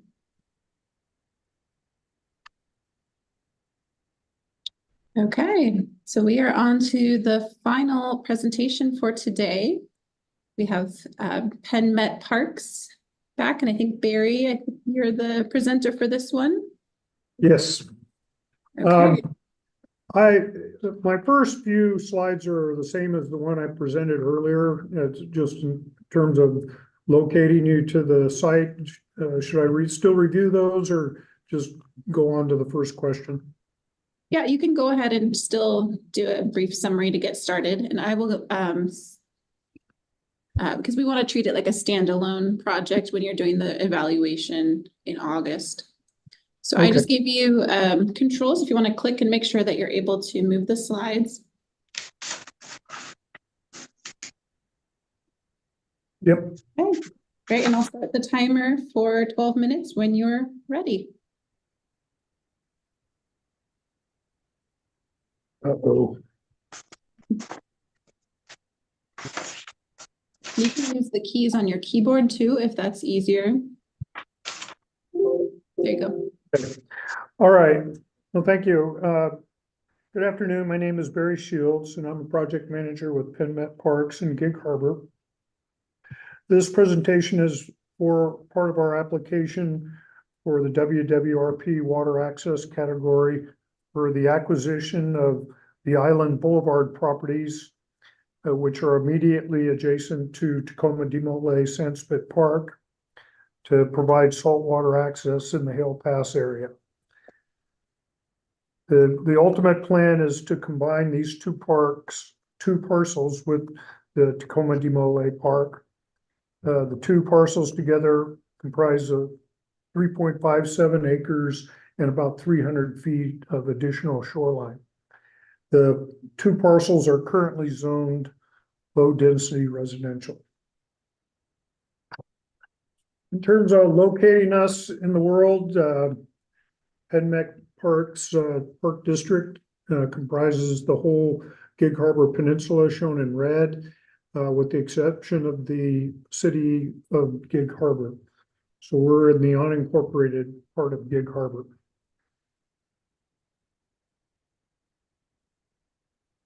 Another view, the orange shows you the city limits of Gig Harbor, city of Gig Harbor. In the lower part of the right image, you'll see a little star on the northeastern tip of Fox Island. That's where the two new properties are located. And on the left, you'll see an aerial view of the two properties. And again, they're immediately adjacent to Tacoma Demole Park. So on the first question, in terms of need, this map shows all the water access sites that are available within a 15-mile radius of the site. You can see there's quite a few of them, but when you dig down into it, you have to take into account that the ones over on Vashon Island, you have to take a ferry to get to go to the ones on the Tacoma side of the Narrows bridges. You have to pay a toll. So there, and then geographically, in the road infrastructure that exists, you actually have to travel further than it may appear as the crow flies to get to some of these locations. But the immediate water access facilities that are in our district are shown in blue.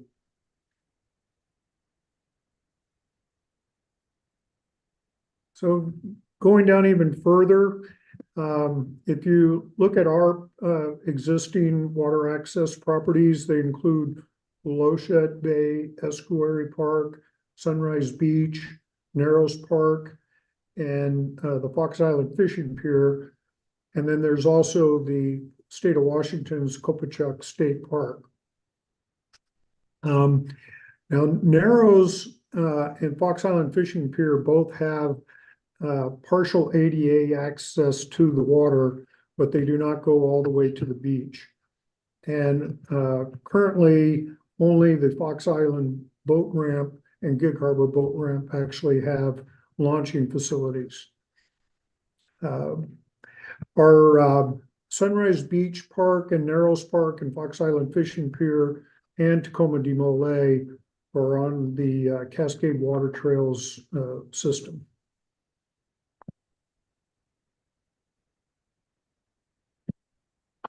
So on the project scope, as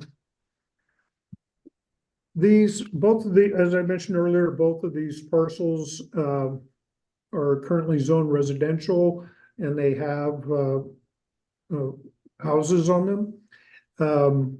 These houses will be removed within the first year of ownership, And there are also two bulkheads immediately in front of these houses that will be removed within the first 3 years of ownership.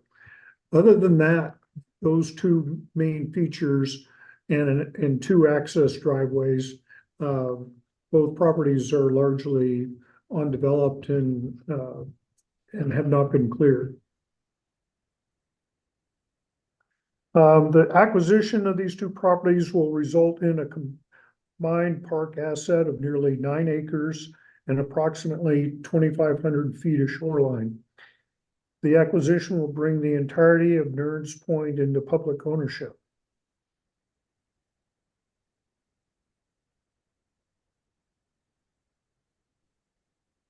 So on question 3, immediacy of threat. We are in negotiations with the owners to buy them, but we don't have them. The deal isn't done yet, and there is. I'm certain they have other pending alternatives to buyers to develop these two properties for residential use. It does, as I say, they're fairly, for the size of the properties, they've been fairly minimally developed over time. And so they still provide excellent habitat value, both shoreline, riparian, and wetlands. We recently had it's a common ownership for the two parcels. We recently had the properties appraised for $2.5 million. And again, we're in the process of negotiating a purchase sale agreement with them. In and around Gig Harbor, there are very few undeveloped waterfront properties that remain, especially with low or no bank parcels such as this site.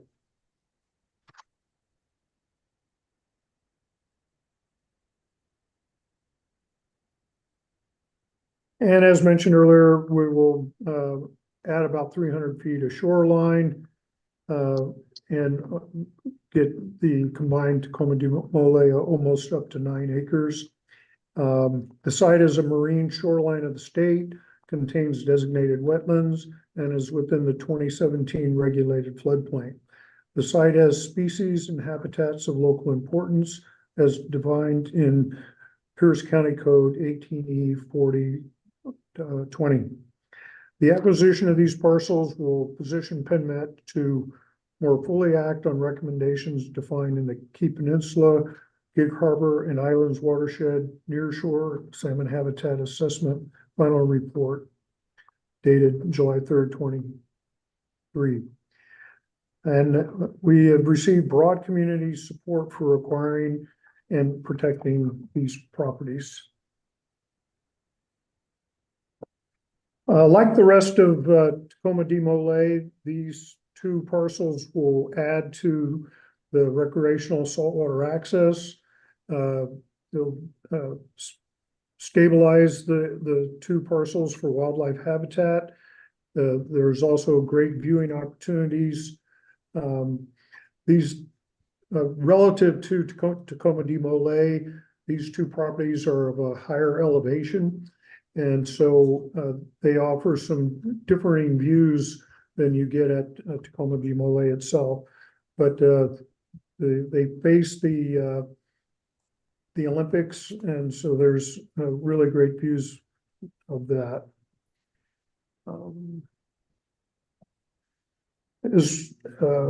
Again, as part of the project, we will be removing the two homes and the two existing septic systems and the on the floor. We've just developed a conceptual plan of how we would develop the site. Our thinking at this time is it would largely be just nature trails and access to the beach. There are already some trails that lead onto the property from Demole, and we would just extend those to go through the site. Would there'd also be trails down to the beach, and we'd include some interpretive signage and wayfinding signage.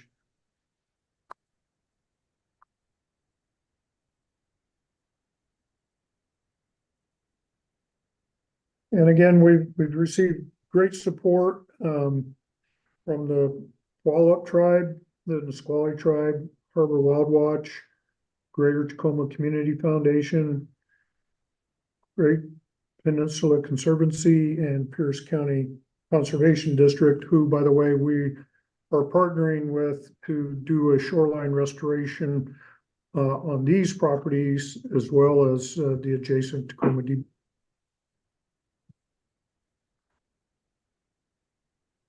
So in terms of sustainability, the Gig Harbor Peninsula Community Plan and Penmark's Rose Plan support the acquisition of this property to preserve the forest and open space and marine characteristics of the area, help maintain the natural resources and environment and ecosystems, balance public access and amenities with critical waterfront ecosystem needs to protect critical wildlife, habitat, and environmental functions.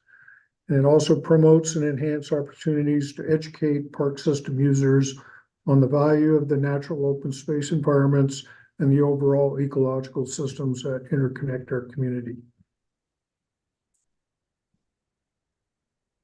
So as mentioned, we're envisioning very low impact development of these two parcels. The main infrastructure for the park will be on the current Demole property that I presented earlier on today. But what impacts we do have on the site, we will restore the site with native vegetation and remove invasives. The trail system will promote physical activity, social and cultural connections for all ages, abilities, and families. And like the rest of Tacoma Demole, these two parcels will further allow swimming, fishing, small craft operation, picnicking, scenic and wildlife viewing opportunities. And I spoke earlier of the acquisition cost, that there's no other monies at this time that are changing that value. But some of the things that can help with operations and maintenance cost of these two new parcels, of course, once it's incorporated into Demole, there'll be some economies of scale as we're already doing maintenance at that park. But we would also fold these two parcels into our Parks Appreciation Day and other volunteer events where volunteers come out and do different sorts of projects at our parks, which really helps us a lot.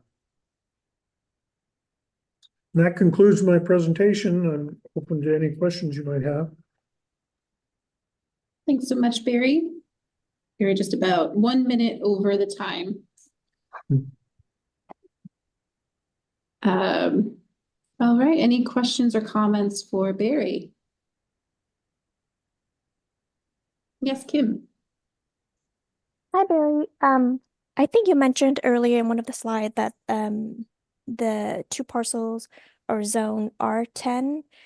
Is there any threat that if they sell it to somebody else, that it might have a potential of being subdivided into multiple homes versus the two current existing residents? Yeah, there's the potential for that, certainly. I think if you maybe also mentioned that your immediate threat, that might kind of bring up a little bit more okay.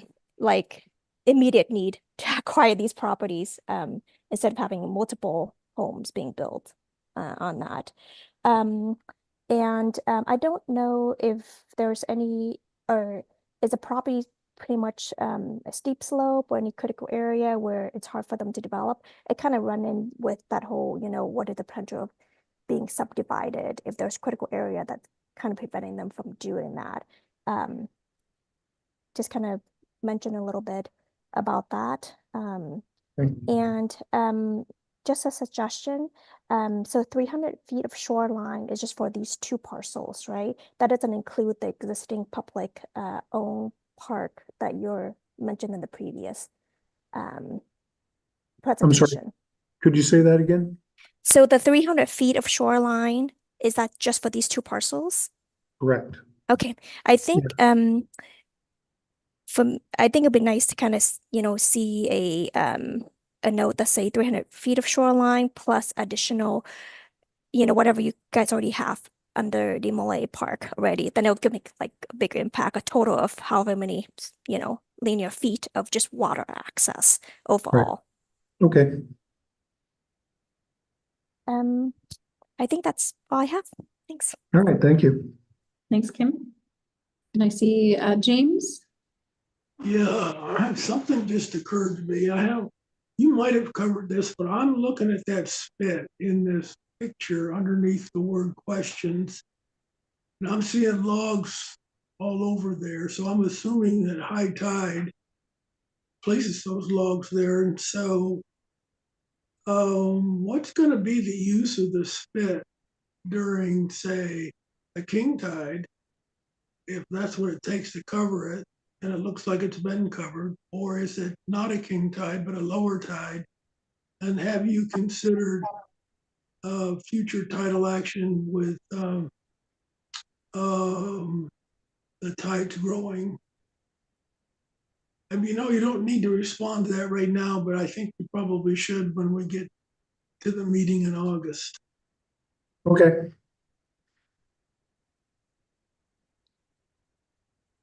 Gaina? I'm sorry, I was listening to what was I thinking? Oh, can you please remind us how people will access this site? That might be something that would be useful because this is a standalone project. I didn't hear where they park, how they get there by bus, by bike. Yes. And I don't need to know the answer. It just might help us all kind of realize that this is, you can access this spot. I'm sure you can. I just didn't hear you talk about it. And the other thing that I think you might consider highlighting is, wow, you already have $2.25 million for this project, and you're not really asking the RCO for a whole lot. That's a pretty big plus.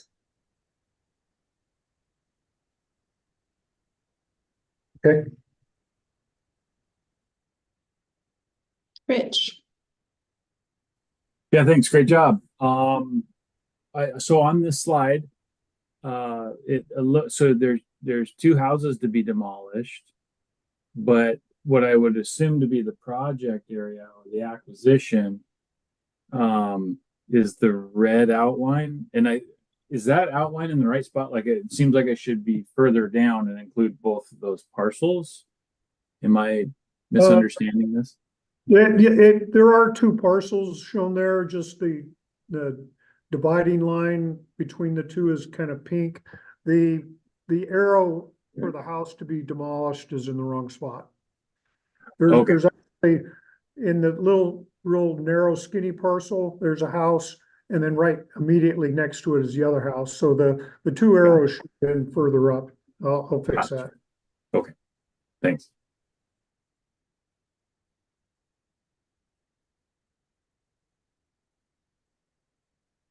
I think I'll just note real quick, there's a few slides like this one where there's a lot of text. And so you might consider using some larger visuals and talking through instead of providing so much text. There's just not enough time for the reviewers to read that. Okay. But you have some great, it's a beautiful site. So I think you could really feature some of your pictures and visuals. Okay, anything else for Barry? Okay, well, thank you so much. And as I said earlier, we'll be in touch with the reviewers' comments, and your grant manager will reach out to you as you prepare for the August final presentation. All right, great. Well, thanks for your time. Thank you. Okay, so that concludes the presentation portion of our day today.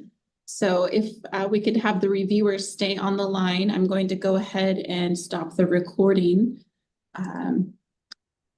So I will